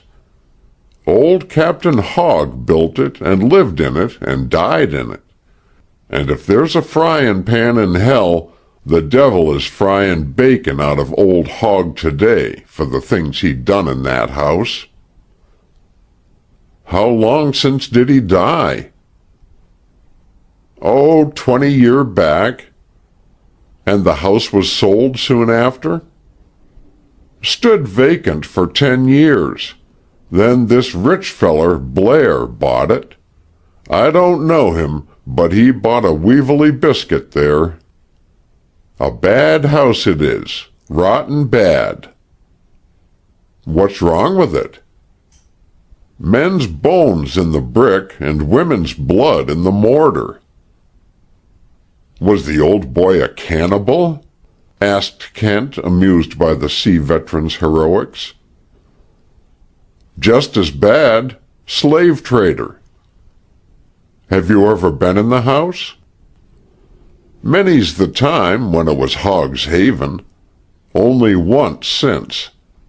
They do tell that the curse has come down with the house and is heavy on the new owner's son. So I've heard. The old white head wagged bodingly. The curse of the blood, he said. It's on all that race. But that wouldn't affect the Blairs. Not Alec Blair, but the boy. How so? Didn't you know there was the same strain in young Wilfred Blair as there was in old Captain Hogg? Hogg's oldest sister was the grandmother of this young feller's mother, wasn't she? Put in Elder Dennett. That's right. Wilfred Blair's great-grandmother. And a bad un, too, I guess, continued the elder relishingly. Don't you say it, cried the old seaman. The curse of the blood was on her. Strange she was, and beautiful, so my mother used to tell me, but not bad. She came in at Lonesome Cove, too. Drowned at sea? Asked Kent. They never knew. One day she was gone, the next night her body came in. They said in the countryside that she had the gift of second sight, and foretold her own death. Huh, mused Kent. And now the Blairs have changed the name of the place. No wonder. There's one thing they haven't changed, the private buryin' plot. Family? Hogg's there, all right, and never a parson in the countryside dared to speak to God about his soul when they laid him there. His nephew, too, that was as black-hearted as himself. But the rest of the graves has got no headstones. Slaves? Them as he kept for his own service and killed in his tantrums. Nobody knows how many. You can see the bend of the creek where they lie from the road, and the old willows that lean over 'em. Cheerful sort of person the late Mr. Hogg seems to have been. Any relics of his trade in the house? Relics? You may say so. His old pistols and compasses, guns, nautical instruments, and the leaded whalebone whip that they used to say he slept with. They've got 'em hung on the walls now for ornyments. Ornyments! If they'd seen 'em as I've seen 'em, they'd sink the dummed things in 100 fathom of clean sea. Sailor Smith was cabin boy on one of the old Hogg fleet one voyage, explained Elder Dennett. God forgive me for it, said the old man. There they hang, and with them the chains and— Isn't that lamp finished yet? Demanded Kent, turning sharply upon Elder Dennett. Having paid for it, with something extra for his curtness, he led the seaman out of the place. You were going to say, and handcuffs, weren't you? He inquired. Why, yes. What of that? Asked the veteran, puzzled. Suddenly he brought his hand down with a slap on his thigh. "Where was my wits?" he cried. "Them irons on the dead woman's wrist. I knew I'd seen their like before. Slave manacles. They must have come from Hogg's Haven." Very likely, but that suspicion had better be kept quiet at present. "Aye, aye, sir," agreed the other. "More devilment from the old haven? A bad house, a rotten bad house." "Yet I've a pressing desire to take a look at it," said Chester Kent musingly. "Going back to Annalaka, Mr. Smith? I'll walk with you as far as the road to Mr. Sedgwick's." Freed of the veteran's company at the turn of the road, Kent sat down and took his ear in hand to think. "Miss Dorrance," he mused. "Marjorie Dorrance. What simpler twist for a nickname than to transform that into Marjorie Daw? Poor Sedgwick. At the Nook he found the object of his commiseration mournfully striving to piece together, as in a mosaic, the shattered remnants of his work. Sedgwick brightened at his friend's approach. "For heaven's sake, come out and do me a couple of sets of tennis," he besought.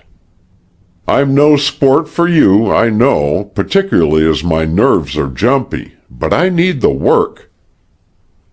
"Sorry, my boy," said Kent, "but I've got to make a more or less polite call." "Didn't know you had friends in this part of the world," said Sedgwick in surprise. "Oh, friends," said Kent rather disparagingly. "Say acquaintances. People named Blair. Ever know 'em?" "Used to know a Wilfrid Blair in Paris," said the artist indifferently. "What kind of a person was he?"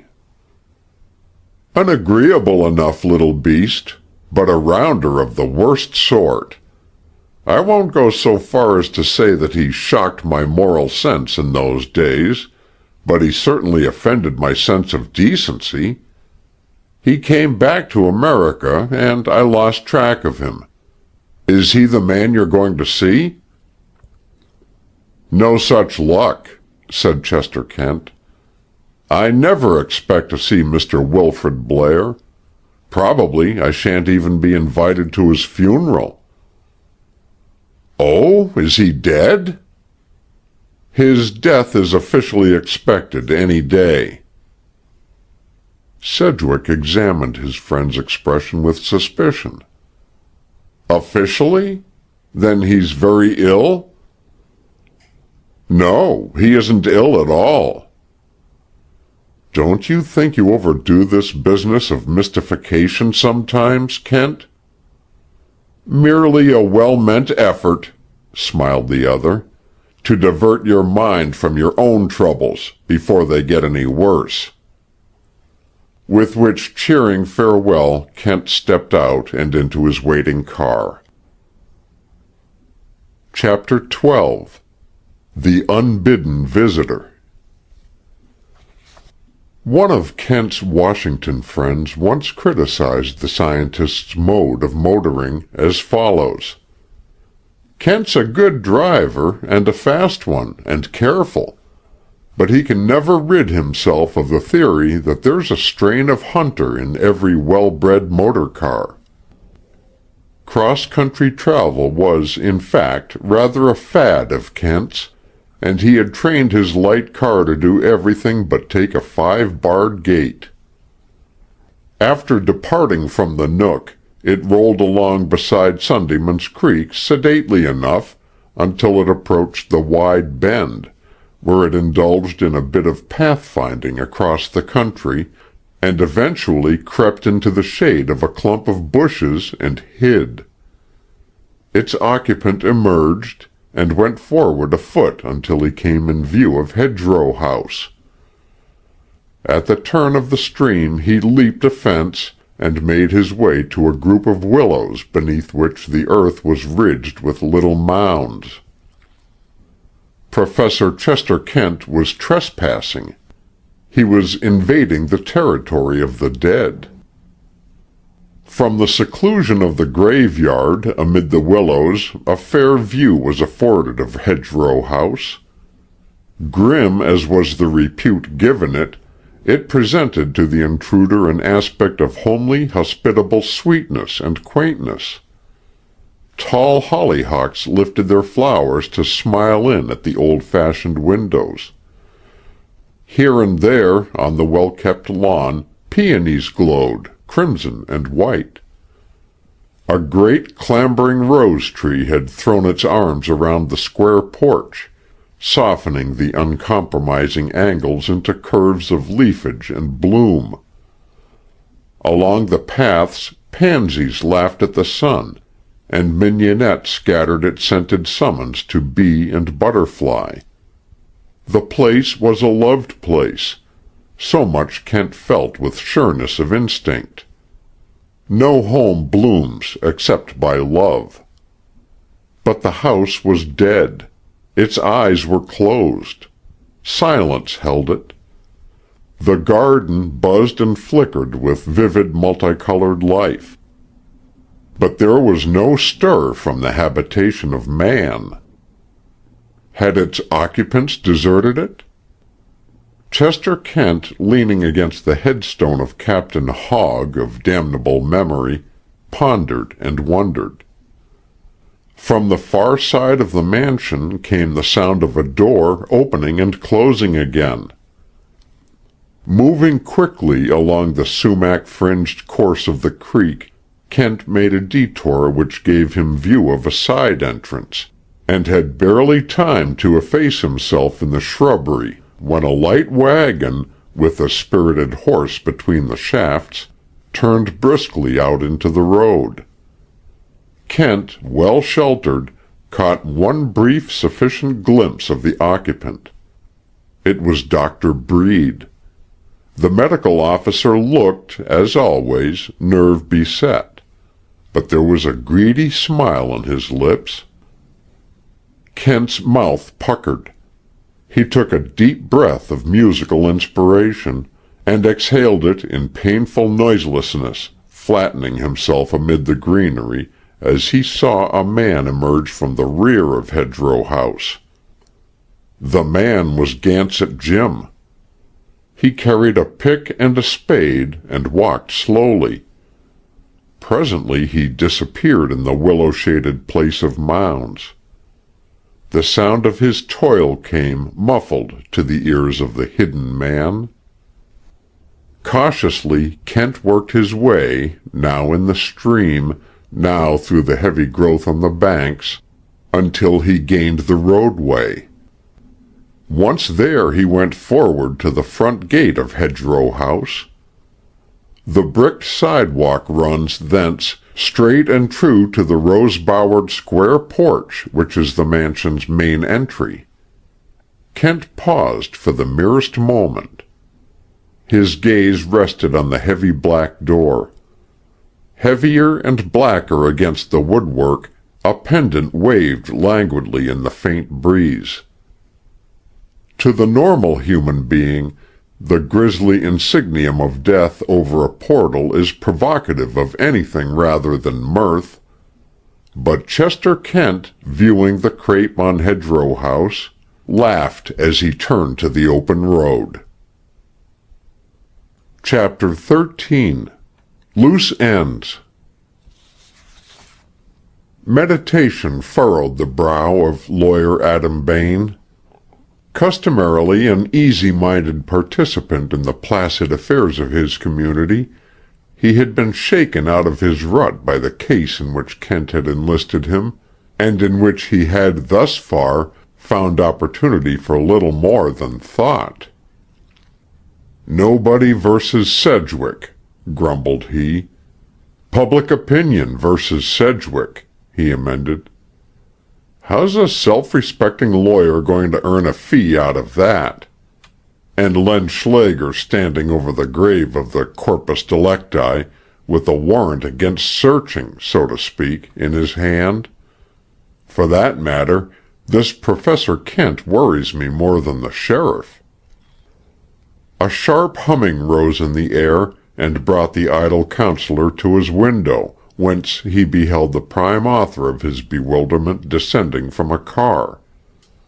A minute later, the two men were sitting with their feet on one desk, a fairly good sign of mutual respect and confidence. "Blair?" said Lawyer Bain. "No, I don't know him, not even to see. Took Hogg's Haven, didn't he?" "Then he doesn't use this post office?" "No, might use any one of half a dozen. See here." He drew a county map from a shelf. "Here's the place. 7 railroad stations on 3 different roads within 10 miles of it. Annalaka would be way out of his reach. Yet Gansett Jim seems to be known here." "Oh, is it Blair that the Indian works for? I never knew. Closer and a deaf-mute with lockjaw, he is. Well, I expect the reason he comes here occasionally is that it's the nearest licensed town. Lo, the poor Injun, when he wants a drink, will walk 10 miles as easy as you'd wink. Do you know most of the post offices around here?" "There isn't but one postmaster within 20 miles that I don't call by his first name, and she's a postmistress." "Then you could probably find out by telephone where the Blair family get their mail?" "Easy." "And perhaps what newspapers they take?" Yes, I guess so." "Try it as soon as you get back." "Back from where?" "Back from the medical officer's place. I think he must have returned by this time." "You want to see Tim Breed?" "No, just his records. Burial permits, I suppose, are a matter of public record." "Yes. All you have to do is go and ask for him. You won't need me." "Regrettable as his bad taste is," said Kent with a solemn face, "I fear that Dr. Breed doesn't regard me with that confidence and esteem which one reads of in illuminated resolutions." "And you want me as an accelerator, eh?" smiled the lawyer. "All right. It's the Jane Doe permit you're after, I suppose." "Which?" "Jane Doe. They buried the corpse from Lonesome Cove under that name. Unidentified dead, you know." Of course," assented Kent. "If you're looking for anything queer in the official paper, you won't find it." "You've examined it yourself?" "Yes." "Good. Nevertheless, I'd like to see the record." Together they went to the medical officer's quarters. Dr. Breed had come in 15 minutes before. Without preliminary, Lawyer Bain said, "I want to see that Jane Doe certificate again." "Aren't you afraid of wearing out the ink on it, Adam?" retorted the other with a furtive grin. "And I," said Chester Kent in his suavest manner, "venture to trouble you to show me the certificate in the case of Wilfrid Blair." Something like a spasm shook the lineaments of Dr. Breed's meager face. "Blair?" he repeated. "How did you know—" He stopped short. "How did I know that Wilfrid Blair is dead?" Kent finished for him. "Why, there has been time enough, hasn't there?" The physician's hands clawed nervously at his straggling hair. "Time enough?" he murmured. "Time enough? I'm only just back from the Blair place myself."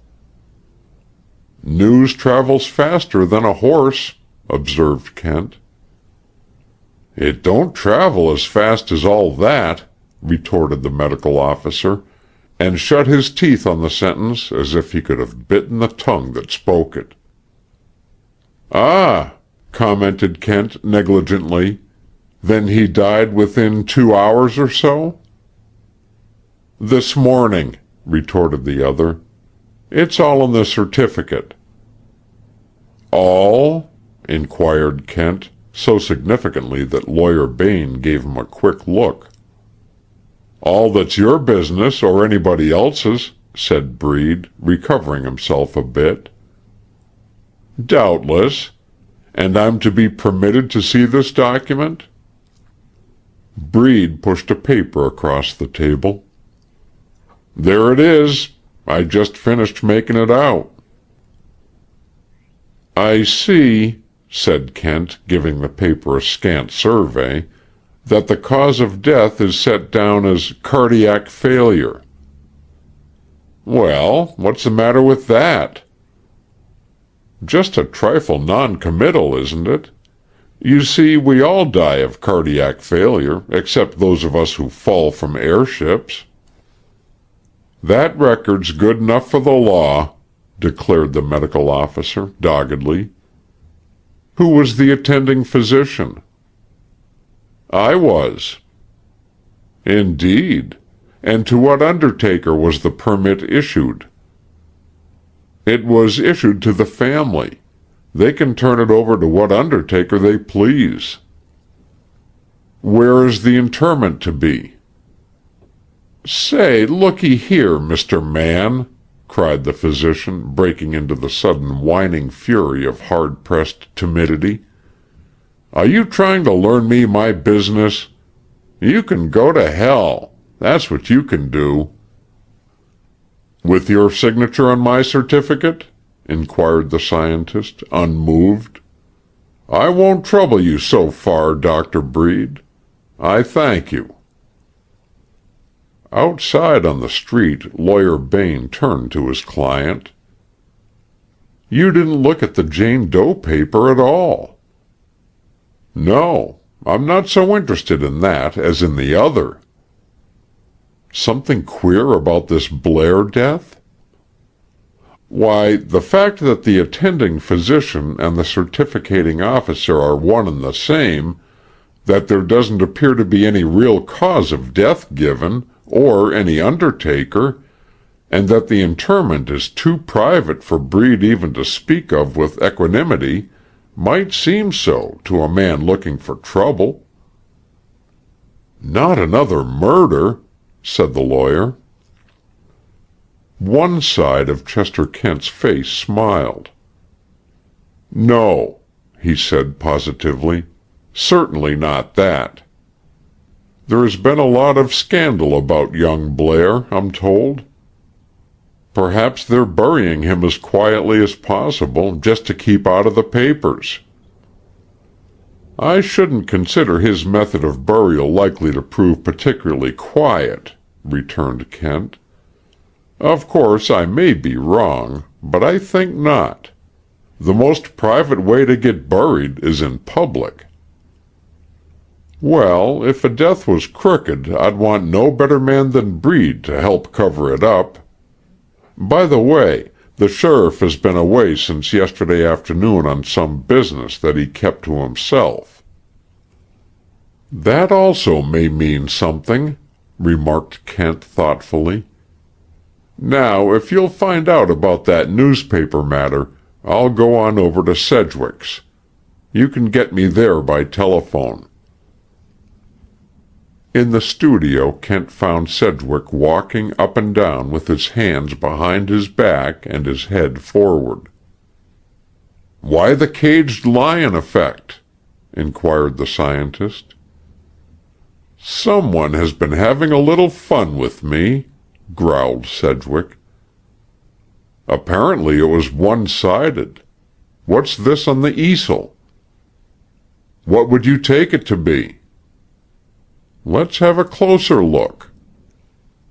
Walking across the room, Kent planted himself in front of the drawing board, upon which had been fixed, by means of thumbtacks, a square of rather soft white paper, exhibiting evidence of having been crumpled up and subsequently smoothed out. On the paper was a three-quarter drawing of a woman's head, the delicate face beneath waves of short curly hair turned a little from the left shoulder, which was barely indicated. Setting his useful monocle in his eye, Kent examined the work carefully. "I should take it," he pronounced at length, "to be sort of a second-hand attempt at a portrait." "You recognize it, though?" "It bears a resemblance to the face of the corpse at Lonesome Cove." "Pretty good likeness, for a thing done from memory, I think." "Memory? Whose memory?" "Well, mine, for instance." "Oh, no, that won't do, you know. It isn't your style of drawing at all." "Setting up for an art critic, are we?" "Aside from which, you certainly wouldn't be using this sort of paper, when you've cardboard to your hand." "So you're not to be caught, I see," said Sedgwick with a nervous laugh. "Not in so plain a trap, at any rate. Where did that precious work of art come from?" "Heaven knows. Ching Lung found it lying on the doorstep, with the cobblestone holding it down. I'd like to lay my hands on the artist." "You'd crumple him up as you did this little message, eh?" smiled Kent. "At least I'd have an explanation out of him. It's a fact, though, that I lost my temper and threw that thing into a corner when Ching first handed it to me. Then it occurred to me that it might be well worth saving. Interesting little sketch, don't you think?" "No." "What? You don't find it interesting?" "Profoundly. But it isn't a sketch." "What would you call it, then?" "A copy." "How can you tell that? You haven't seen the original from which it was made, have you?" "No." "Then what's the basis?" "Quite simple. If you had used your eyes on it instead of your temper, you might have seen at once that it is a tracing. Look for yourself, now." Taking the magnifying monocle that Kent held out, the artist scrutinized the lines of the picture. "By Jove, you're right," said he. "It's been transferred through tracing paper and touched up afterward. Rather roughly, too. You can see where the copyist has borne down too hard on the lead." "What's your opinion of the likeness, if it is the likeness which you suppose?" inquired Kent. "Why, as I remember the woman, this picture is a good deal idealized. The hair and the eyes are much the same, but the lines of the face in the picture are finer. The chin and mouth are more delicate, and the whole effect softer and of a higher type." "Do you see anything strange about the neck, on the left side?" "Badly drawn, that's all." "Just below the ear there is a sort of blankness, isn't there?" "Why, yes. It seems curiously unfinished, just there." "If you were touching it up, how would you correct that?" "With a slight shading, just there, where the neck muscle should be thrown up a bit by the turn of the head." "Or by introducing a large pendant earring which the copier has left out?" "Kent, you're a wonder. That would do it, exactly. But why in the name of all that's marvelous should the tracer of this drawing leave out the earring?" obviously to keep the picture as near like as possible to the body on the beach. Then you don't think it is the woman on the beach? No, I don't. Who else could it possibly be? Perhaps we can best find that out by discovering who left the drawing here. That looks like something of a job. Not very formidable, I think. Suppose we run up to the village and ask the local stationer who has bought any tracing paper there within a day or two. As the demand for tracing paper in Martindale Center was small, the stationer, upon being called on, had no difficulty in recalling that Elder Dennett had been in that afternoon and made such a purchase. "Then he must have discovered something after I left him," said Kent to Sedgwick, "for he never could have kept his secret if he'd had it then." "But what motive could he have?" cried the artist. "Just mischief, probably. That's enough motive for his sort." Turning to the storekeeper, Kent asked, "Do you happen to know how Mr. Dennett spent the early part of this afternoon?" "I surely do. He was up to Dimmock's rummage auction, and he got something there that tickled him like a feather. But he wouldn't let on what it was." "The original," said Sedgwick. "What does Dimmock deal in?" "All kinds of odds and ends. He scrapes the country for bankrupt sales, and has a big auction once a year. Everybody goes. You can find anything from a plow handle to a second-hand marriage certificate at his place." "We now call on Elder Dennett," said Kent. That worthy was about closing up shop when they entered. "Don't your lamp work right yet, Professor Kent?" he inquired. "Perfectly," responded the scientist. "We have come to see you on another matter, Mr. Sedgwick and I." "First, let me thank you," said Sedgwick, "for the curious work of art which you left at my place." "Hey?" inquired the elder, with a rising inflection. "Don't take the trouble to lie about it," put in Kent. "Just show us the original of the drawing which you traced so handily." The town gossip shifted uneasily from foot to foot. "How'd you know I got the picture?" he giggled. "I didn't find it myself till I got back from the auction." "Never mind the process. Have you the original here?" "Yes," said Elder Dennett, and going to his desk, he brought back a square of heavy bluish paper, slightly discolored at the edges. "That's a very good bit of drawing," said Sedgwick, as he and Kent bent over the paper. "But unsigned," said his companion. "Now, Mr. Dennett, whom do you suppose this to be?" "Why, the lady that stopped to talk with Mr. Sedgwick, and was killed in Lonesome Cove." "Then why did you leave out this earring in copying the picture?" "Oh, well," explained the other in some confusion, "she didn't have no earrings on when I seen her, and it looks a lot more like without it."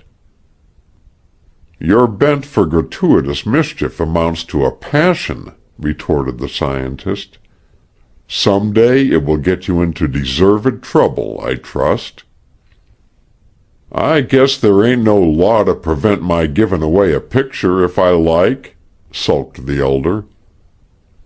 "Perhaps you'd like to give away another one." Yankee shrewdness sparkled in the eye of Mr. Dennett. "Mr. Sedgwick said that was a good drawin', and I guess he knows. I guess it's worth money." "How much money, would you guess?" $5. replied the other in a bold expulsion of breath. At this moment Sedgwick, who had been studying the picture in the light, made a slight signal with his hand, which did not escape Kent. $5 is a big price for a rough pencil sketch, said the scientist. I'd have to know more of the picture to pay that for it. Where did you find it? In this book. I bought the book at Dimmock's rummage auction. He produced a decrepit, loosely bound edition of the Massachusetts Agricultural Reports. The picture was stuck in between the leaves. No name in the book, said Kent. The flyleaf is gone. But here's the date of publication, 1830. That would be just about right, said Sedgwick with lively interest. Right for what? Demanded Dennett. Before there was time for reply, Kent had pressed a $5 bill into his hand with the words, "You've made a trade." "Wait," protested the elder, but the sketch was already in Sedgwick's possession. "It's an Elliot," said that gentleman. "I'm sure of it. I've seen his sketches before, though they're very rare, and there's an unmistakable touch about his pencil work." "In that case," said Kent suavely, "Mr. Dennett will be gratified to know that he has sold for $5 an article worth 50 times that." They left him groaning at his door and went to look up Dimmock, the rummage man. But he was wholly unable to throw any light on the former owner of the reports, in which the drawing had been tucked away. There the investigation seemed to be up against a blank wall. "Isn't it astounding?" said Sedgwick. "Here's a portrait antedating 1830 of a woman who has just died, young. What was the woman I saw? A revenant in the flesh?" "If you ask me," said Kent slowly, "I should say rather an imitation." Further he would not say, but insisted on returning to the Nook. As they arrived, the telephone bell was ringing with the weary persistence of the long unanswered. To Kent's query, Lawyer Bain's voice announced, "I've been trying to get you for an hour." "Sorry," said Kent. "Is it about the newspapers?" "Yes," said the lawyer. "I've got the information." And he stated that 4 newspapers went regularly to Hedgerow House: the New York Star, and Messenger, and the Boston Eagle to Alexander Blair, and the Boston Free Press to Wilfrid Blair. Over this information Kent whistled in such melancholy tones that his host was moved to protest. "You're on the track of something, and you're keeping it dark from me." "I'm not traveling the most brilliantly illuminated paths myself, my young friend," replied Kent, and lapsed into silence. The artist set the Elliot sketch beside the copy and compared them for a time. Then he fell to wandering desolately about the studio. Suddenly he turned, walked over to his friend, and laid a hand on his shoulder. "Kent, for the love of heaven, can't you do something for me?" "You mean about the girl?" Sedgwick nodded. "I can't get my mind to stay on anything else. Even this infernal puzzle of the pictures doesn't interest me for more than the minute. The longing for her is eating the heart out of me." "My dear Frank," said the other quietly, "if there were anything I could do, don't you think I'd be doing it?" It's a very dark tangle. And first of all, I have to clear you. Never mind me. What do I care what people think? Or what she may think? Sedgwick's head drooped. I didn't consider that. It may be the very center point for consideration. If there were only something to do, fretted the artist. It's this cursed inaction that is getting my nerve. If that's all, returned Kent slowly, I'll give you something to do. And I fancy, he added grimly, it will be sufficiently absorbing to take your mind from your troubles for a time at least. Bring it on. I'm ready. All in good time. Meantime, here's a little test for your intelligence. Problem, continued Kent with a smile. When the bewildered medieval mind encountered a puzzle too abstruse for ordinary human solution, what was its refuge?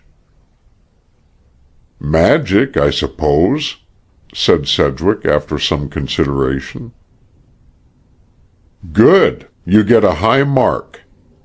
The medieval mind, I may observe, was at times worthy of emulation.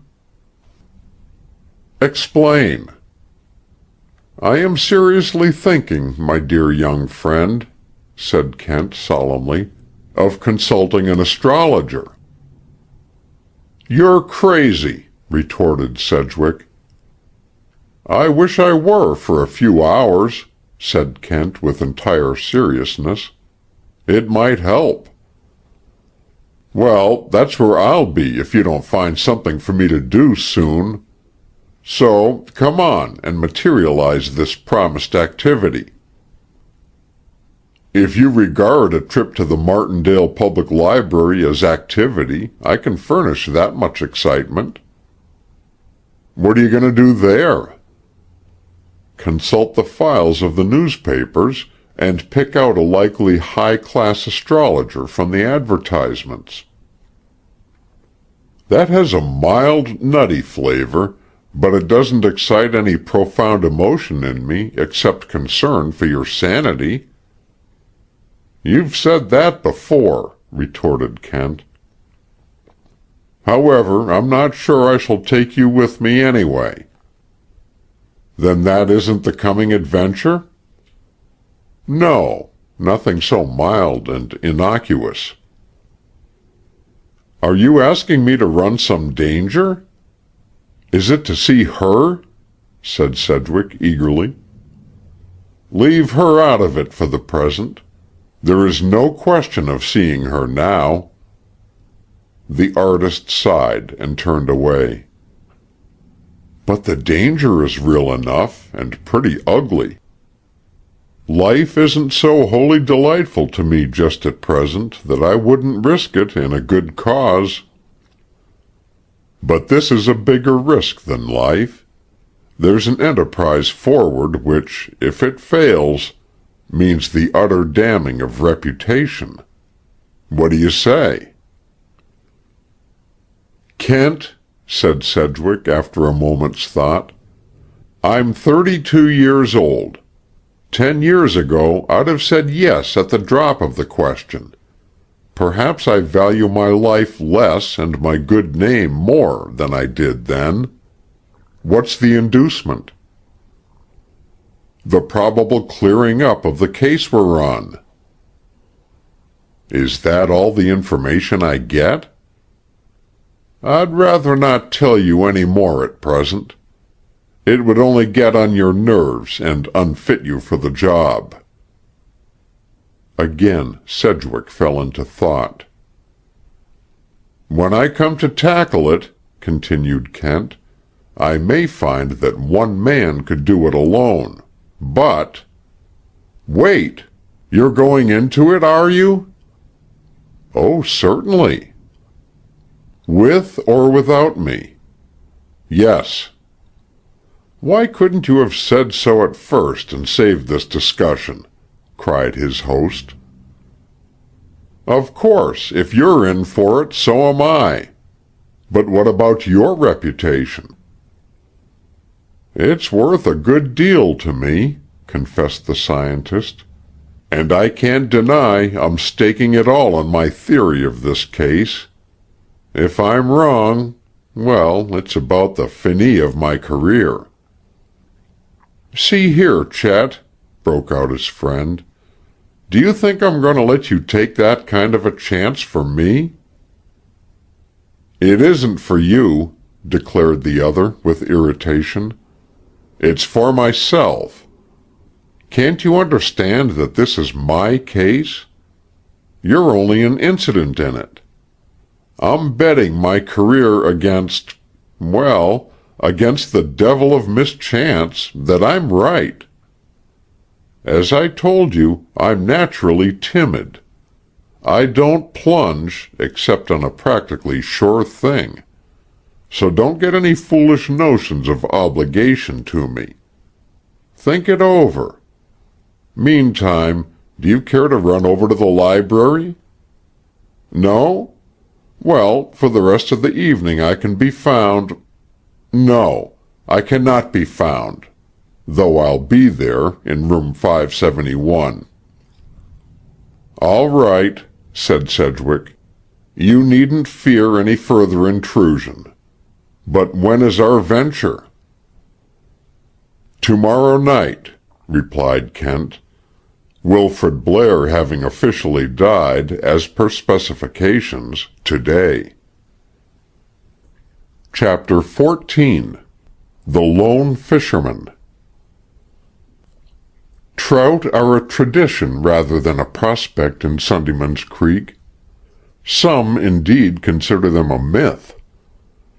Hope springs eternal in the human breast, however, and a fisherman, duly equipped, might have been observed testing the upper reaches of the stream on the morning of July 10th. Although his rod and tackle were of the best, his apparel was rough, not to say scrubby. An old slouch hat was drawn down over his forehead, and staring blue glasses sheltered his eyes against the sun, which was sufficiently obscured, for most tastes, by a blanket of gray cloud, promising rain. Under arching willow and by promising rock, his brown hackle flickered temptingly, placed by an expert hand. But, except for one sunfish who had exhibited suicidal curiosity, there was none to admire his proficiency. One individual, indeed, had witnessed it, but without admiration. An urchin angling under a bridge for bullheads. "What are you getting with that rig?" he had inquired with the cynicism of the professional. "Oh, some snags and an occasional branch, and now and then a milkweed," returned the angler amiably. "Well, you can't fish below the next bend," the urchin informed him. "Them folks that bought Hogg's Haven has wire-fenced off the creek." "I had just as lief get tangled in a wire fence as any other kind," replied the angler with cheery pessimism, whipping his fly into a shaded spot where a trout would surely have been lurking if the entire Salmo family hadn't departed for the happy fishing grounds, several generations back, in consequence of the pernicious activities displayed by an acquisitive sportsman with an outfit of dynamite and sticks. "Suit yourself," retorted the boy. "You won't get nothing anyhow." The rumble of a vehicle distracted his attention, and he looked up to observe with curiosity a carriage full of strangers pass across the bridge. The strangers were all in black. The angler had looked up too, but immediately looked away again, and turned to continue his hopeful progress toward the bend. Not until he had rounded the curve did he pause for rest. Beyond sight of the youthful Isaac Walton, he waded out upon the bank, produced a glass, and applied it to his eyes, turning it upon the willow grove on the borders of the Blair estate. The briefest of surveys satisfied him, and he resumed his fishing and his waiting. He was waiting for the funeral service of Wilfrid Blair. Notices in the Boston and New York papers had formally designated the burial as private. That invaluable aide, lawyer Adam Bain, who seemed to have his fingers on the pulse of all the county's activities, had informed Kent that telegraphic summons had gone out to a few near relatives, and that the relatives, together with a clergyman, were expected that morning. That is why Chester Kent, a famous master of the art of fly fishing, was whipping a dead stream. For a patient hour longer his questing flies explored unresponsive nooks and corners. At the end of that time he sighted a figure coming from Hedgerow House, and dodged into a covert of sumac. The glass brought out clearly the features of Alexander Blair, set, stern, and pale. Blair walked swiftly to the willow thicket where lay Captain Hogg and his unnamed victims, looked down into the raw, fresh excavation, and turned away. Another man, issuing from the house, joined him. From his gestures, Alexander Blair seemed to be explaining and directing. Finally, both returned to the house. "Handling the whole business himself," commented Kent. "I like his courage, anyway." Half an hour afterward, the little funeral procession moved from the house. There was no hearse. 6 men carried the coffin. They were all strangers to Kent, and their clothes gave obvious testimony of city origin. Half a dozen other men and 3 women, heavily veiled, followed. Kent thrust his glass into his pocket and lifted his rod again. By the time the clergyman had begun the service, Kent was close to the obstructing fence. He could hear the faint, solemn murmur of the words. Then came the lowering of the casket. The onlooker marked the black and silver sumptuousness of it, and thought of the rough hemlock box that enclosed the anonymous body in Annalaka churchyard.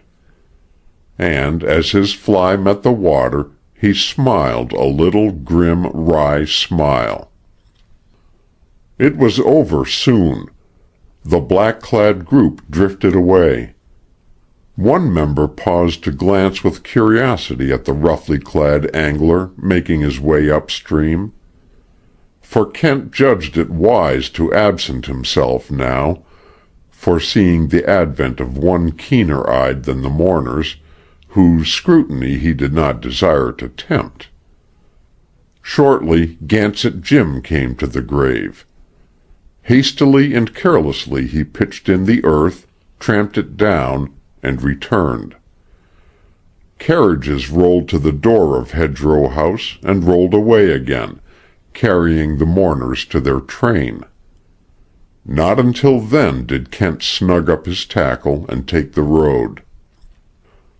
No sooner had he reached the hotel and changed into dry clothes than he made haste to the Nook, and thus addressed Sedgwick. "Now I'm your man for that tennis match." "Kent, I don't like your looks," observed his friend, remarking the scientist's troubled eyes. "Don't you? Where are the implements of warfare?" "Here they are," said the other, producing rackets and balls. "You look to me done up."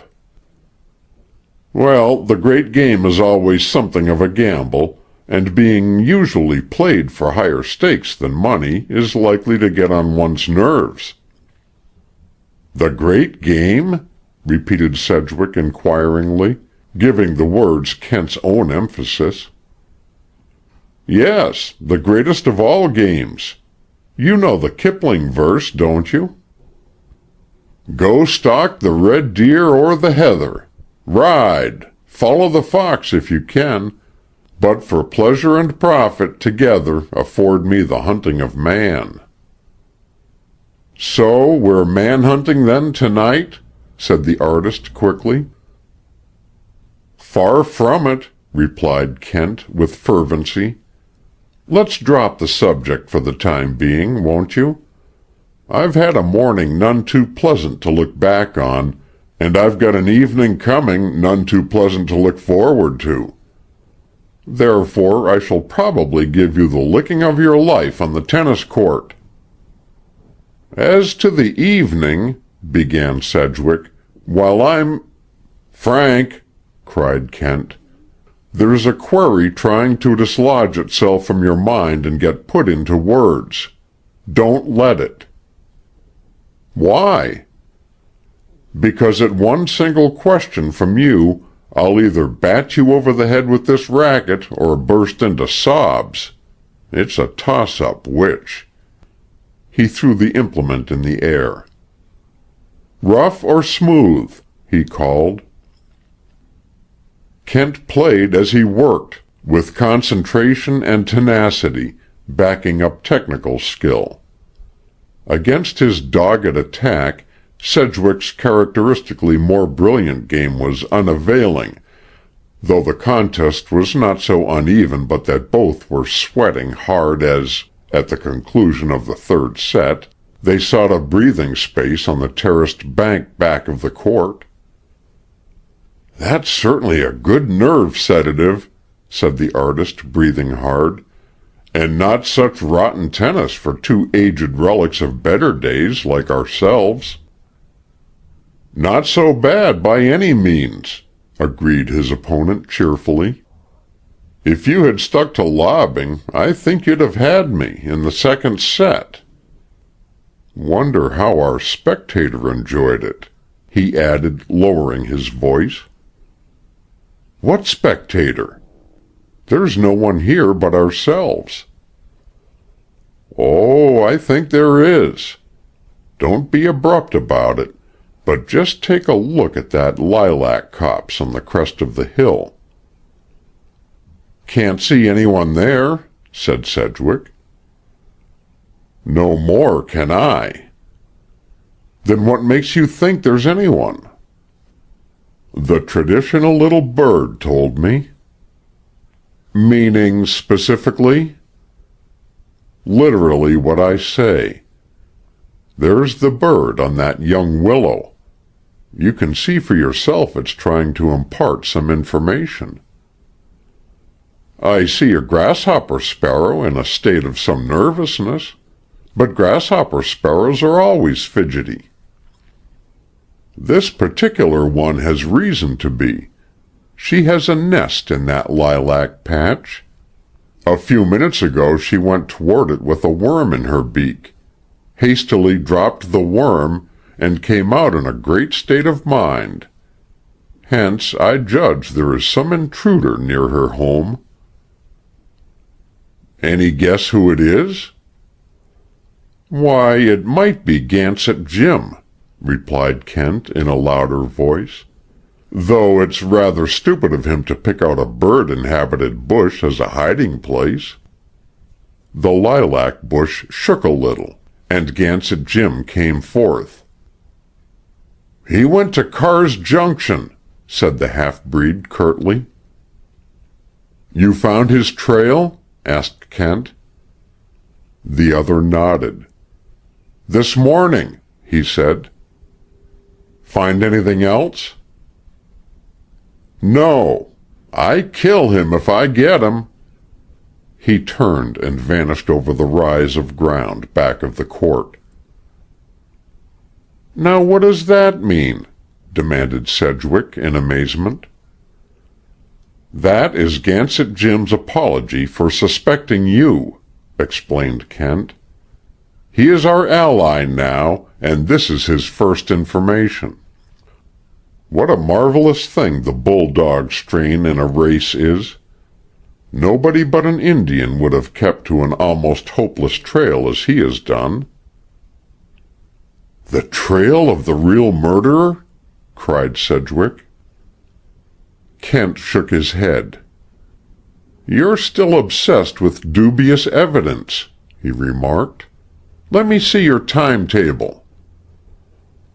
Having studied the schedules that the artist produced for him, he nodded consideringly. "Boston it is, then," he said. "As I thought. Sedgwick, I'm off for 2 or 3 days of travel, if we get through this night without disaster." Chapter 15. The Turn of the Game. Night came on in murk and mist. As the clouds gathered thicker, Chester Kent's face took on a more and more satisfied expression. Sedgwick, on the contrary, gloomed sorely at the suspense. Nothing could be elicited from the director of operations, who was, for him, in rather wild spirits. The tennis match seemed to have sweated the megrims out of him. He regaled his chafing friend with anecdotes from his varied career, the comedy of the dynamiter's hair, the tragedy of the thrice-fatal telephone message at the Standard Club, the drama of the orchid hunt on Weehawken Heights. From time to time he thrust a hand out of the window. Shortly after midnight there was a splatter of rain on the roof. "Good," said Kent, stretching elaborately. "Couldn't be better. Life's a fine sport." "Couldn't be worse, I should think," contradicted Sedgwick. "Depends on the point of view, my boy. No longer can my buoyant spirit support your determined melancholy without extraneous aid. The time has come for action. Be thankful. Get on your coat." Sedgwick brightened at once. "Right-o," he said. "Get your lamps lighted and I'll be with you."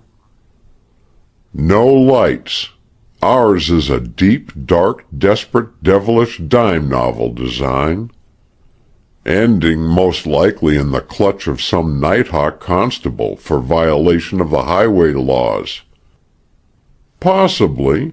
We've got to chance it. Come into the garden, Maud," chanted the scientist. Sedgwick started. "I thought we were going to motor somewhere. What about the garden?" "About the garden? Why, somewhere about the garden there must be, I should guess, certain implements which we need in our enterprise." He executed a solemn dance step upon the floor and warbled, "Oh, a pickaxe and a spade for and a shrouding sheet." A sudden thought struck cold into the heart of Sedgwick. "Be sensible, can't you?" he exclaimed. "What do you want with a pickaxe and spade?" "My wants are few and small. If you haven't a pick, 2 spades will do. In fact, they'll be better. I was merely sticking to the text of my Hamlet." His shoulders slumped, his jaw slackened, and as his figure warped into the pose of the gravedigger, he wheezed out the couplet again. The cold thought froze around Sedgwick's heart. He visioned the wet soil of Annalaka burying ground, heaped above a loose hasp pine box, within which went forward the unthinkable process of earth reclaiming its own. "Good God, is it that?" he muttered. The mummer straightened up. "In plain prose, do you possess 2 spades?" he inquired. Speechless, Sedgwick went out into the dark, presently returning with the tools. Kent took them out and disposed them in the car. "Get in," he directed. "If we had to do this, Kent," said Sedgwick, shuddering in his seat, Why haven't we done it before?" The other turned on the power. "You're on the wrong track as usual," he remarked. "It couldn't be done before." "Well, it can't be done now," cried the artist in sudden sharp excitement. "It won't do. Stop the car, Kent."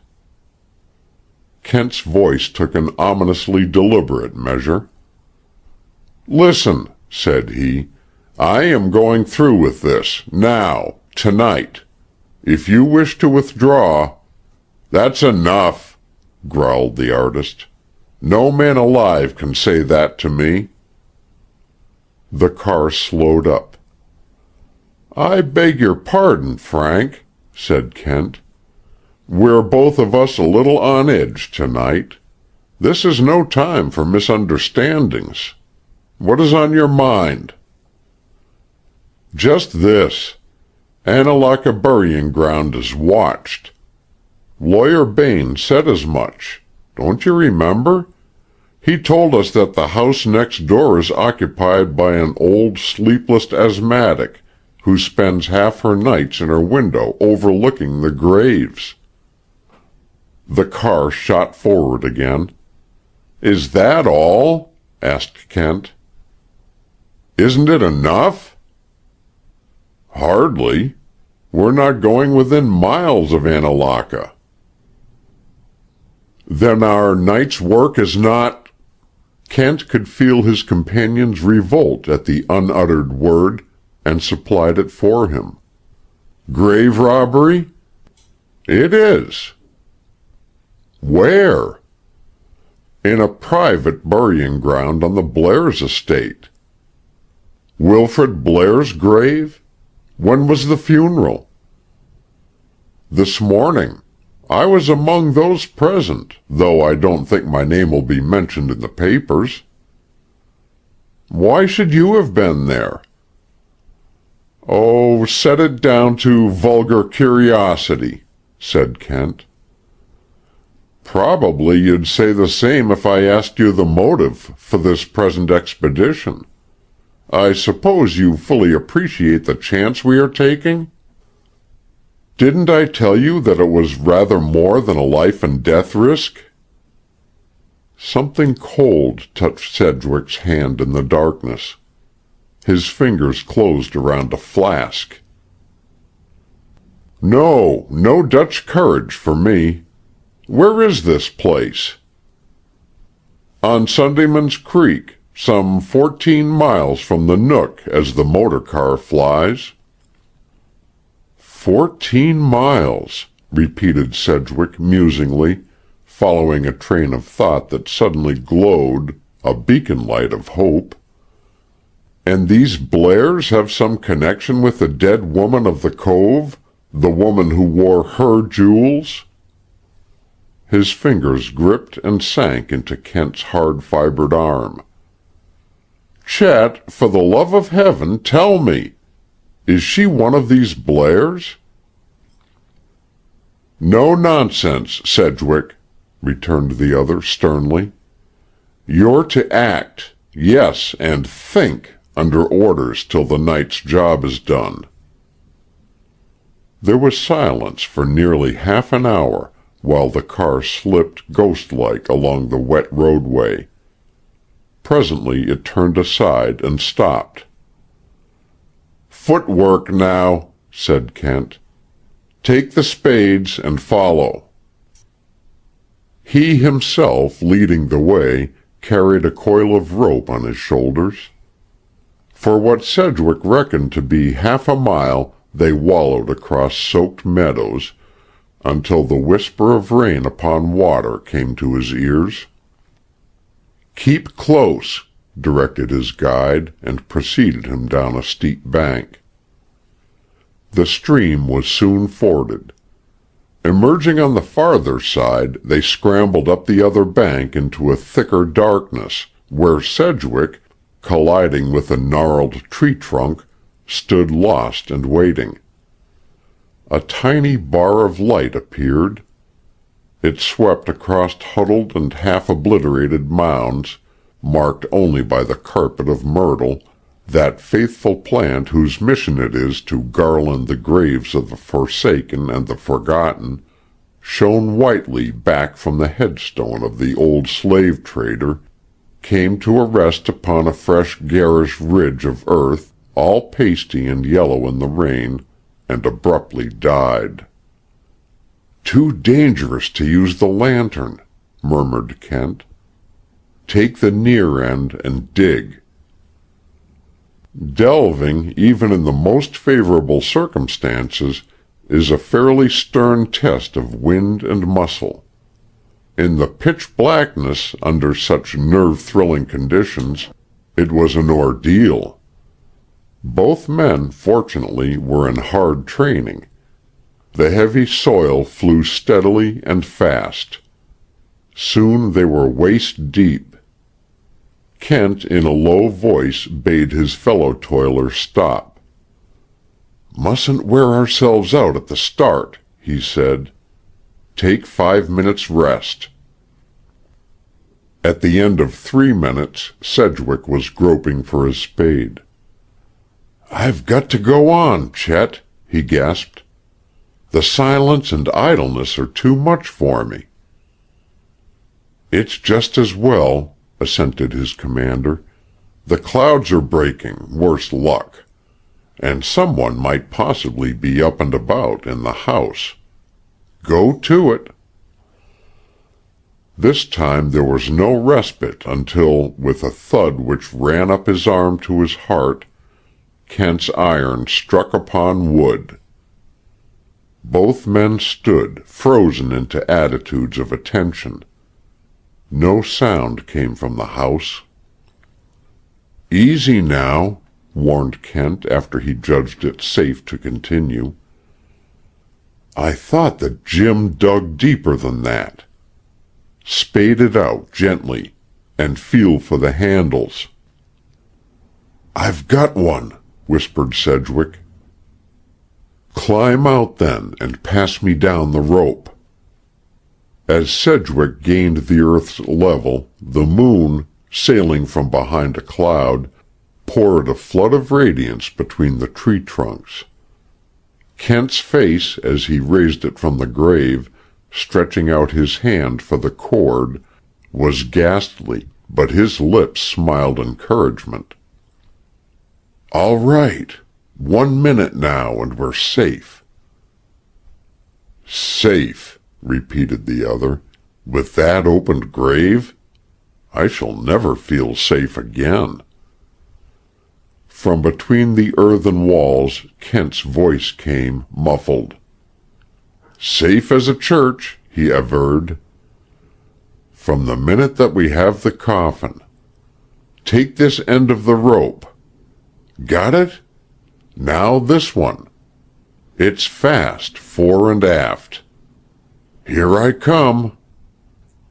With a leap he clambered out of the excavation. He took one end of the rope from Sedgwick's hand. "All ready to haul?"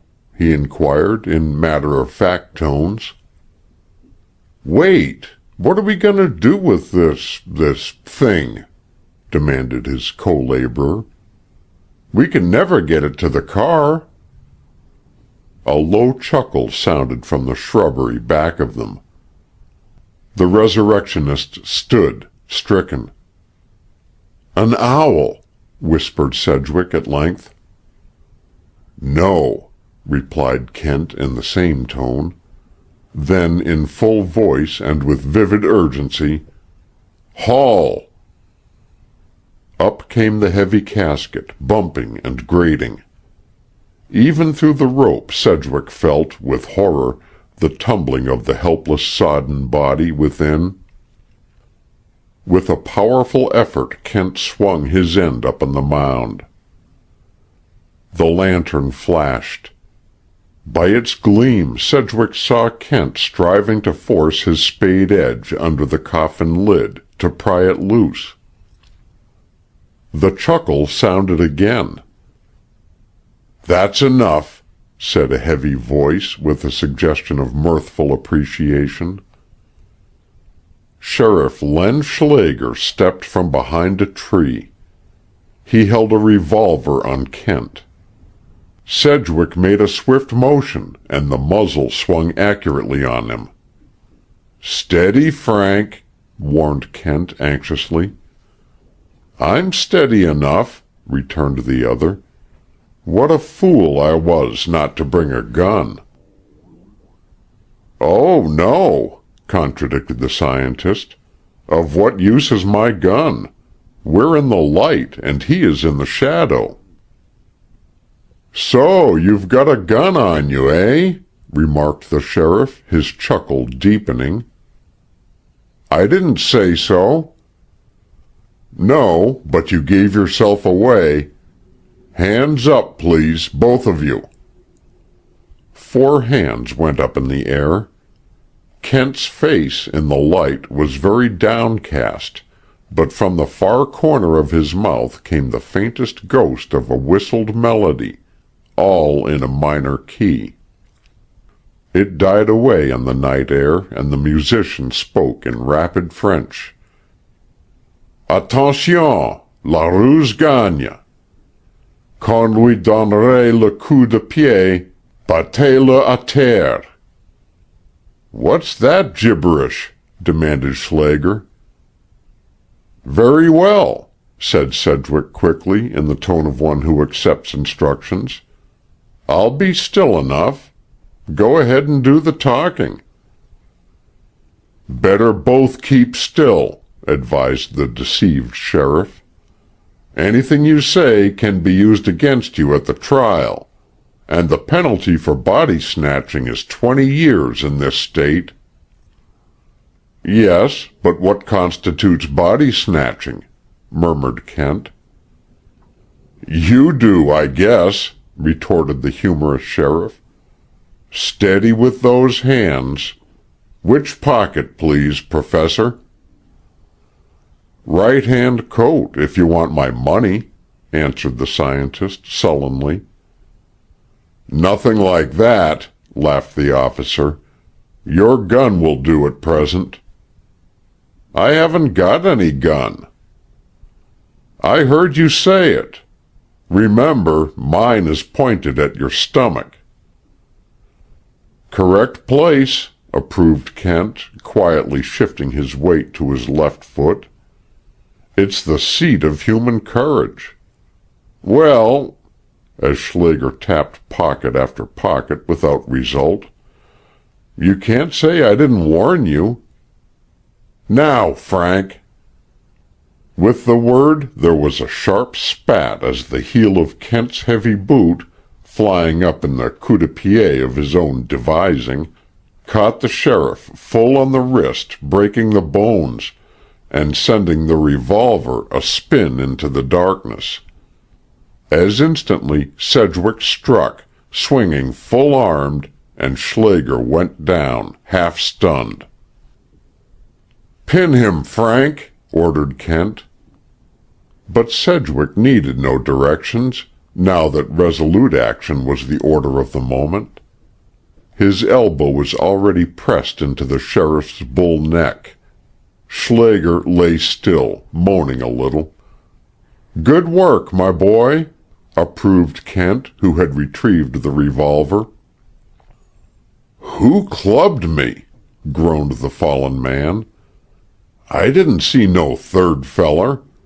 And what good's it going to do you anyway? There you are, and there's the robbed grave. Exaggerated by assault on an officer of the law," he added technically. "That is right too, Kent," added Sedgwick with shaking voice. "Whatever we do, I don't see but what we are disgraced and ruined." "Unless," suggested Kent with a mild-toned malice, "we rid ourselves of the only witness to the affair." A little gasp issued from the thick lips of Len Schlager. But he spoke with courage, and not without a certain dignity. "You got me," he admitted quietly. If it's killing, why, I guess it's as good as a way to go as any. An officer in the discharge of his duty. Not so sure about the duty, Schlager, said Kent with a change of tone.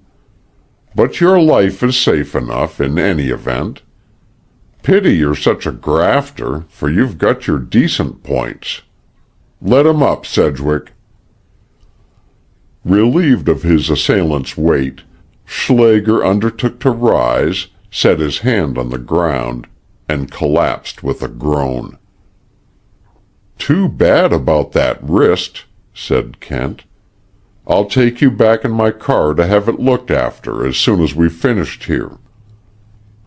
I suppose you know I'll have to arrest you just the same. Don't bluff, retorted the other carelessly. It wastes time. Steady. Here comes the rest of the party. Across the moonlit lawn moved briskly the spare, alert figure of the owner of Hedgerow House. His hand grasped a long-barreled pistol. He made straight for the grove of graves. Within 5 yards of the willows he stopped, because a voice from behind one of them had suggested to him that he do so. I also am armed, the voice added. Hesitancy flickered in Mr. Blair's face for a brief moment.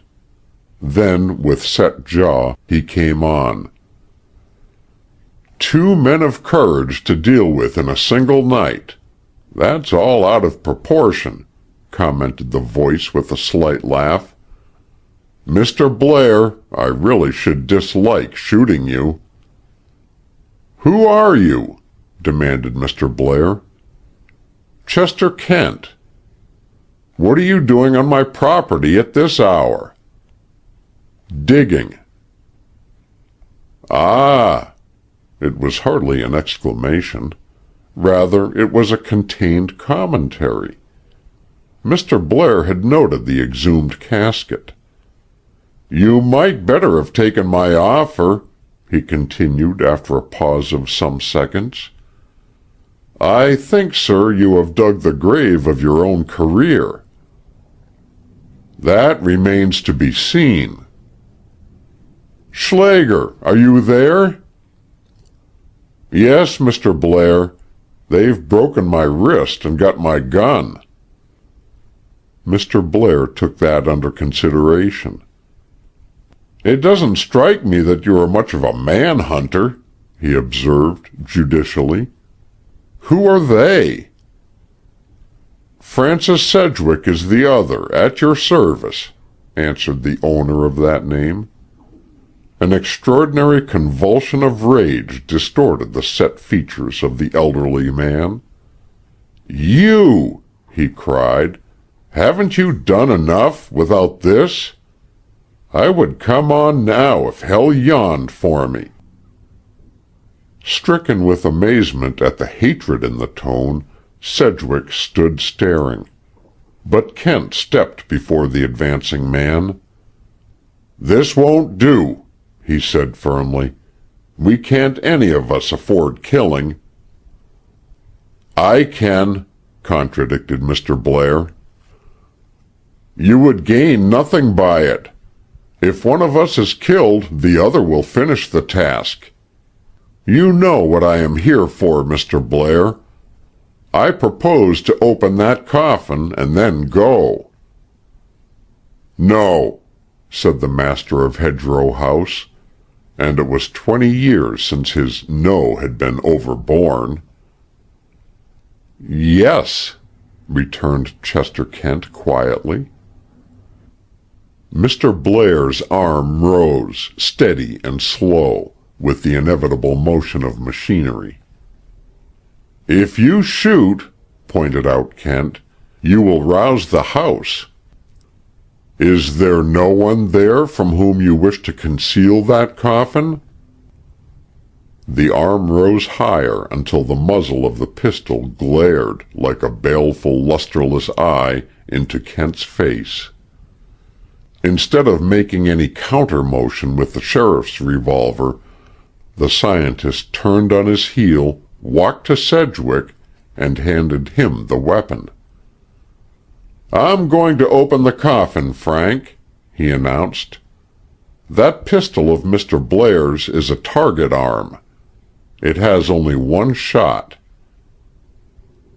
"True," put in its owner, "but I can score 120 with it at 100 yards range." "If he should fire, Frank, wing him. And then, whatever happens, get that casket open. That is the one thing you must do, for me and yourself." "But he may kill you," cried Sedgwick in an agony of apprehension. "He may, but I think he won't." "Won't he?" muttered the older man on an indrawn breath. "I'd rather it was the other scoundrel, but either or both." Sedgwick stepped to within 2 paces of him. "Blair," he said with a snarl, "you so much as think with that trigger finger, and you're dead." "No killing, Frank," countermanded Kent. "In his place you'd perhaps do as he is doing." "Don't take any chances, Mr. Blair," besought the sheriff. "They're desperate characters. Look what they done to me." "There's a testimonial," murmured Kent as he picked up his spade, "for one who has always worked on the side of law and order." He worked the blade craftily under the lid and began to pry. The cover gave slightly. Mr. Blair's pistol sank to his side.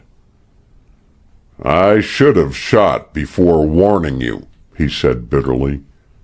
"Violating graves is, I suppose, your idea of a lawful and orderly proceeding?" The rending crackle of the hard, heavy wood was his answer.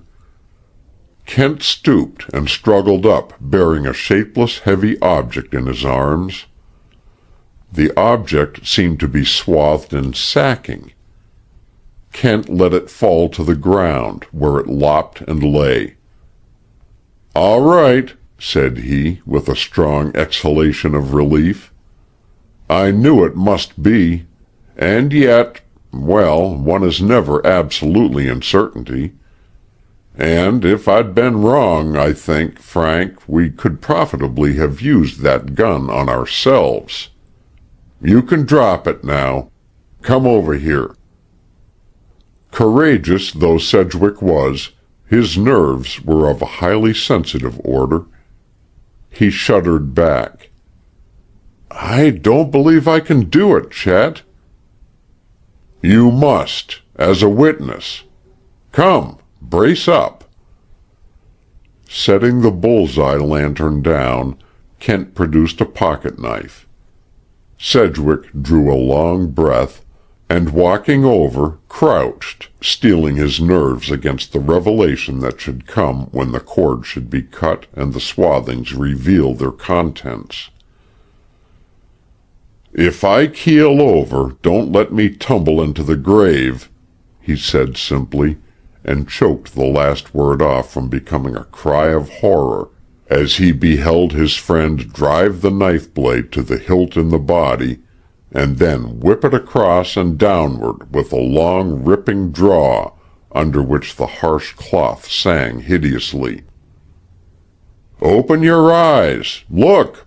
Look!" cried Kent heartily. A strong trickle of sand flowed out of the rent in the sack and spread upon the ground. "That is all," said Kent. Relief clamored within Sedgwick for expression.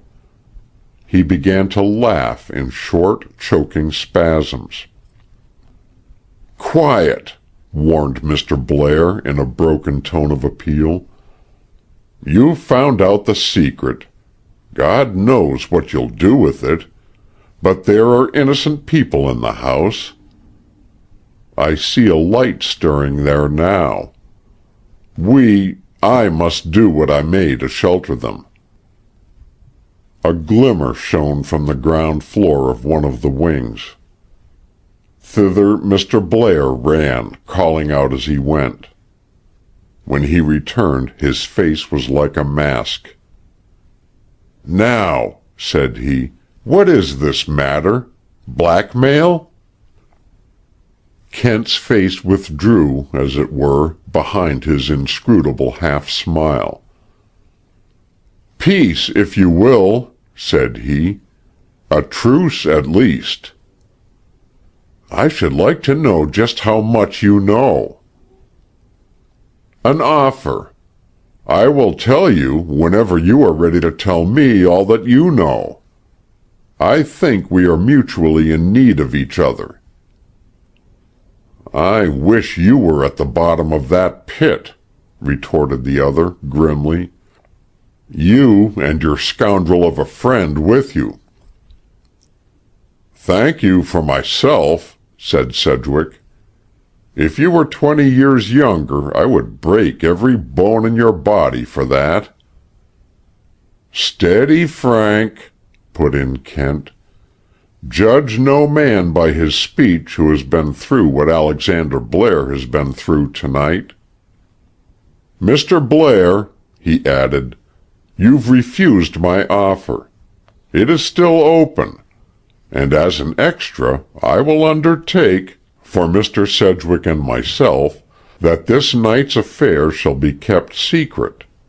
And now the next thing is to cover the evidence. Spades, Frank." The two men took up their tools. "I'll spell you," said Alexander Blair.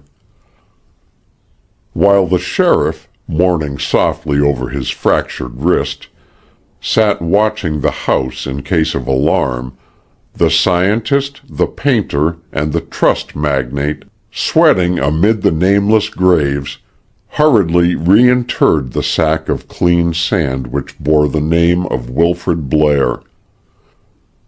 "And now," said Chester Kent, petting his blistered palms, as the last shovelful of dirt was tamped down, "I'll take you back with me, Mr. Sheriff, to Sedgwick's place, and do the best I can for you till the morning. About 6 o'clock we'll find you unconscious below the cliffs where you fell in the darkness. Eh?" Despite his pain, the sheriff grinned. "I guess that's as good as the next lie," he acquiesced. "You fight fair, Professor." "Then answer me a fair question. What were you doing at Hedgerow House tonight?" "Why, you see," drawled the official, "I saw you fishin' that stream, and it come to my mind that you was castin' around for more than trout that wasn't there. But I didn't hardly think you'd come so soon, and I was asleep when the noise of the spade on the coffin woke me." "Bad work and clumsy," commented Kent with a scowl. "Come along. My car will carry 3. Sedgwick can sit on the floor. Good night, Mr. Blair." "All aboard, Frank." There was no answer. "What became of Sedgwick?" demanded Kent. "He was here half a minute ago, I'll swear to that," muttered the sheriff. Kent stared anxiously about him. "Frank! Frank!" he called half under his breath. "Not too loud," besought Alexander Blair. The clouds closed over the moon. Somewhere in the open a twig crackled. Sedgwick had disappeared. Chapter 16. The Meeting. Hope had surged up, sudden and fierce, in Sedgwick's heart, at the gleam of the candle in Hedgerow House. He was ready for any venture after the swift climax of the night, and his hope hardened into determination. Faithfully he had taken Kent's orders. But now the enterprise was concluded, to what final purpose he could not guess.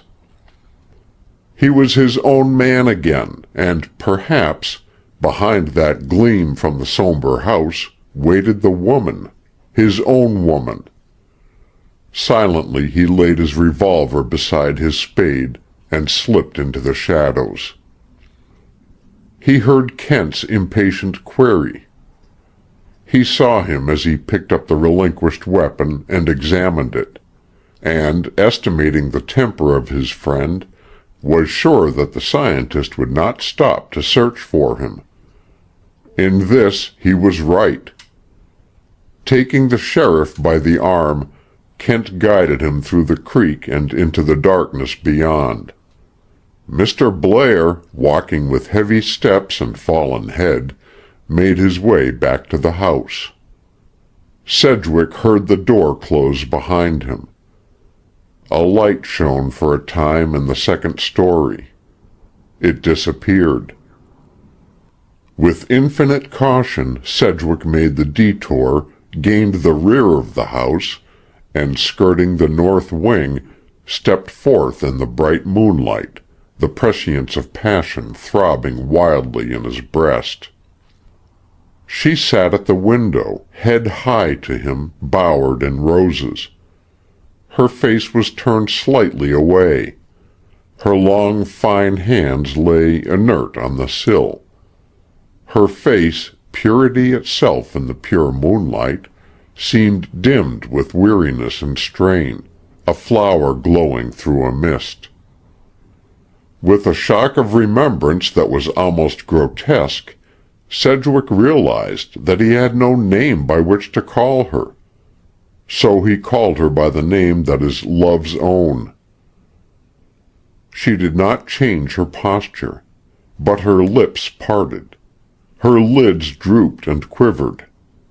She was as one in a lovely dream.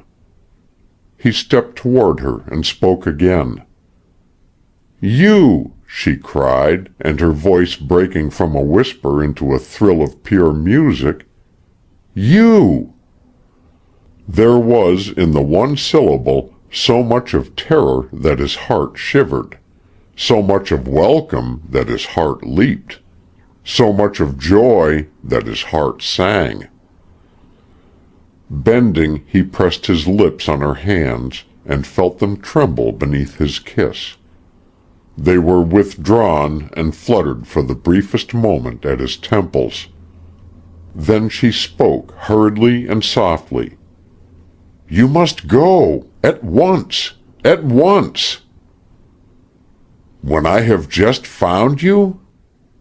If you have any care for me, for my happiness, for my good name, go away from this house of dread." "What?" said Sedgwick sharply. "Of dread? What do you do here, then?" "Suffer," said she, then bit her lips. "No, no, I didn't mean it. It is only that the mystery of it, I am unstrung and weak. Tomorrow all will be all right. Only go." "I will," said Sedgwick firmly, "and you shall go with me." "I? Where?" He caught her hand again and held it to his heart. "To see the gold air and the silver fade and the last bird fly into the last light," he whispered. "Don't," she begged. "Not that. It brings back that week too poignantly. Oh, my dear, please, please go." "Listen," he said, "heart of my heart, I don't know what curse hangs over this house, but this I do know, that I cannot leave you here. Come with me now. I will find some place for you tonight, and tomorrow we will be married." With a sharp movement she shrank back from him. "Married? Tomorrow?" The words seemed to choke her. "Don't you know who I am?"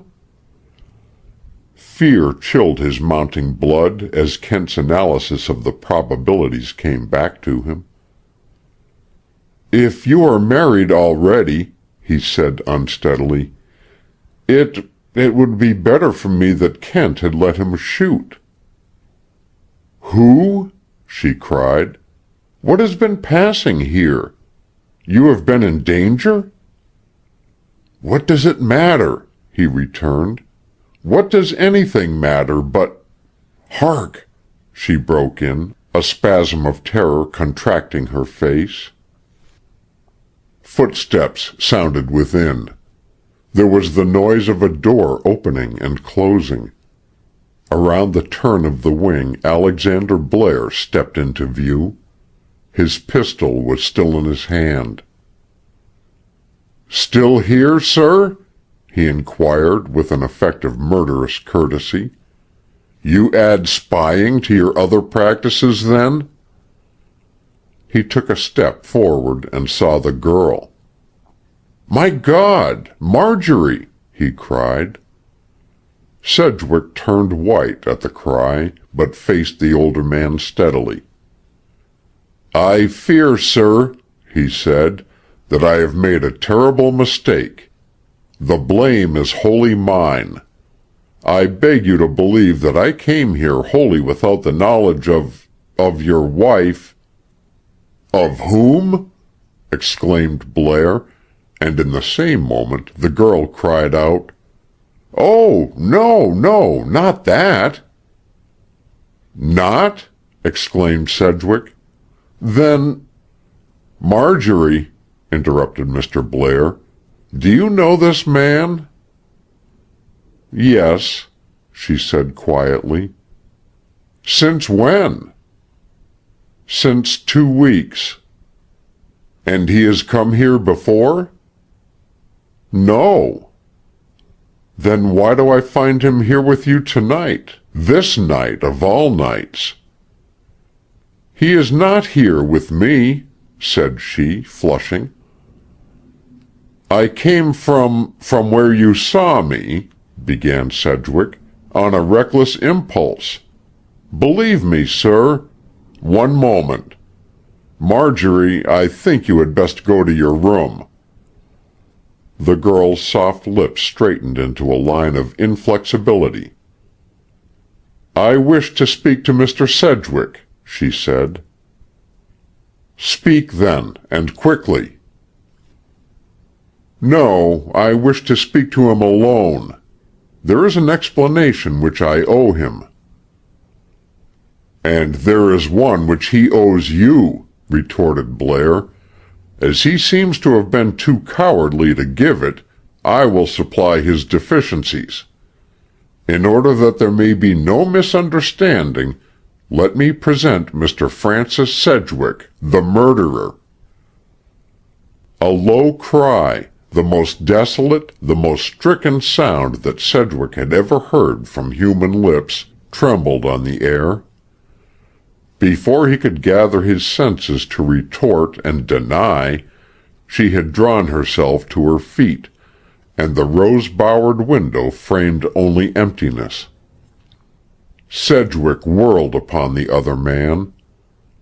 "Of course," he said with deceptive calmness, "you know that you lie." "I know that I speak truth," retorted Mr. Blair, with so profound a conviction that the other was shaken. "Is it possible that you really believe it?" he exclaimed. "So possible that, but for the scandal, I would do what I can not to involve the law to do, and exact life for life. And to crown all, I find you with my son's wife." "Your son's wife!" The cry burst from Sedgwick's lips. "In the dead of night at a rendezvous," concluded Blair. "That is a lie," said Sedgwick very low, "for which I shall kill you if you dare repeat it even to your own thoughts. It was no rendezvous. Is your mind so vicious that you can't believe in innocence? Stop and think. How could it have been a rendezvous when I came here, as you know, for another purpose?" "That is true," said the other thoughtfully. "That still remains to be explained." "By you," returned the artist. "You speak of your son's wife. To carry out the farce of the sham burial, shouldn't you have said his widow?" "The widow of a day, as you well know," answered Mr. Blair bitterly. "As I do not know at all. But I think I begin to see light. The rose topazes on the dead woman's neck. Her topazes. That helps to clear it up. The dead woman was some past light-o'-love of Wilfrid Blair's. She came here either to reassert her sway over him or to blackmail him.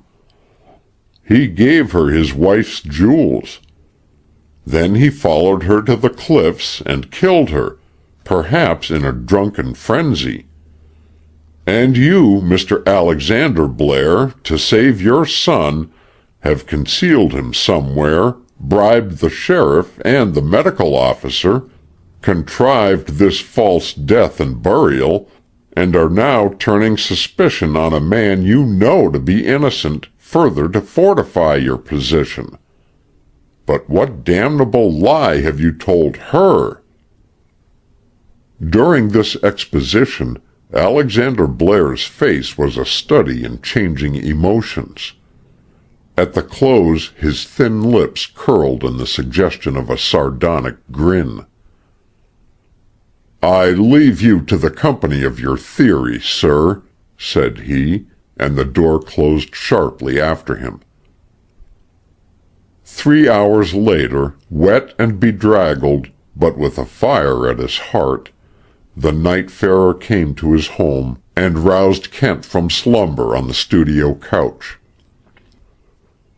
"And where have you been?" demanded the scientist. "She was in the house. I've seen her." "Exactly what I wish to prevent.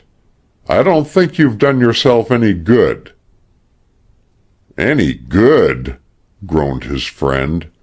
"She left me believing that I am the murderer of the unknown woman."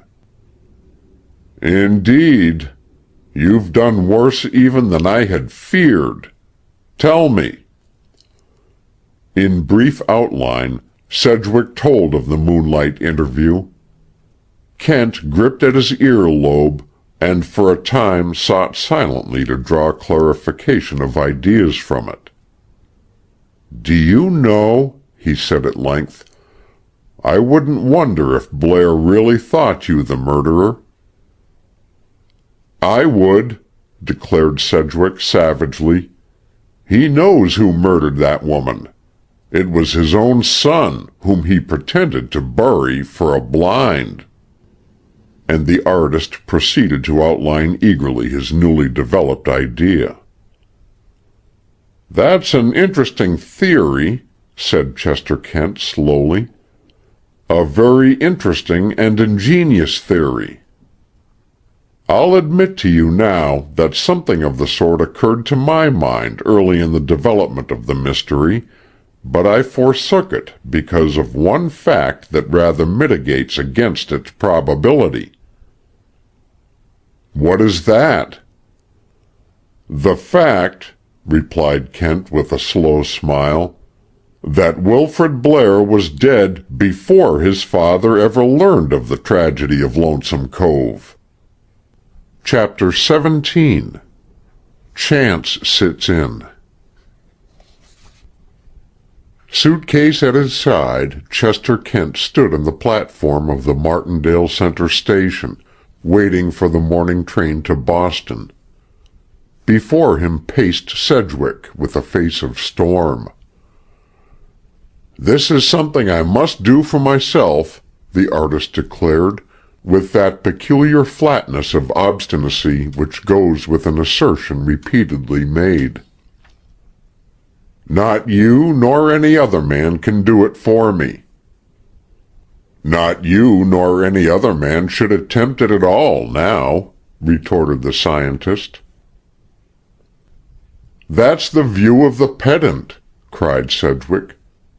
What do you know of love? Nothing, except as a force obstructive to reason. But, Chet, I must see her again, pleaded Sedgwick. I must. Exhibit that tact and delicacy which you displayed at your last meeting, broke in Kent curtly. Asking a woman to marry you on the day of her husband's burial? It wasn't her husband's burial. She supposed it was. Sedgwick checked his nervous pacing. Do you think so? You believe she wasn't a party to that ghastly fraud? Certainly not. She attended the funeral ceremony in good faith. In my belief, the real circumstances of Blair's death are as unknown to her as they are to you. Assuming always that he is dead, your confidence being so sound, it must be based on something. How did he come to his death? If I knew that, I shouldn't be going to Boston to consult an astrologer. Have you still got astrology on the brain? Hopelessly, smiled Kent. Luck go with you. And I. Yes, and you? Queried Kent as the other hesitated. I am going back to Hedgerow House, concluded the artist obstinately. If I were employed to work on this case, observed Kent dispassionately, if it were a mere commission undertaken on money terms, I should throw it up right here and now.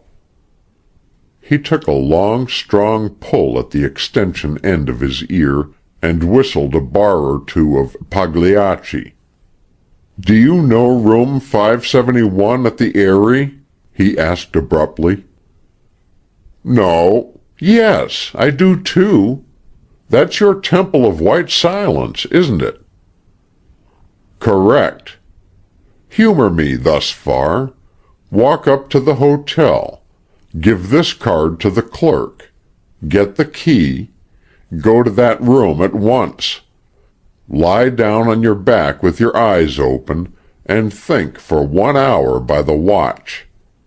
If at the end of that time you still believe you're right, go ahead. Will you do it? Agreed. It's a bargain. But it won't change my mind. A bargain's a bargain.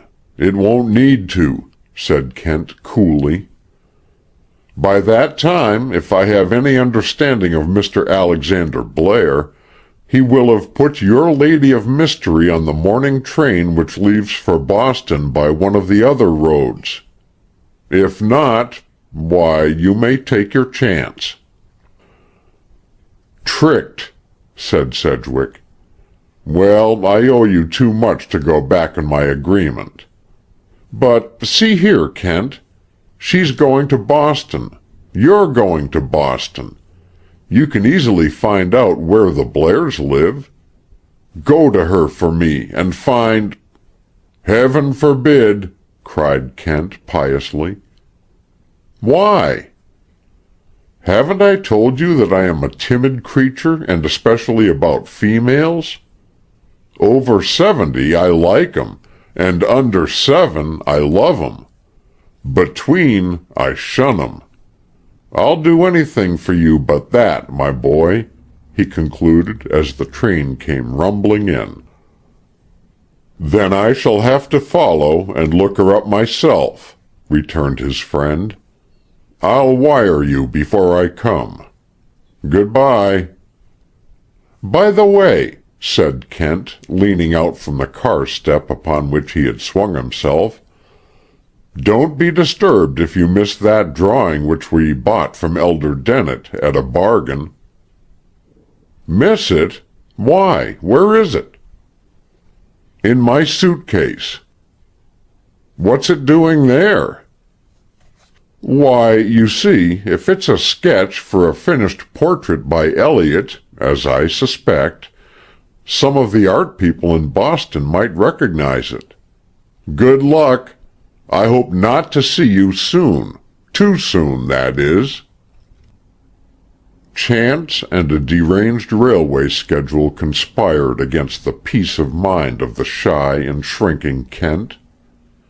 Outside of Boston a few miles is a junction and a crossing. Here Kent's train was held up by some minor accident. Here, too, the train from the north on the other road stopped for orders. Thus it was that Kent, stepping out to take the air, found himself looking into an open Pullman window at a woman's face framed in deepest black. A young face, but saddened and weary, whose unforgettable appeal of wistfulness had looked out upon him from the canvas in Sedgwick's studio. Mrs. Blair! For once in his life, Chester Kent's controlled tongue had broken the leash. Immediately he would have given a considerable sum of money to recall his impulsive exclamation. He was in an agony of shyness. But it was too late. The girlish face turned. The composed eyes scanned a serious-looking man of indeterminate age, clad in the cool elegance of light gray, and obviously harassed by some catastrophic embarrassment. "I beg pardon," stuttered the man. "Are you Mr. Blair? I'm Mrs. Kent." At this astonishing announcement, amusement gleamed in the woman's eyes, and gave a delicate up-twist to the corners of the soft mouth. "I don't recognize you in your present attire, Mrs. Kent," she murmured. "No, of course not. I meant to say, that is, you know—" Kent gathered his forces, resolved desperately to see it through now. "I'm Mrs. Blair, and I suppose you're Mr. Kent." The soft music of her laughter made Kent savage. "Damn!" he muttered under his breath, and then went direct to the point. "There are things I want to speak to you about. I wish to get on your car." "Certainly not," replied she, decisively. "I do not know you." "I am a friend of Francis Sedgwick's." The warm blood flushed her cheeks rose color and died away. Her lips quivered. So much of mute helpless misery did her face show now that Kent's embarrassment vanished.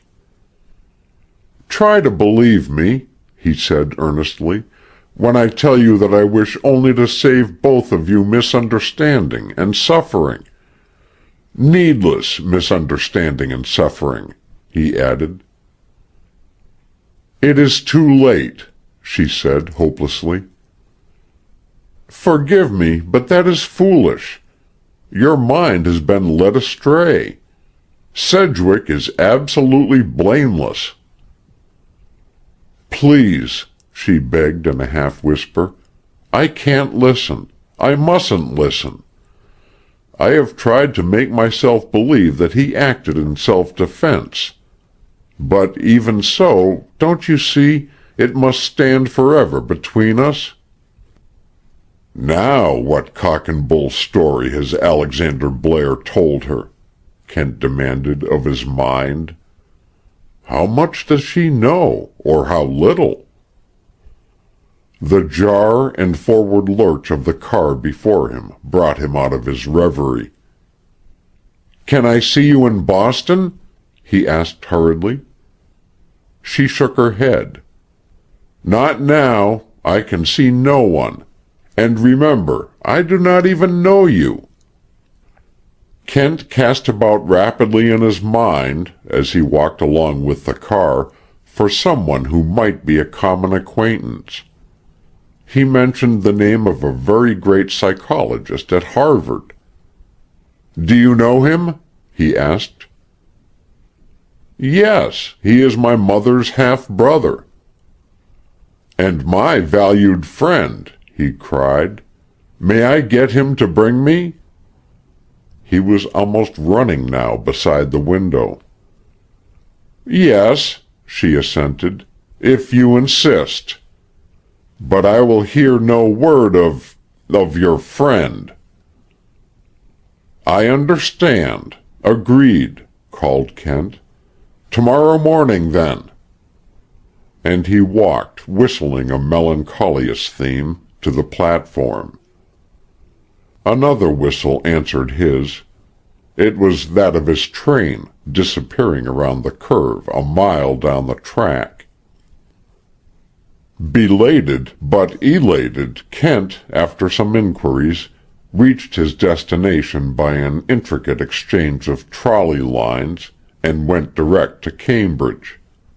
He found his friend, one of the finest and profoundest philosophers of his time, sitting in a closed house over a game of that form of solitaire appropriately denominated Idiot's Delight. "Very soothing to the mind," murmured the professor, after welcoming his guest. "So many matters turn out wrong in this world that one finds relief in a problem which usually turns out right." "I've a little problem of my own which may or may not turn out right," said Kent, "and I want your help." "It is long since you have done me the honor to consult me," said the old scholar, smiling. "Not, indeed, since the insistence of the cabinet member, who was obsessed with the maniacal hatred of apples." "Without you, I should never have so much as approached the solution of Mr. Carolyn's recall," returned Kent. "But this present affair calls for aid, not advice." "Either is equally at your service," replied the philosopher courteously. Kent outlined the case to him. "You see," he said, "there is an obvious connection between the unknown body on the beach and the Blair tragedy." "Poor Marjorie!" exclaimed the old man. "For her marriage I blame myself, largely. When Marjorie Dorrance was left an orphan, I was her nearest relative of an age and position such as to constitute a moral claim of guardianship. She visited here when she was 18, came like a flood of sunlight into this house. A beautiful, vivid girl, half child, half woman, with a beautiful, vivid mind. For her mother's sake, if not for her own, I should have watched over her, and warded her against the danger of an advantageous marriage, such as is always imminent in the set which she entered. Ah, well, I live among the dust and cobwebs of my own dim interests, and when I returned from one of my journeys into the past, I found that Marjorie was engaged to that wretched creature. Now he is dead. Let be. I have seen little of her in late years. God grant the life with him has not crushed out of her all the sweetness and happiness." "While I am no judge of women," said Kent judiciously, "I should venture to aver that it hasn't. But about calling on her, my being a stranger, you see, and in the first days of her widowhood, social conventions, and that sort of thing." The old scholar made a sweeping gesture of surprising swiftness, suggesting incongruously the possession of great muscular power. The cards flew far and wide from the stand. "Mist and moonshine, my dear sir. Moonshine and mist. Marjorie is one of those rare human beings who deal honestly with themselves. Her husband's death can be nothing but a welcome release." She feels no grief. She will pretend to none, not even to herself. I will take you to her tomorrow." "Blair ill-treated her?" asked Kent. "Oh, ill-treatment. That is a wide term. I believe that the poor weakling did his best to keep faith and honor. But ropes of mud are strong. Those with which he had bound himself drew him resistlessly back to the sewers. Hers was but a marriage of glamour at best, and at the first scent of foulness in her nostrils it became only a marriage of law. Society does her the justice to believe her faithful to him, and praises the devotion with which, since his breakdown and retirement, she has given up her world to devote herself to his care. Essentially, the girl is Puritan in her concepts of duty. Does she know anything of the manner of Blair's death? No one knows much of it, from what I understand, unless it be Alexander Blair.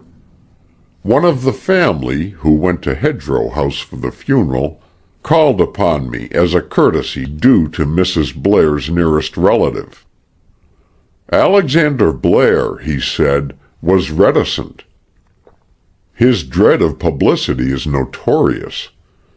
But from what he, the relative, could ascertain, the affair was substantially this. On the evening before the woman's body was found, Wilfred Blair, who had been exhibiting symptoms of melancholia, left the house secretly. No one saw him go, but about the time that he left, the unknown woman was seen in the vicinity of Hedgerow House. By whom? By a half-breed Indian, a devoted servant of the family, who was practically young Blair's body servant. Gansett Jim! That helps to explain. Whether or not Wilfred Blair had arranged a meeting with this woman is not known. As you know, she was found with her skull crushed on the sea beach. Blair was afterward discovered by his half-breed servant, mortally injured, and was brought home to die. That is Alexander Blair's version of the tragedy? As I understand it. Well, it's ingenious. But untrue? In one vital particular, at least. Are you at liberty to state what it is? Wilfred Blair never was brought home. Ah!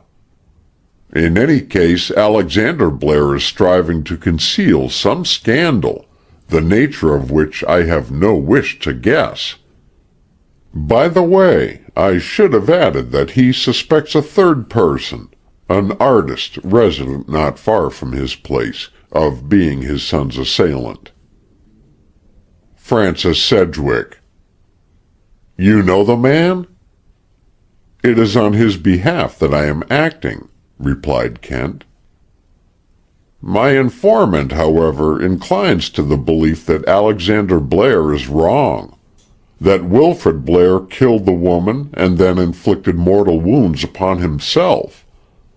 Perhaps you would better see my informant for yourself.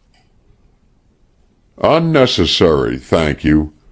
Mr. Blair is not telling quite all that he knows. Nevertheless, the theory which he propounds as to his son's assailant is natural enough, from his point of view. Although, added Kent thoughtfully, it will be most unfortunate if it leads him to distrust Mrs. Blair. Marjorie? Am I to infer that her good name is involved? Demanded the old man. Hardly her good name. Mr. Blair believes, if I correctly follow his mental processes, that Francis Sedgwick met his son on the night of the tragedy, by chance or otherwise, and that in the encounter which he believes followed, Wilfrid Blair was killed. Unfortunately, some color of motive is lent to this by the fact that Sedgwick had fallen desperately in love with Mrs. Blair. Impossible! Marjorie is not the woman to permit such a thing. Without blame to her, or indeed to either of them. She also believes now that Sedgwick killed her husband. And she was interested in your friend? Asked the old scholar slowly. I fear, that is, I trust so. You trust so? With this horror standing between them? It must be cleared away, said Kent earnestly. Circumstantial evidence is against Sedgwick, but I give you my word, sir, it is wholly impossible that he should have killed your niece's husband. To doubt your certainty would be crassly stupid, and you are hopeful of clearing up the circumstances? There I want your aid. The night of the tragedy, a person wearing a dark garment embroidered with silver stars was on Hawk Hill Heights. I have reason to believe that this person came there to meet someone from the Blair place. Also that he can tell me, if I can find him, the facts which I lack to fill out my theory. It is to run him down that I have come to Boston.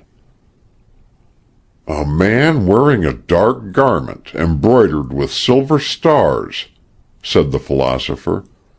Surely a strange garb in this age of sartorial orthodoxy. Not for an astrologer. Ah, an astrologer. And you think he came from Boston?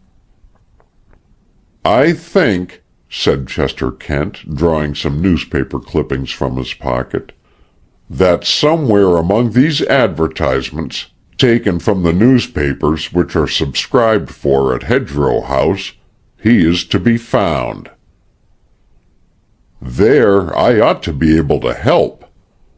Through my association with the Occult Society, I have investigated many of these gentry. Great rascals, most of them.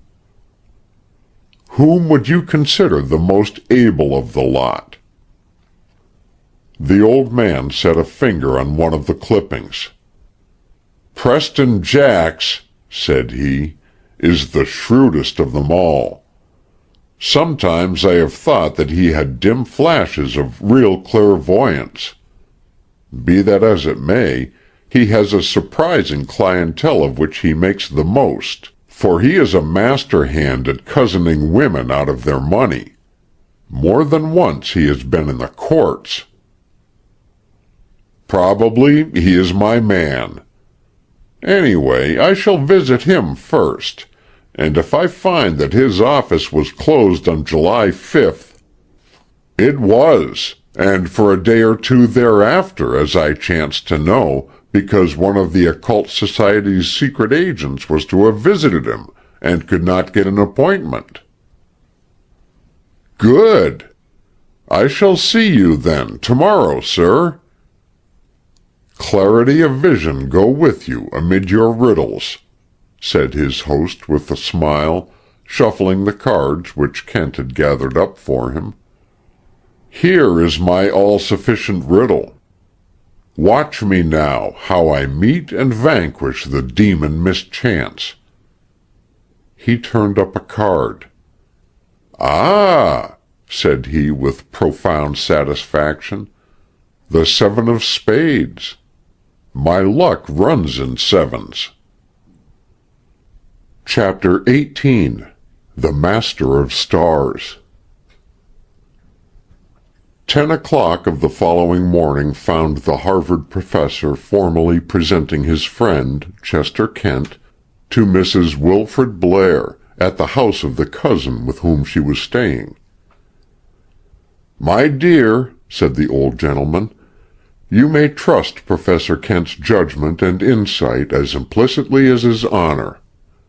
I can give no stronger recommendation, and will now take my leave." Kent resisted successfully a wild and fearful desire to set a restraining hold upon the disappearing coat-tails, for embarrassment had again engulfed the scientist's soul. He seized himself by the lobe of the ear with that grip which drowning men reserve for straws. And, to continue the comparison, the ear sank with him beneath the waves of confusion. Mrs. Blair's first words did not greatly help him. "Have you an earache, Professor Kent?" she inquired maliciously. "Yes. No, it's a habit," muttered the caller, releasing his hold and immediately resuming it. "Isn't it very painful?" "Of course it is," said he testily, "when I forget to let go in time, as I frequently do." "As you are doing now," she suggested. Kent bestowed a final yank upon the dried fount of inspiration and gave it up as hopeless. "I don't know exactly how to begin," he complained. "Then I will help you," said she, becoming suddenly grave. "You are here to speak to me of some topic wholly distinct from one forbidden phase." "Exactly. You make it difficult for me by that restriction, and I rather like difficulties, in reason. Let me see. Have you lost any jewels lately, Mrs. Blair?" The girl widow started. "Yes. How did you know?" "You have made no complaint or published no advertisements for them?" "I have kept it absolutely secret. Father Blair insisted that I should do so."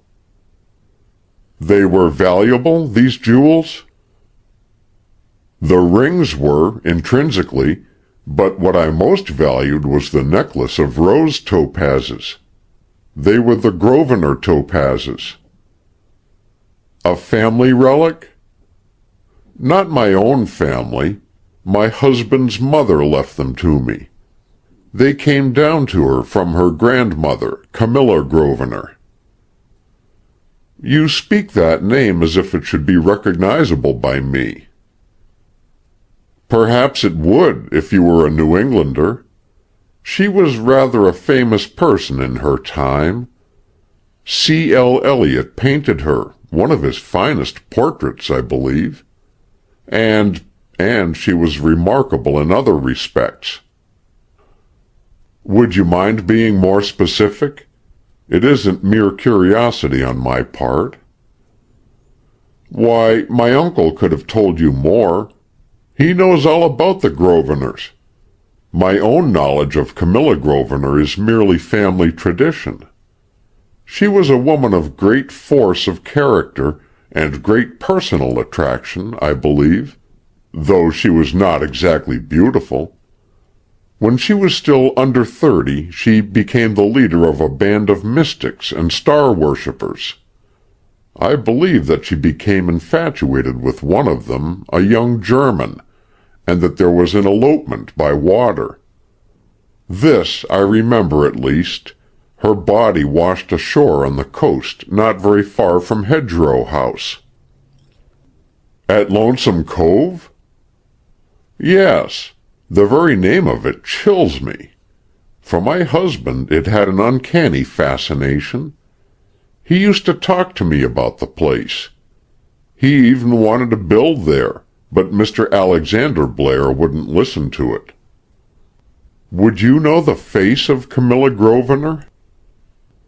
"Of course. The Eliot portrait hangs in the library at Hedgerow House." Kent took from under his coat the drawing purchased from Elder Dennett. "That is the same," said Mrs. Blair unhesitatingly. "It isn't quite the same pose as the finished portrait, and it lacks the earring which is in the portrait. but I should say it is surely Elliot's work. Couldn't it be a preliminary sketch for her portrait? Probably that is what it is. Can you tell me where it came from?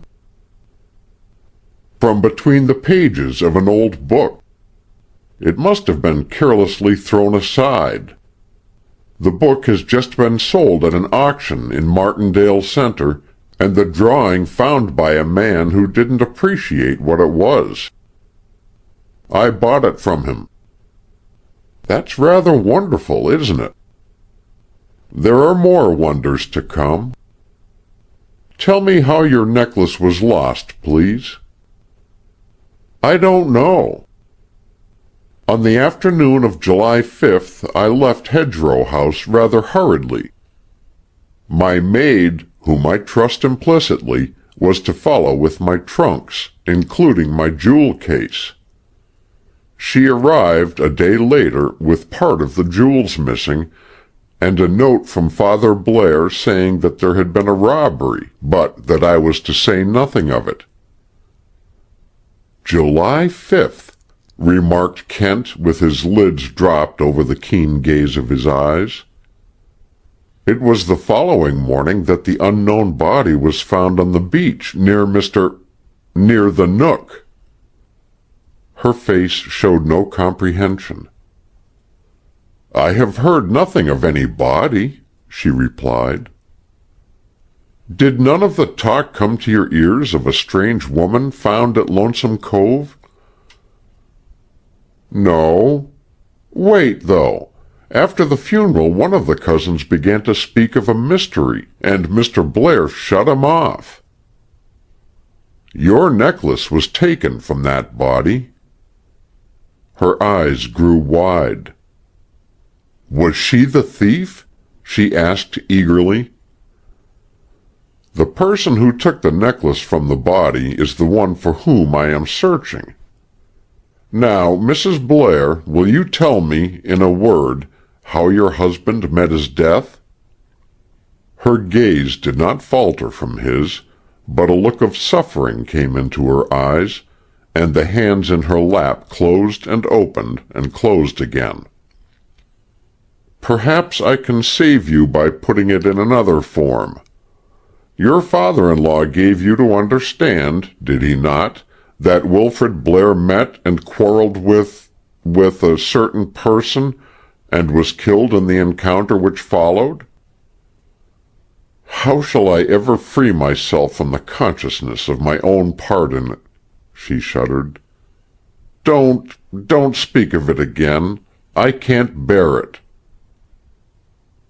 You won't have to, very long, Kent assured her. Let us get back to the jewels.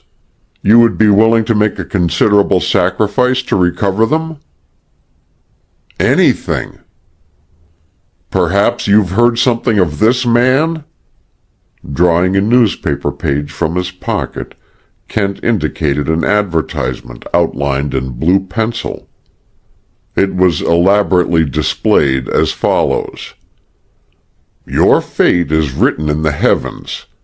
Consult the Star Master. Past, present, and future are open books to his mystic game. Be guided aright in business, love, and health, thousands to whom he has pointed out the way of the stars. Bless him for his aid. Consultation by appointment. Preston Jacks, Suite 77, Mystic Block, 10 Royal Street. Mrs. Blair glanced at the announcement. Some of my friends have been to him, she said. For a time he was rather a fad. But you haven't ever consulted him yourself? No, indeed. That is well. I want you to go there with me today. To that charlatan? Why, Professor Kent, I thought you were a scientific man. Translate science down to its simplest terms in Saxon English, said Kent. It would be knowing, I suppose. Exactly. When I think a man knows something which I wish to know but do not know, I try to possess myself of his knowledge, whether he is a microscopist, astrologer, or tinsmith. To that extent, I am a scientist." "And you expect the stars to tell us something about my lost topazes?" "They seem to have had some influence on the career of the original owner," said Kent, with his half-smile. "And one star has already lighted up the beginning of the trail for me." "I can't understand your motives," she said, "but I know that I can trust you. When do you wish me to go?" "I have an appointment for us at high noon." As the clock struck 12, Kent and Mrs. Blair passed from the broad noonday glare of the street into the tempered darkness of a strange apartment. It was hung about with black cloths and lighted by the effulgence of an artificial half-moon and several planets, contrived, Kent conjectured, of isinglass set into the fabric, with arc lights behind them. A soft-footed servitor, clad throughout in black, appeared from nowhere, provided chairs, set a pitcher of water beside them, and vanished silently. A faint, heavy, but not unpleasant odor as of incense hovered in the air. The moon waxed slowly in brightness, illumining the two figures. "Very well fixed up," whispered Kent to his companion. "The astrologer is now looking us over." In fact, at that moment, a contemplating and estimating eye was fixed upon them from a dead star in the farther wall.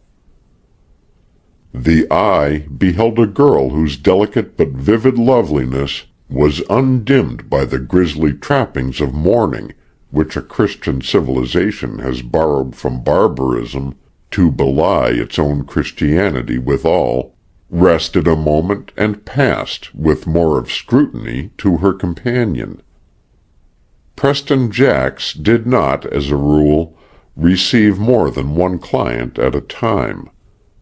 Police witnesses travel in pairs, and the Star Master was of a suspicious nature. Only an extraordinary fee and the cultured languor of the voice which requested the appointment over the telephone had induced him to relax his rule. Now, however, his uneasiness was appeased.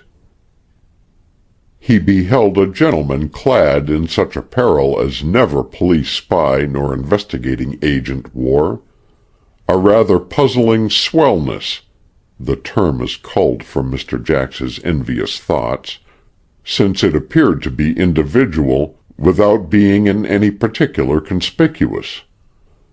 Mr. Jacks, an adept in extracting information, wondered if he could persuade the visitor to disclose his tailor to the stars, for he was himself, in light vacational moments at Atlantic City and in the Waldorf Astoria, something of a dresser.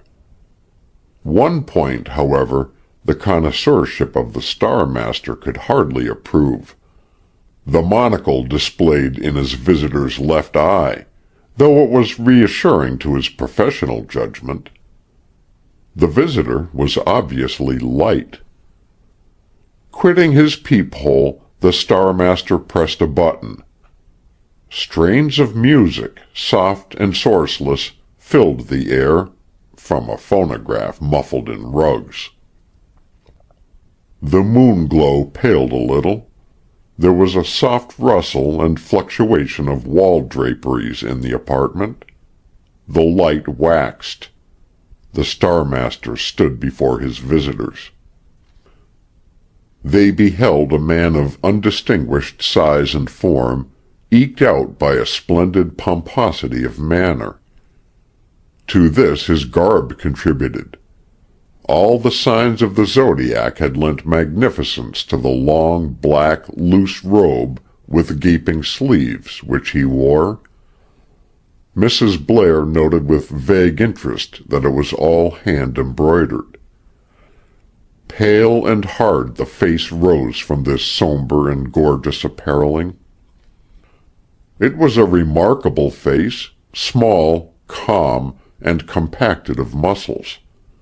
Muscles plumped out the broad cheeks, muscles curved about the jaws, muscles worked delicately along the club of a nose.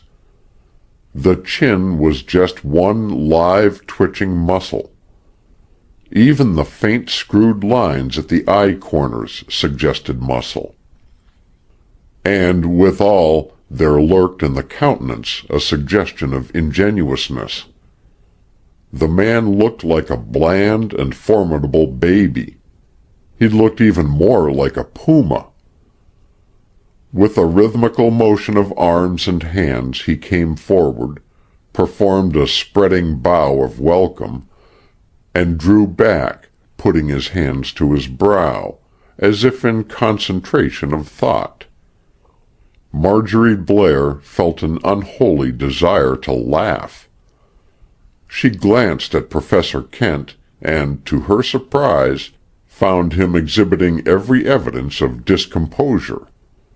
He fidgeted, fanned himself with his hat, mopped his brow, and palpably flinched under the solemn regard of the mage. "Stupid of me," he muttered in apology. "Gets on one's nerves, you know. Awesome and all that sort of thing, fussing with the stars."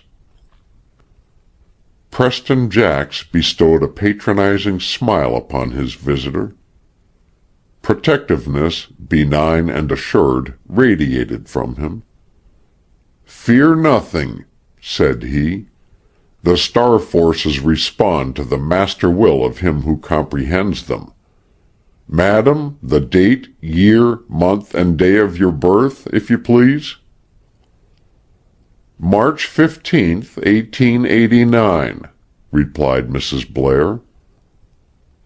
Propelled by an unseen force, a celestial globe mounted on a nickeled standard rolled forth. The Star-Master spun it with a practised hand. Slowly and more slowly it turned, until, as it came to a stop, a ray of light, mysteriously appearing, focused on a constellation. "Yonder is your star," declared the astrologist. "See how the aural light seeks it." "Oh, I say," murmured he of the monocle. "Weird, you know. Quite gets on one's nerves. Quite." "Shh!" reproved Preston Jacks. "Silence is the fitting medium of the higher stellar mysteries. Madam, your life is a pathway between happiness and grief. Loss, like a speeding comet, has crossed it here. Happiness, like the soft moon-glow, has beamed upon it, and will beam again, in fuller effulgence." With beautifully modulated intonations he proceeded, while one of his visitors regarded him with awestruck reverence, and the other waited with patience, but unimpressed, so the orator felt, by his gifts. His voice sank, by deep-toned gradations, into silence. The ray winked out. Then the woman spoke. "Is it possible for your stars to guide me to an object which I have lost?" "Nothing is hidden from the stars," declared their master. "Their radiance shines not alone upon the broad expanses of existence, but also into the smaller crevices of life. You seek jewels, madam?" Kent had let this much out, as if by accident, in the morning's conversation. "Yes." "Your birthstone is the bloodstone. Unhappy indeed would be the omen if you lost one of those gems." He was fishing, and came forward toward her, almost brushing Kent. "But I say," cried Kent in apparently uncontrollable agitation, "did your stars tell you that she had lost some jewelry? Tell me, is that how you knew?" In his eagerness he caught at the astrologer's arm, the right one, and his long fingers, gathered in the ample folds of the gown, pressed nervously upon the wrist. Preston Jacks winced away. All the excited vapidity passed from Kent's speech at once. "The jewels which this lady has lost," he said very quietly, "are a set of unique rose topazes. I thought, in fact, I felt that you could, with or without the aid of your stars, help her to recover them." Blackness, instant and impenetrable, was the answer to this. There was a subdued flowing sound of drapery, as if someone were brushing along the wall. Kent raised his voice, the merest trifle. "Unless you wish to be arrested, I advise you not to leave this place. Not by either exit." "Arrested on what charge?" came half-chokingly out of the darkness. "Theft." "I didn't take them." "Murder, then." "My God!" So abject was the terror and misery in the cry that Kent felt sorry for the wretch. Then, with a certain dogged bitterness, "I don't care what you know. I didn't kill her." "That is very likely true," replied Kent soothingly. "But it is what I must know in detail. Find your foot lever and turn on the light." The two visitors could hear him grope heavily. As the light flashed on, they saw, with a shock, that he was on all fours. It was as if Kent's word had felled him. Instantly he was up, however, and faced around upon Marjorie Blair. "Who was she?" he demanded. "Your sister?" Mrs. Blair was very pale, but her eyes were steady and her voice under control as she answered, "I do not know." "You must know. Don't torture me. I'm a rat in a trap." "I'm sorry," she said gently, "that I can't help you, but I do not know." "You, then!" The Star Master turned upon Kent. "What am I up against? How did you find me?" Thrusting his hand in his pocket, the scientist brought out a little patch of black cloth, with a single star skillfully embroidered on it. "Wild blackberry has long thorns and sharp," he said. "You left this tatter on Hawkill Cliffs." At the name, the man's chin muscle throbbed with his effort to hold his teeth steady against chattering. "At first I suspected an army officer. When I found that the cloth was below grade, the only other starred profession I could think of was astrology. As the highest class astrologer now advertising, you seemed likely to be the man. When I found, first, that you were out of town on July 5th, and just now, by a somewhat rough experiment, that you had suffered a wound of the right wrist, I was certain." "What do you want?" "A fair exchange. My name is Chester Kent." The Star Master's chin worked convulsively. "The Kent that broke up the Coordinated Spiritism Circle?" "Yes." "It's ill bargaining with the devil," observed Preston Jacks grimly. "What's the exchange?" "I do not believe that you are guilty of murder. Tell me the whole story, plainly and straight, and I'll clear you insofar as I can believe you innocent." For the first time, the seer's chin was at peace. "You want me to begin with this lady's necklace?" "Why, yes, but after that, begin at the beginning." "The topazes are cached under a rock near the cliff. I couldn't direct you, but I could show you." "In time you shall. One moment. As you realize, you are under presumption of murder. Do you know the identity of the victim?" "Of Estrella? That's all I know about her. I don't even know her last name." "Why Estrella?" "That's the way she signed herself. She seemed to think I knew all about her without being told." "And you played up to that belief?" "Well, of course I did." "Yes, you naturally would. But if you had no name to write to, how could you answer the letters?" "Through personal advertisements. She had made out a code.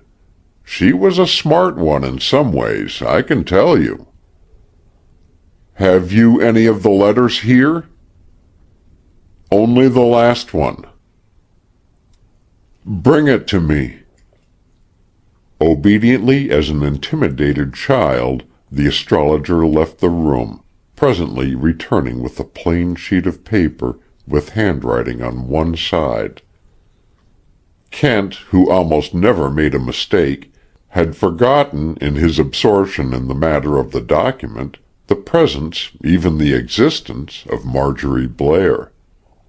He was recalled to himself with a shock as he felt her shoulder touch his. Involuntarily he whirled the sheet behind him. "Let me see the rest of it, please," she said calmly enough. Kent nodded. With drooping head and chin a-twitch, the Master of Stars stood studying them while they read the letter together. It was in two handwritings, the date, address, and body of the letter being in a clear running character, while the signature, Estrella, was in very fine, minute, detached lettering. The note read, "All is now ready. You have but to carry out our arrangements implicitly. The place is known to you. There can be no difficulty in your finding it. At 2 hours after sundown of July the 5th, we shall be there. Our ship will be in waiting. All will be as before. Fail me not. Your reward shall be greater than you dream. Estrella." Kent looked askance at Mrs. Blair. She was very white, and her sensitive lips quivered a little, but she contrived, with an effort of courage which he marked with a flashing access of admiration, to smile reassuringly. "Don't fear for me," she said. "We Dorrances are of firm fibre." "So I see," he said warmly. He folded and pocketed the letter. "Have you ever been to this place before?" Kent asked of Jax. "No." "Then how did you expect to find it?" "She sent me a map. I lost it that night." "What about the ship?" "I wish you'd tell me. There wasn't any ship that I could see." "And the reference to all being as it was before?" "You've got me again there. In most every letter there was something about things I didn't understand. She seemed to think we used to know each other. Maybe we did. Hundreds of 'em come to me. I can't remember 'em all. Sometimes she called me Herman. My name ain't Herman. Right up to the time I saw her on the heights, I was afraid she was taking me for somebody else, and that the whole game would be queered as soon as we came face to face." "It seems quite probable," said Kent with a faint smile, "that you were taken for someone else. Your personal appearance would hardly betray the error, however."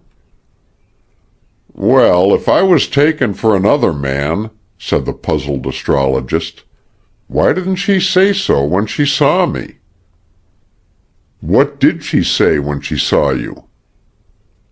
"Why, she seemed just as tickled to set eyes on me as if I were her Herman twice over." "Exactly," replied Kent with satisfaction.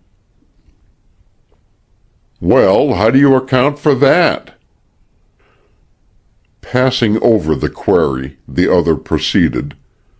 "Now, as I understand it, you put yourself in my hands unreservedly." "What else can I do?" cried Preston Jacks. "Nothing that would be so wise, so do not try. I shall want you to come to Martindale Center on call. Pack up and be ready." "But the police," quavered Jacks. "You said the place was guarded, and I'll be pinched if I tried to get out." "Oh, no," retorted Kent with a smile. "That wouldn't have been true, and I never lie. You inferred that, and wrongly, from my little ruse to keep you from running away. That you would be arrested eventually if you attempted escape was true. It still is true." "I believe it," replied Preston Jacks fervently, "with you on my trail." "Come, Mrs. Blair," said Kent. "Remember, Jacks, fair play, and we shall pull you through yet." In the taxi, Marjorie Blair turned to Kent. "You are a very wonderful person," she said. Kent shook his head. "And I think a very kind one." Kent shook his head again. "Be kind to me, and leave me go home alone." Kent stopped the cab, stepped out, and raised his hat. She leaned toward him. "Just a moment," she said. "Perhaps I ought not to ask, but it is too strong for me. Will you tell me who that woman was?" Kent fell back a step, his eyes widening. "You don't see it yet?" he asked. "Not a glimmer of light, unless she was some unacknowledged member of the family." "No, not that." "And you can't tell me who she was?" "Yes, but not just now. Try to be patient for a little, Mrs. Blair." "Very well. Your judgment is best, doubtless. Of course you know whose hand wrote the body of that letter?" "Yes. Try not to think of it," advised Kent. "It isn't nearly so ugly as it seems." She looked at him with her straight, fearless, wistful glance. "He had left me nothing to love," she said sadly, "but to find disgrace and shame even to the end of his life. That is hard. That it should have been my husband who gave the thing most precious to me to another woman. But why did he write the letter to Preston Jacks for her to sign?" Chester Kent shook his head. Chapter 19. The Strange Tryst. Midnight found Kent in the throes of literary effort. He was striving to compose a letter to Sedgwick that should, in turn, compose the recipient's perturbed feelings. It concluded with some acerbity, "You've made a pretty complete idiot of yourself once. Don't try to eclipse your own record." By which he proposed to convey to the artist the fact that his presence in Boston was neither desirable nor advisable. As he was about to affix his signature, a knock brought him to the door of his hotel room. "Letter for you," announced the messenger boy.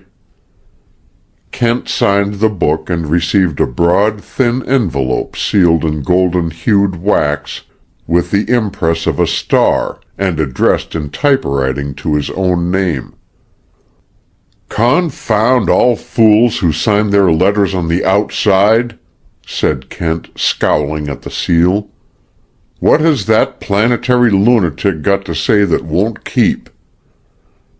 What Preston Jacks had to say was, first, in the form of a very brief note, secondly, in the shape of a formidable-looking document. The note began, "Esteemed Sir," concluded, "Yours remorsefully," and set forth in somewhat exotic language that the writer, fearing a lapse of courage that might confuse his narrative when he should come to give it, had taken pen in hand to commit it to writing, and would the recipient kindly pardon haste? Therewith 21 typed pages. "Haste!" cried Chester Kent grievously. "Why, he's written me the story of his life." Indeed, at a cursory glance, it appeared so. The initial paragraph opened, "I was born of poor but honest parents." Chester Kent groaned. A little farther down the page the phrase, "Oh, that those innocent days of my happy childhood might return," rose and smote him in the eyes. Chester Kent snorted. A desperate leap landed him in the midst of page 5, where he encountered this gem. "With these fateful words the kind old minister laid a faltering hand upon my head. But enough." "Quite enough," agreed Chester Kent, and kicked the Star Master's document into a corner. It fell in a crumpled heap with one sheet, curving in upward protuberance, conspicuous to the eye. On this sheet there was handwriting, and the handwriting was the same as that of the note Marjorie Blair had identified. Kent retrieved the paper, laid it on his desk, selected a likely spot for one more plunge, and dived into the turbid flood of words. And behold, as he turned, so to speak, the corner of the narrative, the current became suddenly clear. The muddled eloquence fell away, and the style crystallized into the tense, quick testimony of the prime actor in a drama, intensely and shudderingly felt. The reader ran through it with increasing absorption. Then, pencil in hand, he attacked the first part of the precious screed, and emerged from a scene of literary carnage with one brief paragraph in hand and the slaughtered body of many eloquent pages strewing the floor.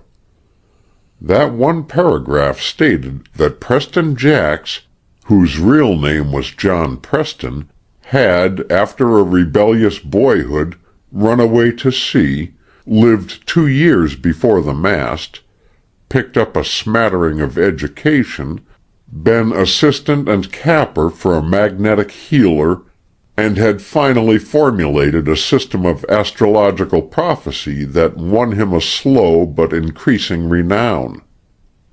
The gist of the system was to assign some particular and often imaginary star to every subject, and by a natural aptitude for worming out secrets from the credulous, lead them along the celestial paths of mysticism to a point where he could reach their pocketbooks. He had been specially successful with women. One bit of his philosophy Kent had preserved unaltered. "They bite slower than men. But when they do take hold, they swallow the hook so deep that you're lucky to get it back at all. An hour's work with a pencil that should have been blue resolved the document, under Kent's skillful and remorseless editorship, into its salient elements. Obviously, it was impossible to put it into alien hands for copying. Kent ordered up a typewriter and copied it himself. The duplicate he enclosed in his letter to Sedgwick. The original he put aside to sleep upon. Thus it ran.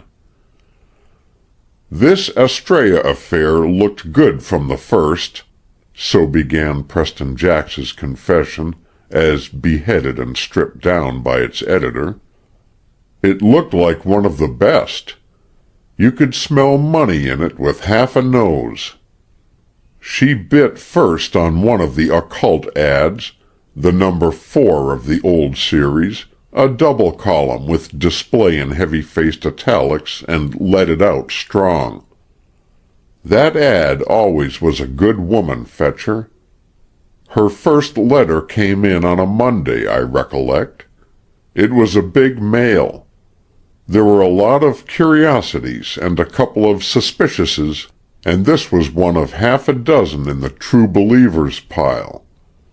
Irene, my assistant, had put the red pencil on it, when she sorted out the mail, to show it was something special. But don't get her into this, Professor Kent. If you do, it's all off, jewels and all. Irene has always been for the straight star business and forecast game, and no extras or sidelines. Besides, we were married last week. What attracted Irene's red pencil and caught me right away was the style of the thing. The handwriting was classy. The paper was elegant. There was something rich about it all. This was no Biddy pinching out the Mrs. Stationery to make a play with. She quoted poetry, swell poetry. First off, she signed herself an adept.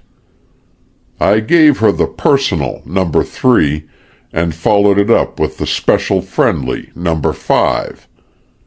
Irene never liked that number 5. She says it's spoony. Just the same, it fetches them. But not this one. She began to get personal and warm-hearted, all right, and answered up with the kindred soul racket. But come to Boston? Not a move. Said she couldn't. There were reasons. It looked like the old game, flitter-headed wife and jealous husband. Nothing in that game unless you go in for the straight hold-up. And blackmail was always too strong for my taste. So I did the natural thing, gave her special readings and doubled on the price. She paid like a lamb. Then, blame if it didn't slip out, she wasn't married at all. I lost that letter. It was kind of endearing.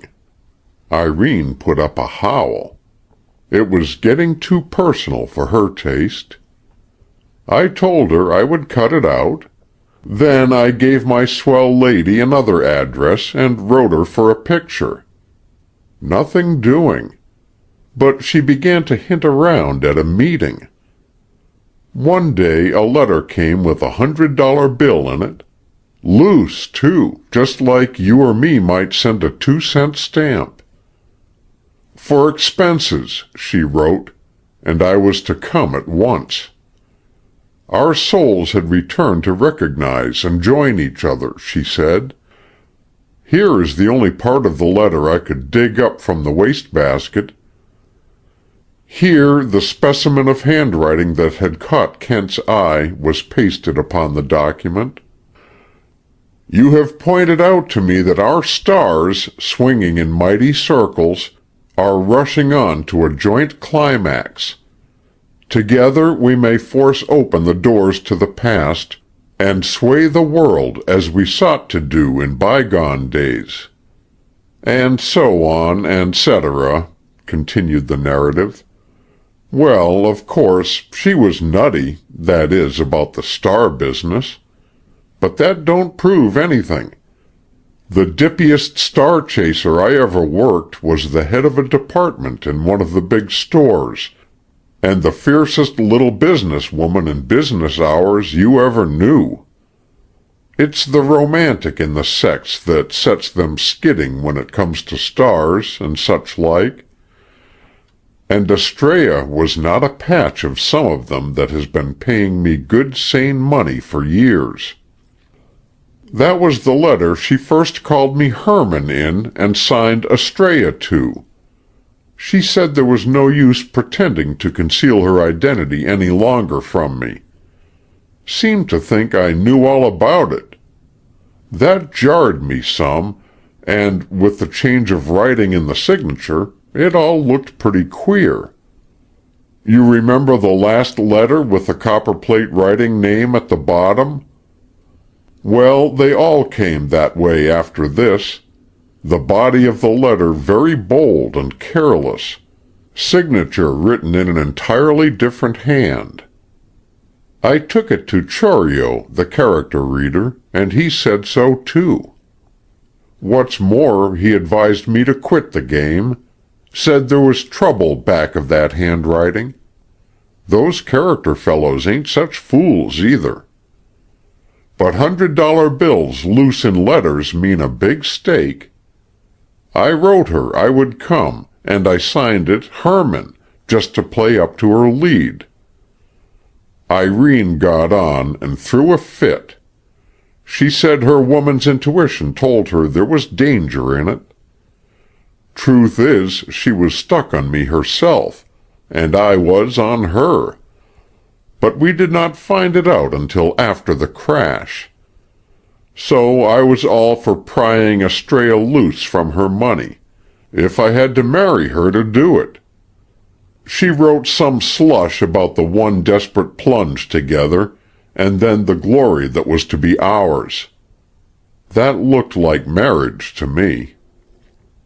You saw the last letter. It had me rattled, but not rattled enough to quit. There was a map in it of the place for the meeting. That was plain enough. But the our and we business in it bothered me. It looked a bit like a third person. I had not heard anything about any third person. What is more, I did not have any use for a third person in this business. The stars forbade it. I wrote and told her so, and said if there was any outsider rung in, the stellar courses would have a sudden change of heart. Then I put my best robe in a bag and bought a ticket for Carr's Junction. You can believe that while I was going through the woods, I was keeping a bright eye out for any third party. Well, he was not there, not when I arrived anyway. Where he was all the time, I do not know. I never saw him. But I heard him later. I can hear him yet at night, God help me. She was leaning against a little tree at the edge of the thicket when I first saw her. There was plenty of light from the moon, and it sifted down through the trees and fell across her head and neck. As neat a bit of stage setting for my business as I could have fixed up myself. And I am some hand at that. You have seen my place, and you know. I noticed a queer circlet around her neck. The stones were like soft pink fires. I had not ever seen any like them before, and I stood there trying to figure whether they were rubies and how much they might be worth. While I was wondering about it, she half turned, and I got my first good look at her face. She was younger than I had reckoned on, and not bad to look at, but queer, queer. Something about her struck me all wrong, gave me a sort of ugly shiver. Another thing struck me all right, though. That was that she had jewels on pretty much all her fingers. In one of my letters to her, I gave her a hint about that, told her that gems gave the stars a stronger hold on the wearer, and she had taken it all in. She certainly was an easy subject. A bundle done up in paper was on the ground near her. I ducked back, very still, and got into my robe. The arrangement in her letter was for me to whistle when I got there. I whistled. She straightened up. "Come," she said, "I am waiting." Her voice was rather deep and soft, but it wasn't a pleasant softness. Some way I did not like it any better than I liked her looks. It was too late to back out, though. I stepped out into the open and gave her the grand bow. "The Master of the Stars, at your command," I said. "You are not as I expected to see you," she said. That was a sticker. It might mean most anything. I took a chance. "Oh, well," I said, "we all change." It went. "We change as life changes," she said. "They never found you, did they?" From the way she said it, I saw she expected me to say no. So I said no. "That was left for me to return and do," she went on with a kind of queer joy that gave me the shivers again. "Yes," I agreed, wishing I knew what she was driving at, but sticking to my text. "And here we are." "Together," says she. "Isn't it wonderful, after all these years? The instant I saw your statement in the newspaper, I knew it was your soul calling to mine across the ages." "You know, Professor Kent, I thought that was so good I made a note of it for future business use. While I was saying it over to myself, she gave me a jar. 'Our boat is at the shore,' she said. In that last letter she mentioned a ship. And now here was this boat business. Afterward I looked for a sign of either, but could not find any. I thought perhaps it would explain the other part of the we and our. If I was going to elope by sea, I wanted to know it, and I said as much." "Are you steadfast?" she asked. Well, there was only one answer to that. I said I was. She opened her package and took out a coil of rope. It was this gray-white rope, sort of clothesline, and it looked strong. "What now?" I asked her. "To bind us together," she said. "Close, close together, and then the plunge. This time there shall be no failure. They shall not find one of us without the other. You are not afraid?" Afraid? My neck was bristling. The woman was proposing, as near as I could make out, that we go out in a boat, tie ourselves together, and jump overboard. She seemed to think it was an encore to some previous performance. "Go slow," I said, thinking mighty hard. "I don't quite see the point of this. All is as it is foreordained in the stars, the curve of the astral courses, the illimitable, unchangeable curve that has made us what we are, and shall draw us on and on to our mighty destiny. You have pointed out the way." That is what she gave me, waving her arms in the air. Didn't I curse myself for not remembering what I had written her? No clue, except that the poor soul was plumb dippy, too dippy for me to marry at any price. It wouldn't have held in the courts. Yet there might have been $5,000 of diamonds on her. It was a tight place. I wanted to duck the whole thing, but the rings held me. I have always been dotty about diamonds. I suppose she felt me weakening. Women are queer that way. "You dare to break our pact?" she says in a voice like a woman on the stage. Then she changed and spoke very gently. "You are looking at these gewgaws," she said, and took a diamond circlet from her finger. "What do these count for?" And she put it in my hand. Another ring dropped at my feet. Mind, she was giving them to me. I don't know if it would hold in law, she being a lunatic, but I was going to take all I could, on the chance, and watch for a getaway. The diamonds had me hypnotized. "These are as nothing compared to what we shall have," she went on, "after the plunge. Wait." She had dropped the rope, and now she went into her paper parcel again, kneeling at my side. I had stooped to look for the fallen ring when I felt her hand slide up my wrist, and then a quick little snap of something cold and close. A bracelet, I thought. And it was a bracelet. "Forever, together," she said, and stood up beside me, chained to me by the handcuffs she had slipped on my right wrist and her left. Never you think your nerve is sound till you have felt something like that.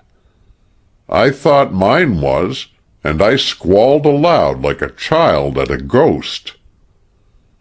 "Hush," she said, and her free arm pressed across my mouth. "How much to let me off?" I asked as soon as I could get breath. You see, it flashed on me that it was a trap. You can never tell, in our line, when the detectives may be after you, or what kind of a game they'll put up. I looked around for the rest of the bunch to come and jump me, but I didn't see a thing. Her next words put me on. "The stars, the stars," she whispered. "See ours, how they light our pathway across the sea? The sea that awaits us?" More breath came back to me. It wasn't a trap then. She was only a crazy woman that I had to get rid of. I looked down at the handcuff. It was of iron and had dull, rusted edges. A hammer would have made short work of it, but I did not have any hammer. I did not even have a stone. There would be stones in the broken land beyond the thicket. I thought I saw a way. "Yes, let's go," I said. We set out. At the edge of the thicket was a flattish rock with small stones near it. Here I pretended to slip. I fell with my right wrist across a rock and caught up a cobblestone with my left hand. At the first crack of the stone on the handcuff, I could feel the old iron weaken. I got no chance for a second blow. Her hands were at my throat. They bit in. Then I knew it was a fight for my life. She was light, but she was strong like a panther. If her dress bound her, I was as bad off in my robe. At the first grip I was forced back into a bush and sprawled there in a tangle of branches and flying cloth. Somehow I twisted her fingers from my throat. We struggled out into the moonlight again. I got a fair look at her face, and I guess I went mad myself with the terror of it. The next thing I remember clearly, she was quiet on the ground, and I was hammering at my wrist with a blood-stained stone. I do not know if it was her blood or mine. Both, maybe, for my wrist was like pulp when the iron finally cracked open and I was free. I caught a glimpse of blood on her temple. I suppose I had hit her there with the stone. She looked dead. All I wanted was to think, to think, to think. How could I think with her lying there? I crept out of sight of her and kneeled down. Her star, the star I had faked for hers, was shining in my eyes like a cold glare. That very minute a wisp of cloud blew across and wiped it out, and I heard myself squeal again. I was pretty much Dotty, I guess. While I was trying to think, she came alive. She didn't stir slow and moan like I have seen men, in my sea days, when they were knocked out. She was on her feet before I knew it, and off at a dead run. The broken handcuff went jerking and jumping around her as she ran. That was an awful night full of awful things. But the one worst sight of all, worse even than the finding of her afterward, was that mad figure leaping over the broken ground toward the cliff's edge. Even if I had tried to follow, I never could have caught her. And she was going straight for her death. She dropped down out of sight into a hollow and came up on the rise beyond. I yelled to her to stop, for God's sake, to stop. Then I held my breath to listen for her scream when she went over. I never heard it. But I heard something else. I heard a man's voice. It was clear and strong and high. There was death in it, I tell you, Mr. Kent, living horror gripped at the throat that gave that cry. Then there was a rush of little stones and gravel down the face of the cliff. That was all. Beyond me the ground rose. I ran up on it. It gave me a clear view of the cliff top. I thought sure I would see the man who had cried out from there. Not a sight of him. Nothing moved in the moonlight. I thought he must have gone over the cliff too. I threw myself down and buried my face. How long I lay on the ground I do not know. The wisp of cloud had blotted out the woman's star now, and by that I knew she was dead. But the moon was shining high. It gave me light enough to see my way into the gully, and I stumbled and slid down through to the beach. I found her body right away. It lay with the head against a rock, but there was no sign of the man's body, the man who had yelled. So I thought perhaps he had not gone over the cliff, and I sat and waited to see if he would come and care for her. It was quite clear to me what I must do if he did not come. Perhaps my own brain was queer from the shock and the beating she had given me with her manacled wrist. But I felt that before I went away from there, I must conceal the cause of her death and everything about it that I could. If it was known how she was killed, they would be more likely to suspect me. I went back and got the rope. I got an old grating from the shore. I dragged the body into the sea and let it soak. I lashed it to the grating. I stripped the jewelry from her, but I could not take it. That would have made me a murderer. There is a rock in the gully that I marked. Nobody else would ever notice it. Under it I hid the jewelry. I can take you to it, and I will. I got on my coat and sunk my robe in a creek, and got myself to the railroad station for a morning train. And when I got home, I married Irene, and I am through with the crooked work forever. This is the whole truth. I did not kill her.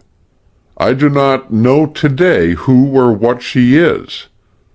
I have looked in the papers, and there is nothing, and that is so strange that I would think it was all a fearful dream, if it was not for my smashed-up wrist. But if any human being knows more about the death of Estrella, it must be the man who shouted as she fell from the cliff, and who went away and did not come back. And may God have no mercy for me if this is not all a true statement so far as I know the truth. Signed, Preston Jacks, S.M. Chapter 20. In the White Room. Annalaka, July 15. To Hotel Airy, Martindale Center, dust 571, and send up 7 chairs. Chester, Kent. Now I wonder what that might mean, mused the day clerk of the Airy as he read the telegram through for the second time. Convention in the Room of Mystery, maybe? To satisfy his curiosity, he went up to the room himself. Its white bareness confirmed a suspicion of long standing. Any man, he remarked to the scrub woman, who would pay $5 a day for a room just to put nothing at all in it, has sure got a kink in his cogs. Nor did the personnel of the visitors who, in course of the late afternoon, arrived with requests to be shown to 571, serve to efface this impression. First came the sheriff from Annalaka. He was followed by a man of unmistakably African derivation, who gave the name of Jim and declined to identify himself more specifically. While the clerk was endeavoring, with a signal lack of success, to pump him, Lawyer Adam Bame arrived, and so emphatically vouched for his predecessor as to leave the desk lord no further excuse for obstructive tactics. Shortly afterward Alexander Blair came in, with a woman heavily veiled, and was deferentially conducted aloft. Finally Chester Kent himself appeared, accompanied by Sedgwick and a third man, unknown to the clerk, pompously arrayed in frock coat and silk hat, and characterized by a painfully twitching chin. "Who have come?" Kent asked the clerk. That functionary ran over the list. "Looks like something to do with the woman found in Lonesome Cove last week," he essayed hopefully. Kent glanced out of the window. "It looks like rain," he observed, "and it looks like wind, and it looks like a number of things that aren't anybody's business. Furthermore, I may mention that we shall not need, in 571, ice water, stationery, casual messages, calling cards, or any other form of espionage." He favored the wilting clerk with a sunny smile and led his companions to the elevator. Sedgwick put a hand on his arm.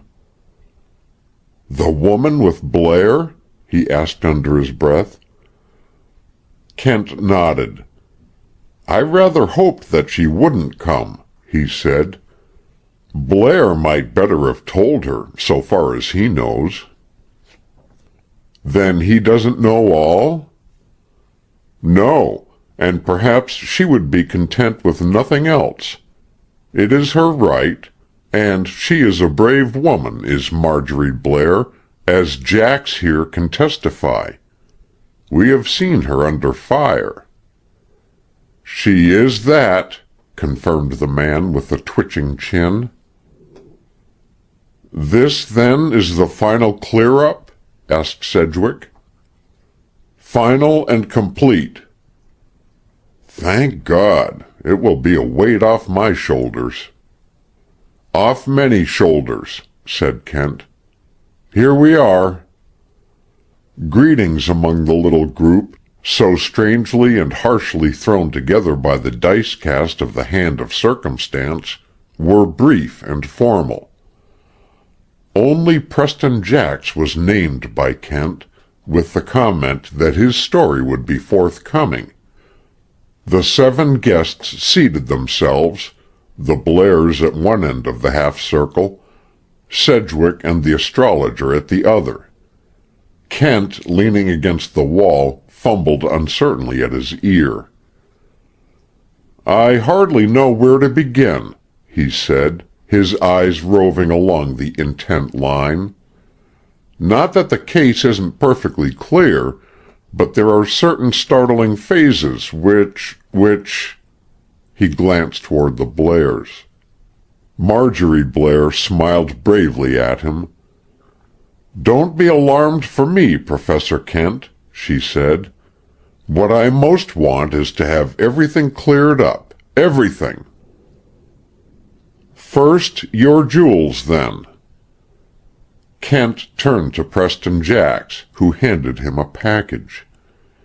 Opening it, Kent displayed the wonderful Grosvenor rose topazes, with a miscellaneous lot of rings sparkling amid their coils.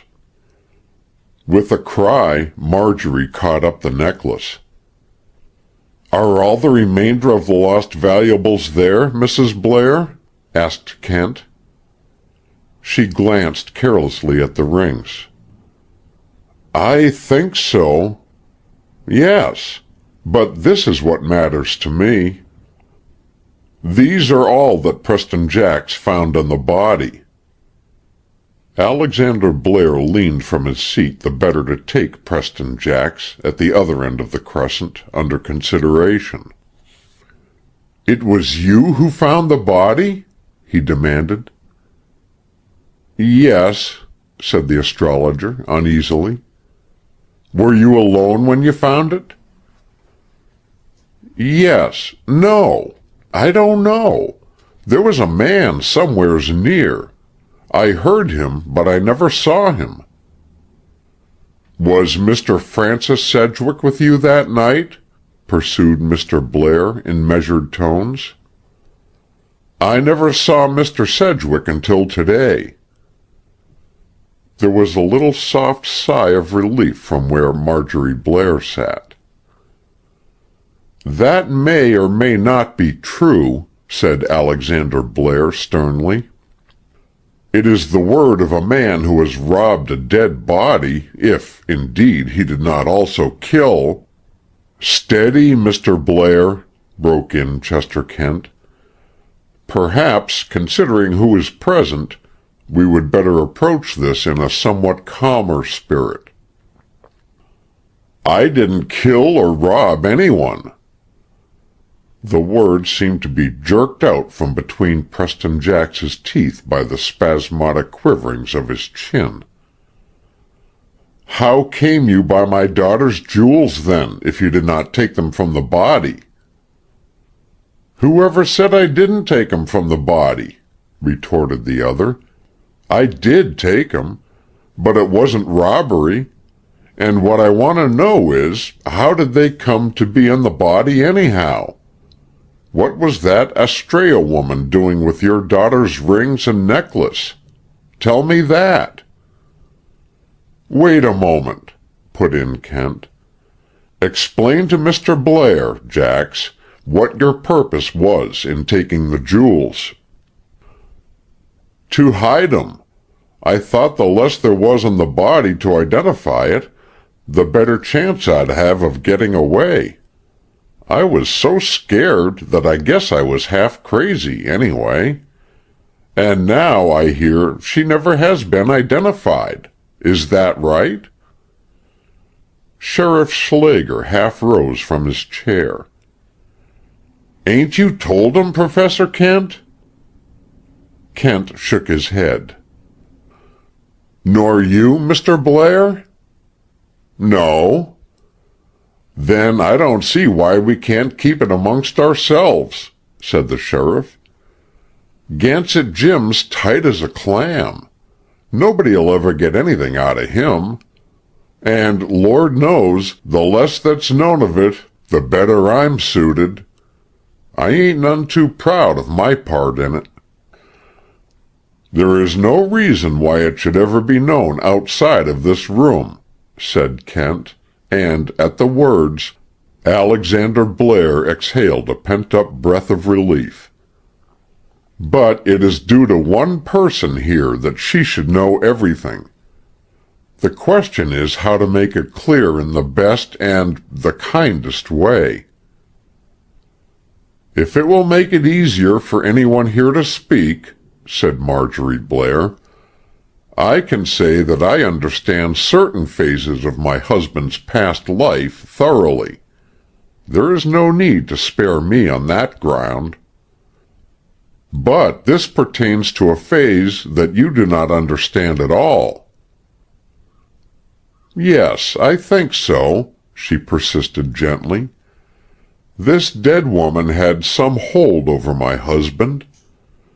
To maintain it, she came to live near Hedgerow House, and while she was blackmailing Wilfred, she got into communication with Mr. Jacks." "Perhaps they were in collusion," suggested Lawyer Bain. "Oh, no, no," broke in Alexander Blair impatiently. "You're wide of the truth." "I understand," persisted the young woman, "that the woman persuaded or compelled Wilfred to write the letter to Mr. Jacks, which she signed Estrella, and that when she went to keep the rendezvous, she took my jewels, which, I suppose, she forced poor Wilfred to steal for her. Am I not right, Professor Kent?" "No, far from it." "Why not?" cried Sedgwick eagerly. "She certainly had the jewels on when she met me. And the handcuffs must have been in the bundle. I heard them clink."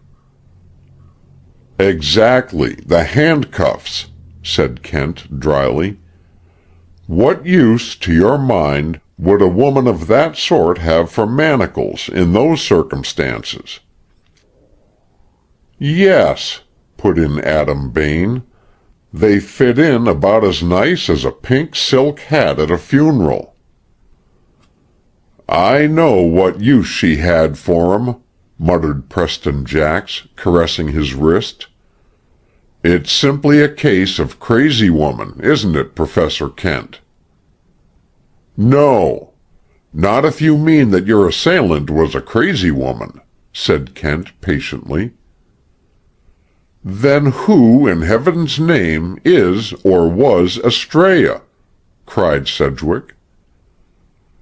"Estrella is, I take it, a lady long since dead.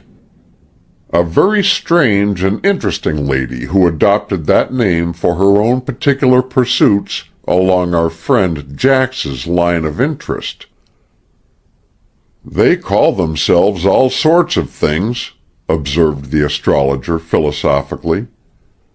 "I had a follower once that used to sign herself Carrie Nation, and she wasn't the real Carrie at all. No name is sacred to 'em when they go dippy over the stars." "Then the woman of Lonesome Cove borrowed that name from some old record?" asked Sedgwick. "Follow me through a page of unwritten local history," said Chester Kent, straightening up. "The beginning of this story goes back some 75 years, when there lived, not far from Hogg's Haven, in a house which has since been destroyed, an older sister of Captain Hogg, who married into the Grosvenor family. She was, from the evidence of the Grosvenor family historian, who, by the way, has withheld all this from his pages, a woman of the most extraordinary charm and magnetism. Not beautiful, in the strict sense of the word. She had a gift beyond beauty, and she led men in chains. Her husband appears to have been a weakling who counted for nothing in her life after the birth of her children. Seeking distraction, she flung herself into mysticism and became the priestess of a cult of star worshippers, which included many of the more cultivated people of this region. Among them was a young German mystic and philosopher who had fled to this country to escape punishment for political offenses. Hermann von Miltz was his name.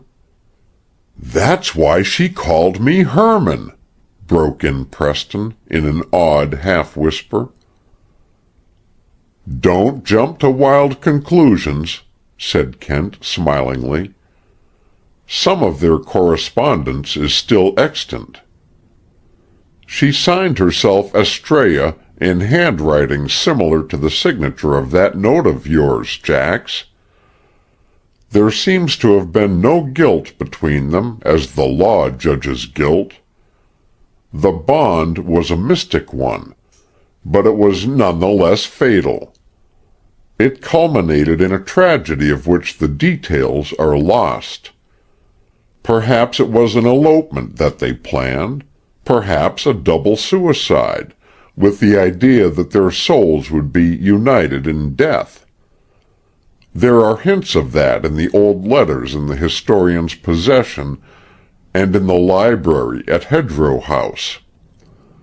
This much is known. The couple embarked together in a small boat. Von Miltz was never again heard of. Camilla Grosvenor's body came ashore in Lonesome Cove. She was the cove's earliest recorded victim. The sketch which that mischief-monger Elder Dennett left at your door, Sedgwick, supposing it to be a likeness of the unfortunate creature he had seen on the road to your house, is a Charles Eliot sketch for the portrait of Camilla Grosvenor. "My God!" Jax burst out. "Was it a ghost I met up with that night on Hawk Hill Heights?" "As near a ghost as you are ever likely to encounter, probably," answered Kent. "But see here," said Adam Bain. "I'm a lawyer. The law doesn't deal with ghosts or near ghosts. Are you trying to tell us, Professor Kent, that the soul of this long-dead Estrella Camilla Grosvenor came back to inhabit the body of the Jane Doe of Lonesome Cove?" "Not precisely that, either. Everything is strictly within the limits of the law's cognizance, Mr. Bain, as you will see. Now I'm going to make a long jump down to the present. If I fail to keep the trail clear anywhere, you are any of you at liberty to interrupt me. First, then, I want you to follow with me the course of a figure that leaves Hedgerow House on the late afternoon of July 5th. By chance, the figure is not seen, except at a distance by Gansett Jim, who suspected nothing then. Otherwise it would have been stopped, as it wears Mrs. Blair's necklace and rings." "Dressing the part of Estrella?" guessed Lawyer Bain. "Precisely. Our jeweled figure, in a dress that is an old one of Mrs. Blair's, and with a package in hand, makes its way across country to the coast." "To join me," said Preston Jax. "To join you. Chance brings the wayfarer face to face with that gentleman of the peekaboo mind, Elder Dennett. They talk. The stranger asks, quite by chance, though the elder assumed it was otherwise, about the home of Francis Sedgwick. At the entrance to Sedgwick's place the pair met.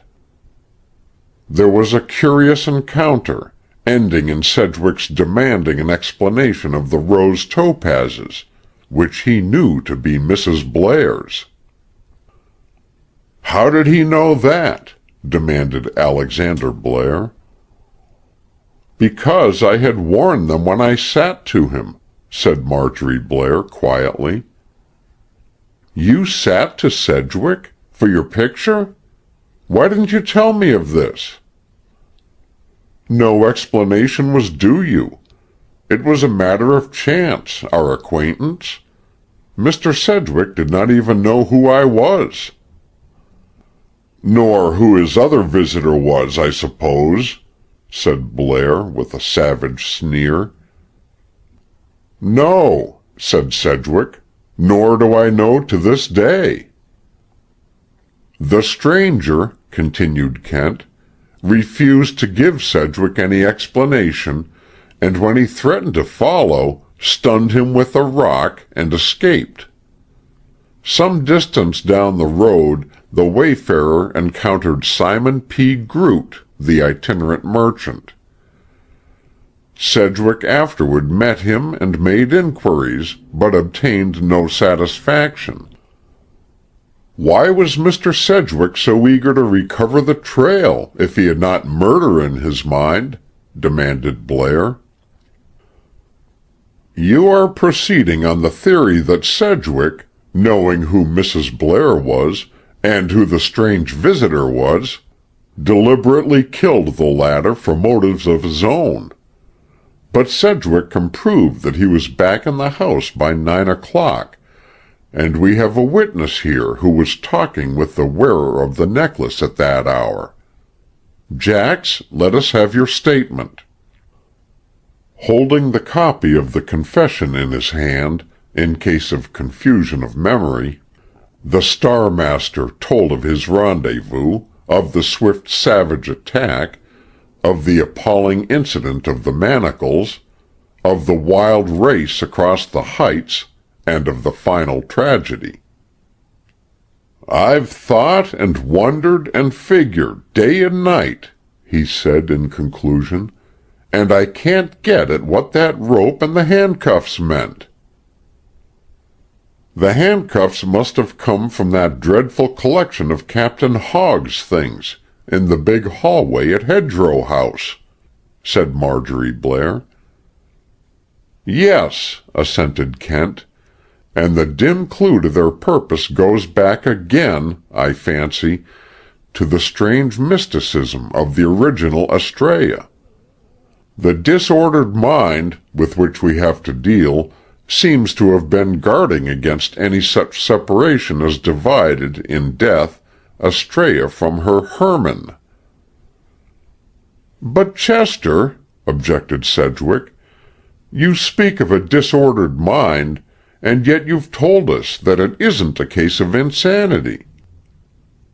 "Never," contradicted Kent. "You've misinterpreted what I said. In the early stages of the affair, I told you, if you remember, that a very bizarre situation indicated a very bizarre motive. What could be more bizarre than insanity?" "Was it suicidal insanity, then?" asked Bain. "Not in the ordinary and intentional sense." "Then it was the other man that killed her," said Preston Jacks. "The man I heard yell when she went over."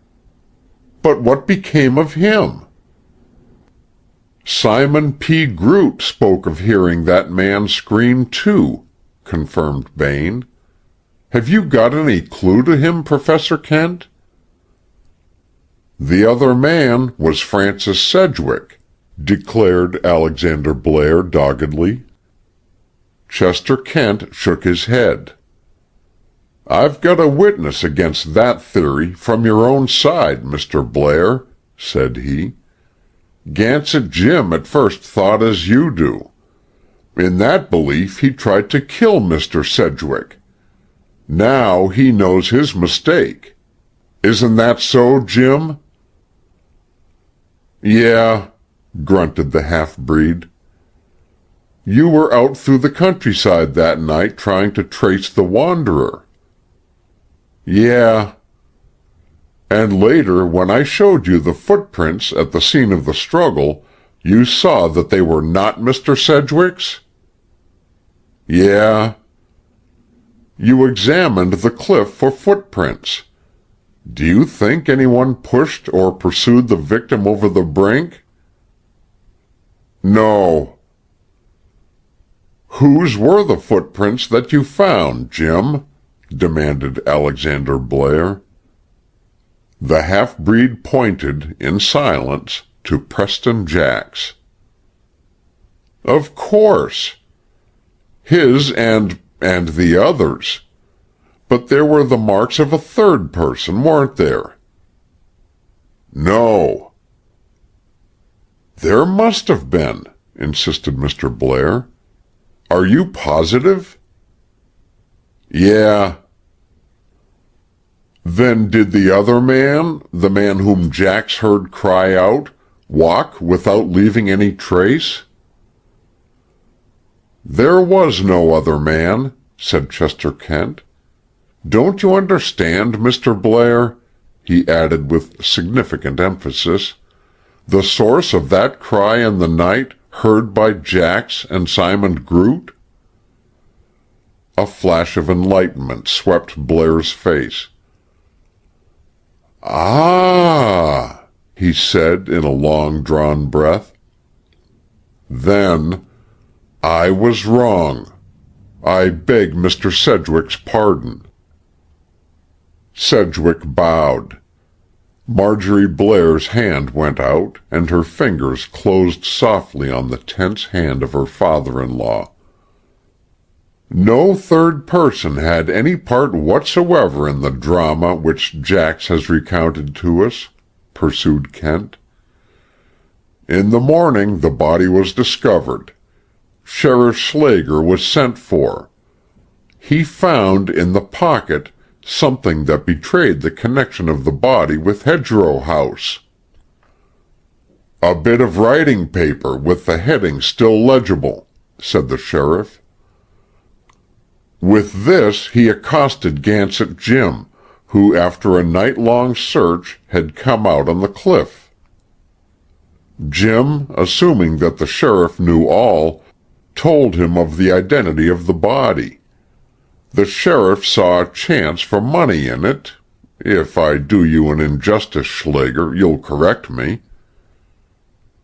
Go right ahead, don't mind me. I'll take my medicine. Very well. Schlager adopted the ready-made theory which Mr. Jacks had prepared for him, so to speak, that the body was washed ashore, and arranged, with the connivance of Dr. Breed, the medical officer, to bury it as an unknown. For this perversion of their duty, Mr. Blair rewarded them handsomely. As I understand it, he dreaded any publicity attaching itself to Hedgerow House and his family.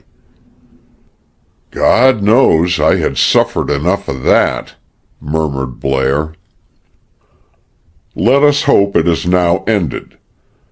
To avoid this, Mr. Blair was willing even to let the supposed murderer, whom he believed to be Sedgwick, go unscathed of justice.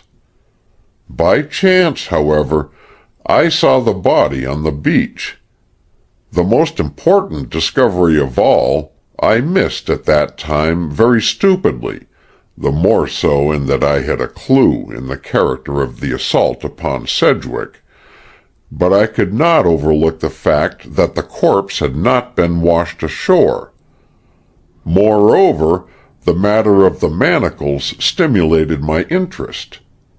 Not until the inquest, however, did I realize the really startling and unique feature of the case. There is where you and Dr. Breed made your fatal error, Mr. Sheriff. That's right. You saw the face when we lifted the lid, I suppose. No, you were too quick in replacing it. Then how did you get on to the thing? From seeing the face after the body was returned to the courtroom. Hold on a bit. interrupted Lawyer Bain. "I remember there was a fuss about the corpse not being publicly shown for identification. Some of us insisted. The sheriff gave in. The coffin lid wasn't quarter off when Breed gave a yell and clapped it on again, and they took the body back to his house and shut themselves in with it for half an hour before they took it to the hall again. Naturally being suspicious, I looked at it pretty close, but I didn't see anything queer." "Possibly you didn't notice a cut on the cheek?" suggested Kent.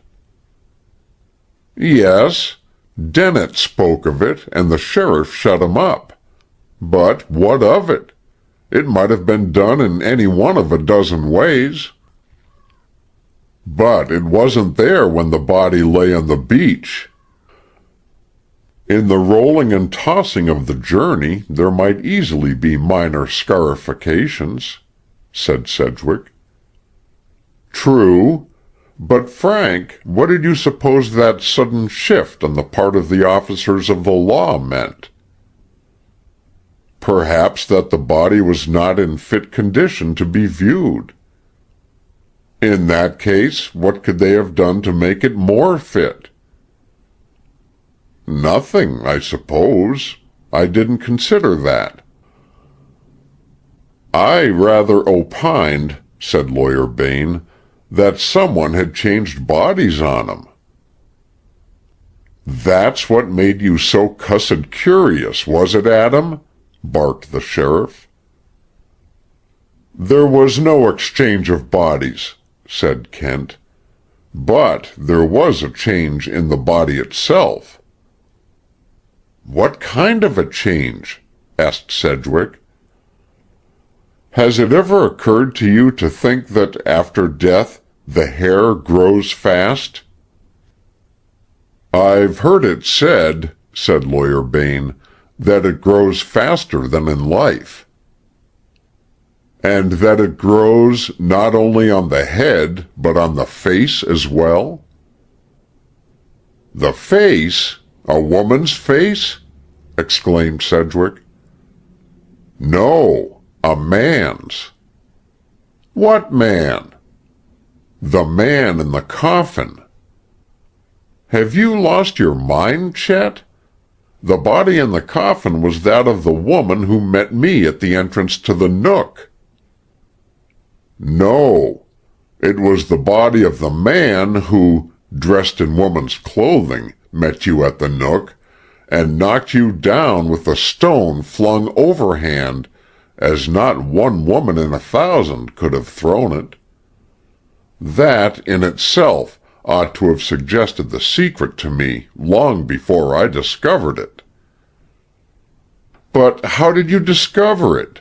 inquired Sedgwick in bewilderment, "since you didn't see the growth of beard on the dead face yourself?" "By the cut on the cheek. You see, the sheriff had failed to foresee that telltale beard. So, when in deference to Mr. Bain's protest against burial without a formal view of the body, they opened up the casket and saw the obvious change in the face, there was nothing for the officials to do but remedy their carelessness. They had the body taken to the house and did the best they could. That cut on the cheek was a razor cut. Having realized that much, I had to deal thenceforth with the mystery of a dead man masquerading as a woman, and being abetted in the deception by the officers of the law." "Astræa a man?" broke in Preston Jacks, his chin in a spasm. "No wonder he put up such a fight. Who was he?" "My son, Wilfrid Blair," said Alexander Blair. Sedgwick took a swift involuntary step toward Marjorie, but Kent was before him, setting a firm hand on his shoulder. "Not now, Frank," he said. Then, turning to the girl widow, "You see, Mrs. Blair," he said very gently, "it isn't so bad as you feared. There was no other woman in the case, no disgrace, no shame. You need feel nothing but pity for an unhappy, wrecked mind, for which death was the happiest refuge." Marjorie Blair sat very still and white. "Let me think," she whispered. "Let me think." "But the man's voice!" exclaimed Jacks. "The voice of the man on the cliff." "Wilfrid Blair's," said Kent. "In the final moment he came to himself. At last he resumed his voice. Up to then he had been, in voice, manner, thought, purpose, unconsciously playing a part." "Astræa," said Sedgwick and Jacks in a breath. "Yes. It was one of those strange and complete assumptions of personality which puzzle the alienists. Wilfrid Blair's diseased mind had fastened upon a strange history of his ancestress, and brooded on it until he became convinced that her spirit was reincarnated in himself. Undoubtedly, his striking likeness to the portrait of Camilla Grosvenor powerfully aided the obsession. There were her letters in the library to give color to his unconscious imitation. As is common in this form of dementia, he was secretive. But there can be no doubt that from the time when he recognized in Preston Jacks's advertisement the call of Astræa's kindred soul, Herman von Miltz, his one overwhelming desire was to reenact the drama of the last century in his own assumed personality. Jacks has told us how cleverly and secretly the plan for the double suicide was matured. This obsession must have been of long standing. "We thought it melancholia," said Alexander Blair. "As you say, he had been very secretive. Very silent, too. We kept Gansett Jim with him as a sort of bodyguard." Marjorie Blair got to her feet. She was ghost white, but her voice and eyes were steady as she faced Kent. "I must understand this all," she said. "Wilfrid's body is where?" "In Annalaka churchyard." "Then what is buried in his grave at Hedgerow House?" "Nothing," said Alexander Blair. "A mock funeral?" "My dear," said the man. He seemed to have grown suddenly old under the unspoken arraignment. "I could not tell you what I thought the truth. I thought then that Wilfrid had encountered Mr. Sedgwick, and that there had been a fight in which he was killed. Rather than face the scandal of a murder trial, a scandal in which the family name would have been dragged through the mire of the public prints again, I chose the part of deceit. I'd have bribed 100 officers of the law rather than have had you dragged to the witness stand, and have been compelled to give testimony myself. There has been enough of public shame in my life." "But you made me believe that Mr. Sedgwick killed Wilfrid," she accused. "I believed it myself," he retorted. "But what basis had you for suspecting me of the crime?" cried Sedgwick, turning to Marjorie Blair. "You didn't know of his visit to me in woman's clothes. You knew nothing of the quarrel, it seems, until just now. For what possible reason, in your belief, should I have killed him?" She flushed to her temples. I thought, she murmured, that he might have known of our acquaintance, and have misconstrued. That he might have gone to find you, and attacked you, and that you killed him. In self-defense, I mean. Thank you for that last, at least, said Sedgwick rather bitterly. Then, as he saw her wince, forgive me, he added in a low tone. But to be suspected by you, even though you were misled— He stopped, catching Kent's frowning glance. Who discovered that the burial was a false one? She asked after a pause. Professor Kent, said Blair. He and Mr. Sedgwick exhumed the coffin. That was the night— her eyes questioned Sedgwick. That I found you at Hedgerow House. Yes, he said gently. And that my father-in-law charged you with being my husband's murderer. My dear Mrs. Blair, said Kent uncomfortably, remember what justification he thought he had. She considered a moment. You are right, she said with an effort. I don't mean to be unjust. Her head dropped in thought. Whatever Wilfred may have been, she continued after a moment's silence, he was my husband. I bear his name, and to leave him in a nameless grave is to dishonor not him alone, but myself. You would claim the body? Cried Alexander Blair. What else is there for us to do? She countered. And bring down upon us unavoidably the publicity which we have escaped at so bitter a price? Cried the elder Blair. Have we not suffered enough from the scandal of his life, that we should be further involved in the scandal of his death? He's right, miss. It won't do, said the sheriff kindly. Silence is best, said Sedgwick. What the papers would do with this, opined Preston Jacks, would be a plenty. My advice is to let be, proffered Lawyer Bain. Yeah, grunted the half-breed. Oh, are you all against me? She cried. Mr. Kent, you too? Do you think me wrong? No, said Kent. Will you drag our name, hers as well as mine, in the mud?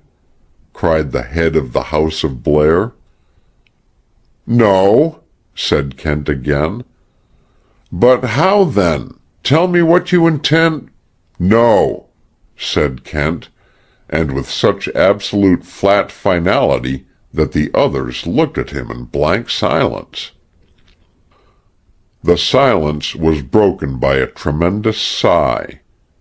All eyes turned to Preston Jacks, who had risen and was leaning against the wall, his chin jerking galvanically.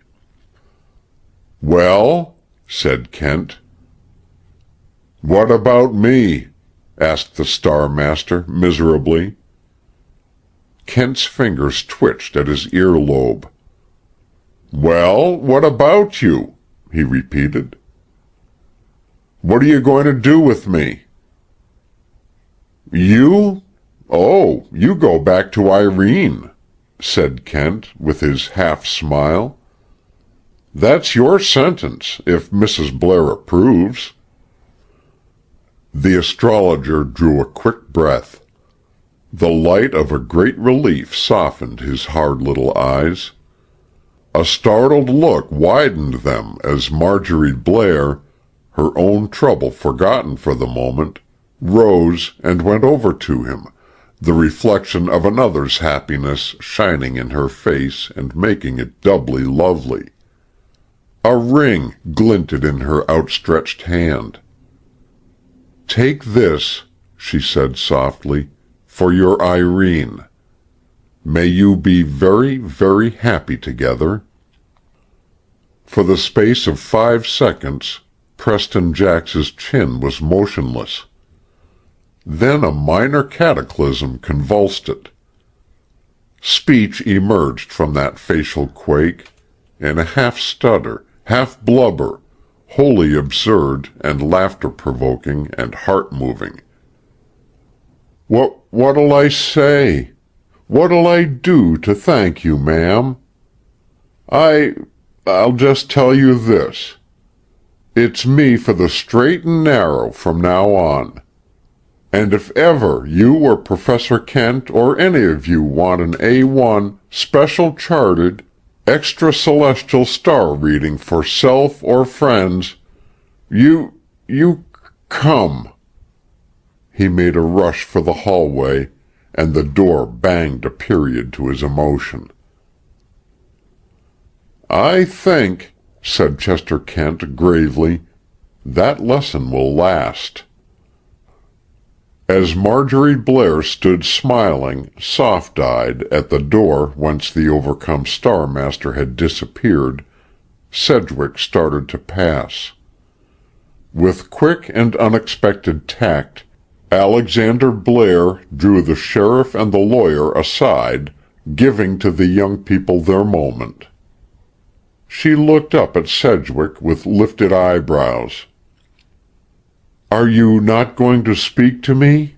she said sorrowfully. "What is there to say, except one thing, and that I may not say now." "No, no," she whispered in affright. "But say you forgive me."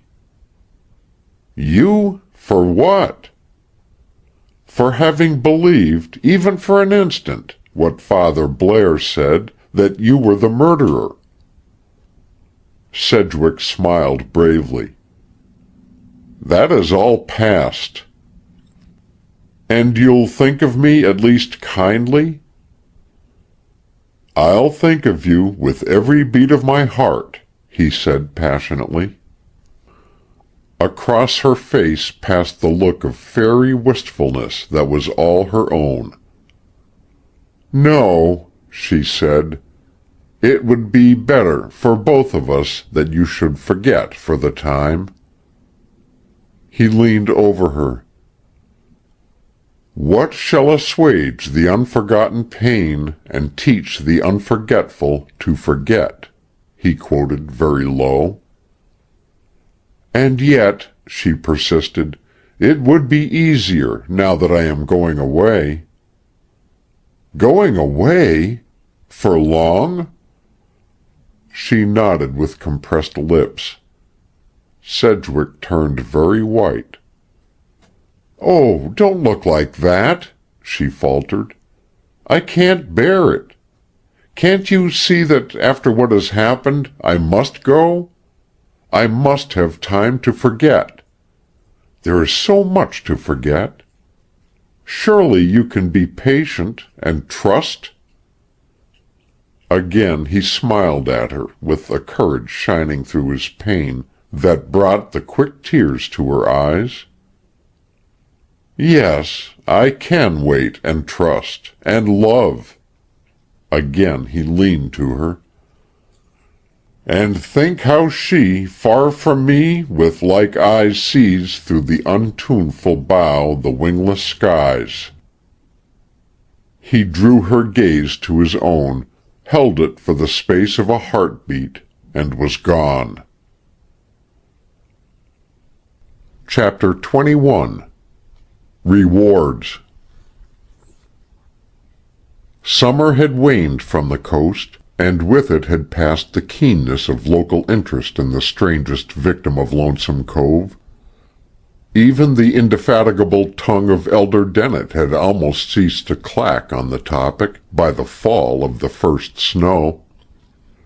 Other subjects of absorbing interest supervened during the long winter: the wreck of the schooner yacht off Dead Men's Eddy, the coming of the new Presbyterian minister at Martindale Center, whose wife was reported to be a suffragette, the mysterious benefaction that had befallen old Mrs. Orcutt late in February, enabling her to leave her home next to Annalaka churchyard and take her asthma southward in search of a cure, the rumor that Hedgerow House was to be sold before summer. "And young Blair's body along with it, I expect," remarked the elder malevolently. "Seems to me, if I was a millionaire like Alexander Blair, I wouldn't sell my own flesh and blood, dead or alive." Of Alexander Blair himself, nothing had been seen in the neighborhood since mid-July, nor of his daughter-in-law. Hedgerow House was in charge of Gansett Jim as caretaker. Professor Kent had left about the same time as the Blairs. But Francis Sedgwick had stuck to the nook, studying first the cold grays and browns of November, and later the wonderful blazing whites and subtle blues of drift and shadow spread before him in winter's endless panorama, with the same enthusiasm that he had devoted to October's riot of color. Though the work prospered, the worker had paled. It was the opinion of Martindale Center and Annalaka alike that the painter feller was looking right peaky and piney, like one whose conscience ached. But Sedgwick had nothing worse than a heartache, and the fates were making medicine for that. Wind-borne on the blast of a mid-March gale, Chester Kent dropped down at the door of the nook one wild afternoon, without warning. As always, he was impeccably clad, though his stout boots showed the usage of recent hard wear. Leaving Austin that morning, with his light valise slung to his shoulder, he had footed the 15 miles of soggy earth to Sedgwick's place, in a luxurious tussle against the wind. Throwing open the door, he called his friend's name. Instantly the artist came loping down the stairs and had him by the shoulders. "I've got a caller up above," he said after the usual greetings and questionings were over. "Yes? Have you gone in for local society?" "Not exactly local. It's Alexander Blair." "Hello," said Kent in surprise. "What brings him?" "Why, he came down to Hedgerow House to look after certain books and papers, and ran over here to make his amende honorable in form. Chet, I hate being apologized to." "Of course, everyone does. Nevertheless, it's good exercise for Mr. A. Blair, Esquire. Brings into action some muscles of his soul that might otherwise have atrophied from disuse. He's the grim-jawed, hard-bitted Blair of old. Just the same, he made his apology as handsomely as need be. I'll bring him down here." The fabric magnate descended from the studio and greeted Kent briefly, then turned to his host. "You will excuse me if I ask Mr. Kent to step outside? I have some business with him." "Stay here," said the artist. "I'll go back to my studio." Which he did. "When a man once declines employment with me," said Alexander Blair to Kent, "I never give him a second chance. That rule I am going to break. I need your assistance." "Honored, indeed," murmured Kent. "Will you accept the commission?" "Not if it is like your former offer." "It is not. It is bona fide. Someone has been tampering with my son's grave." "You mean the grave at Hedgerow House?" "Yes. Gansett Jim reports that there are signs of recent digging. It looks as if ghouls had been at work there, with the idea of getting the body and holding it for ransom. They would have had a fine surprise if they had got the coffin out. Because they'd have found no body in it, you mean? Certainly. But suppose they discovered that there were no remains, nothing but a punctured sandbag. Do you see the potentialities of blackmail? No. Then you are stupider than I ever took you for, growled the magnate. Like most things, it depends on the point of view.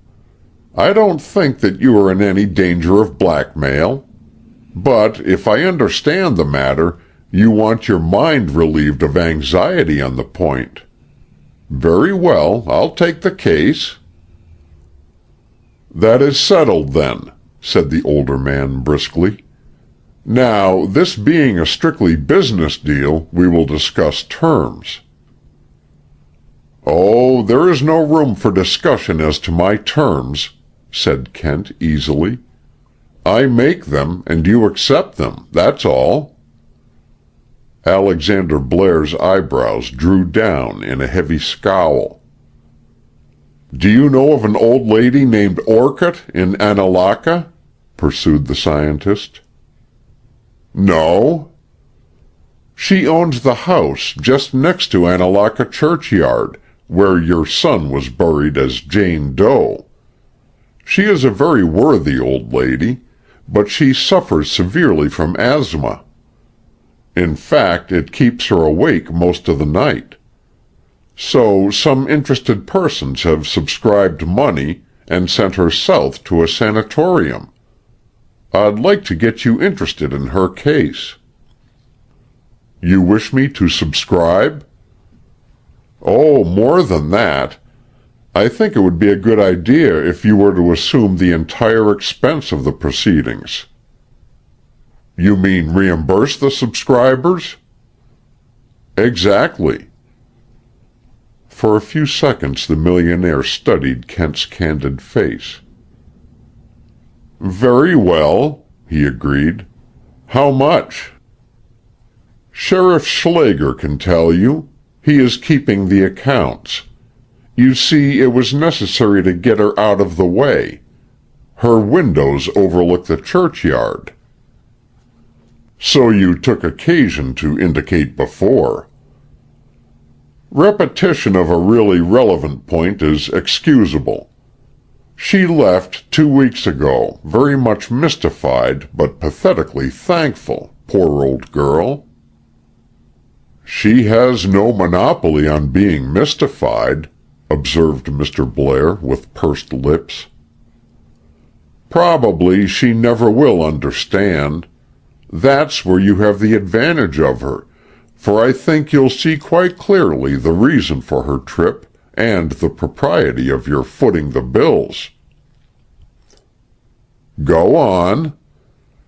When she was safely out of the way, and no longer overlooking Annalaka churchyard by night from her window, Schlager, Adam Bain, and I paid a visit to the place. Technically, what we did there amounts to grave robbery, I suppose. But we covered our tracks well, and I don't think anybody will ever discover what has been done. Well? Queried his hearer with twitching jaw. What lay nameless in Annalaka churchyard, said Kent gravely, now rests in its own place at Hedgerow House. The marks found by Gansett Jim were made by us. So your alarm is groundless. But I wish that you might have heard the little prayer made by that simple country lawyer over your son's grave. Once in a while I meet with a really through-and-through good man like Adam Bain, and then I have to reconstruct my whole formula on the average cussedness of human nature. Alexander Blair's clenched hands went to his temples in a singular gesture and dropped again. What interest did Schlager and Bain have in the matter? He added in a low tone. Why, Schlager had done some dirty work for you, and wanted to even accounts with his own conscience.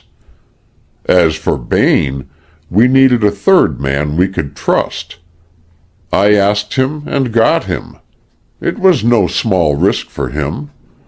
If you felt that his risk is worth some reward, you might—" "Yes, yes," interrupted the other eagerly. "Do you think 1,000, or perhaps more?" Kent smiled. "By thinking hard, I could think 1,000, he said. "But not more, in this case. It wouldn't be safe. Bain might not survive the shock. Thank you very much, Mr. Blair." "And now," said the older man, "I am still in the dark as to your interest in the matter." "Mine?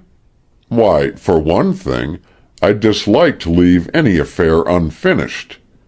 I have the satisfaction of knowing now that this is forever settled and done with.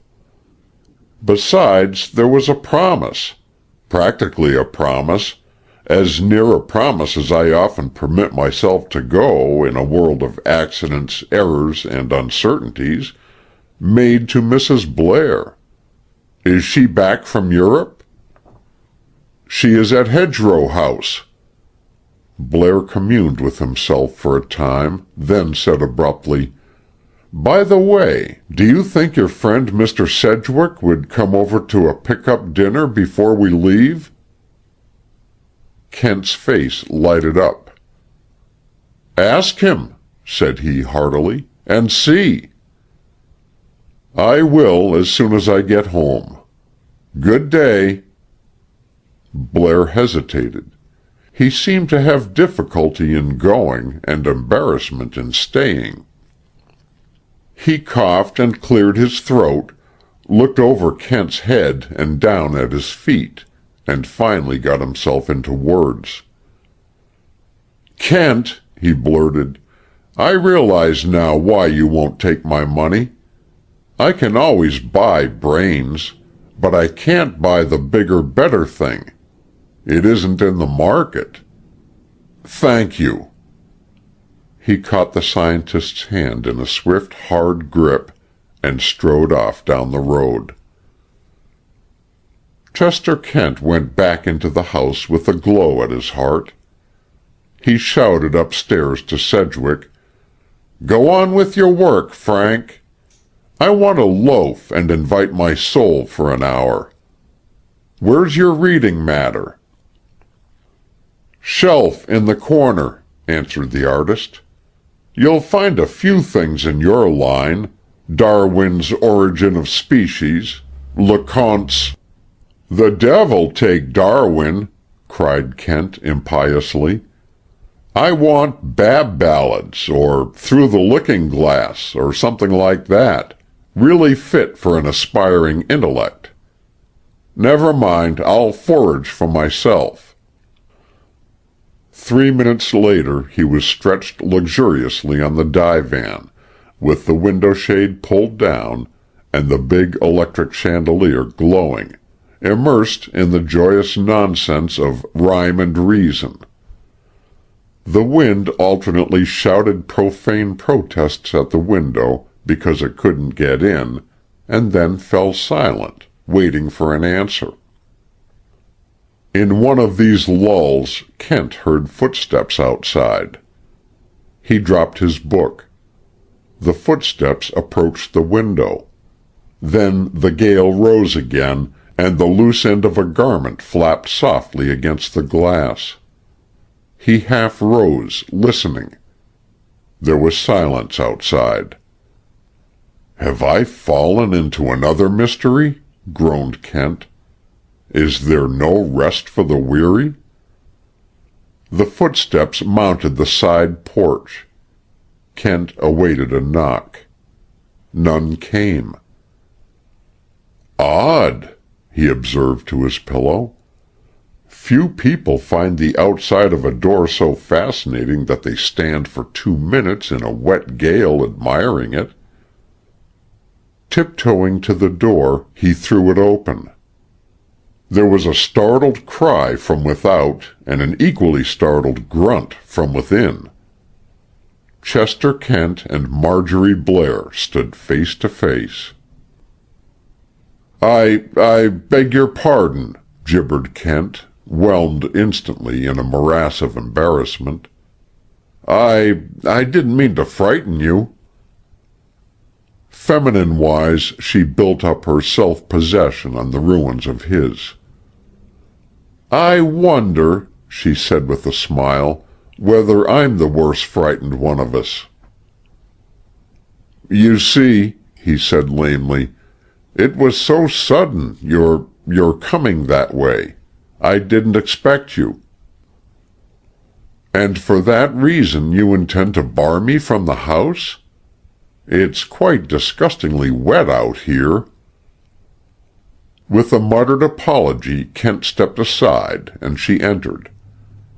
Even amid his ill-ease he could not but note how the girlish loveliness had ripened and warmed, yet without forfeiting anything of that quaint, appealing wistfulness which made her charm unique. But there glinted now in her deep eyes an elfish spirit of mischief, partly inspired by the confusion of the helpless male creature before her, partly the reaction from the mingled dread and desire of the prospective meeting with Sedgwick, for she had come on a sudden uncontrollable impulse to see him, and would have turned and fled at the last minute had not Kent surprised her. Perhaps there was a little flavor of revenge for this, too, in her attitude toward him. "What a surprise to find you here, Mrs. Kent," she remarked sweetly.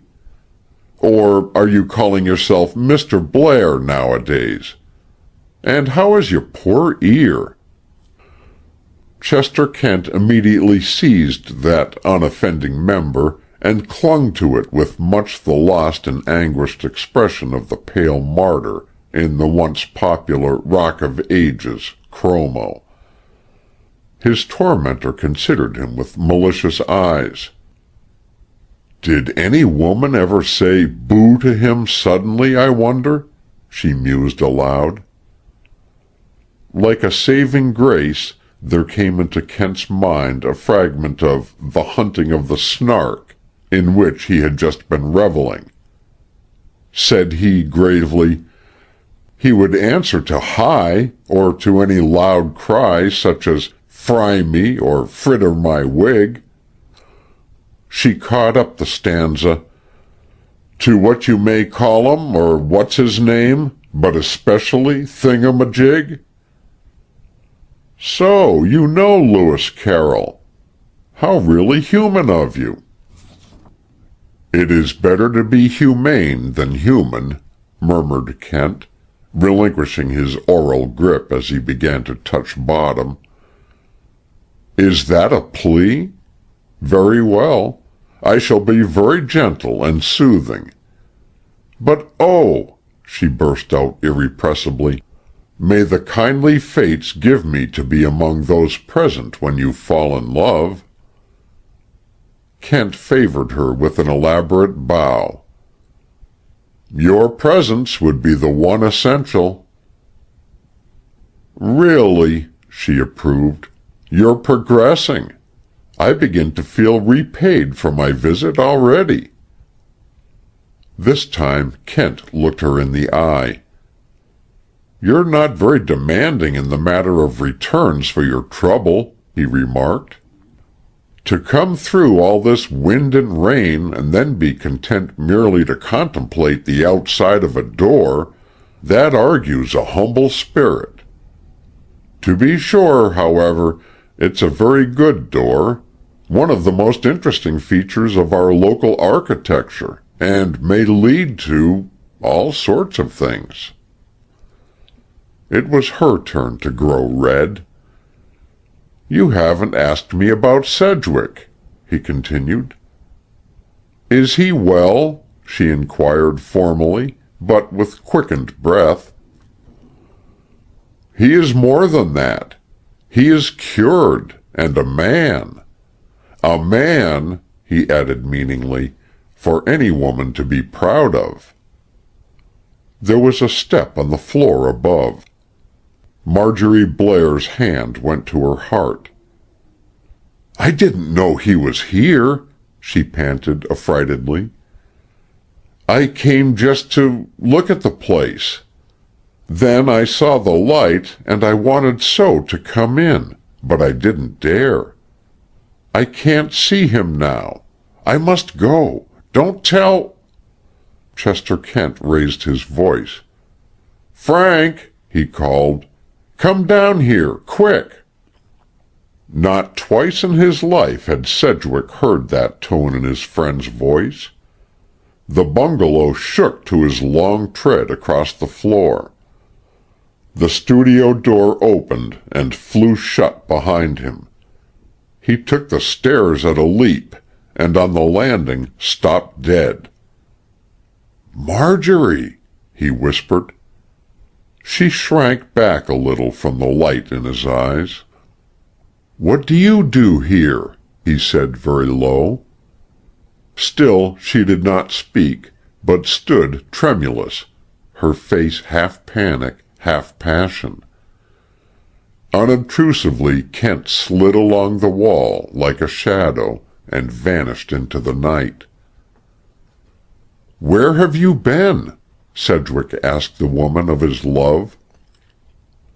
"Everywhere, nowhere. What does it matter?" she faltered. "I've come back." He went forward and took her hands in his. Cold little hands that clung as they touched. "Why did you never write me?"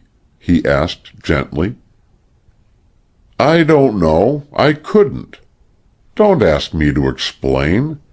It was just that I felt I must come back to see you as I had come to you first, unexpected and without a word. Can you understand?" "No," he said.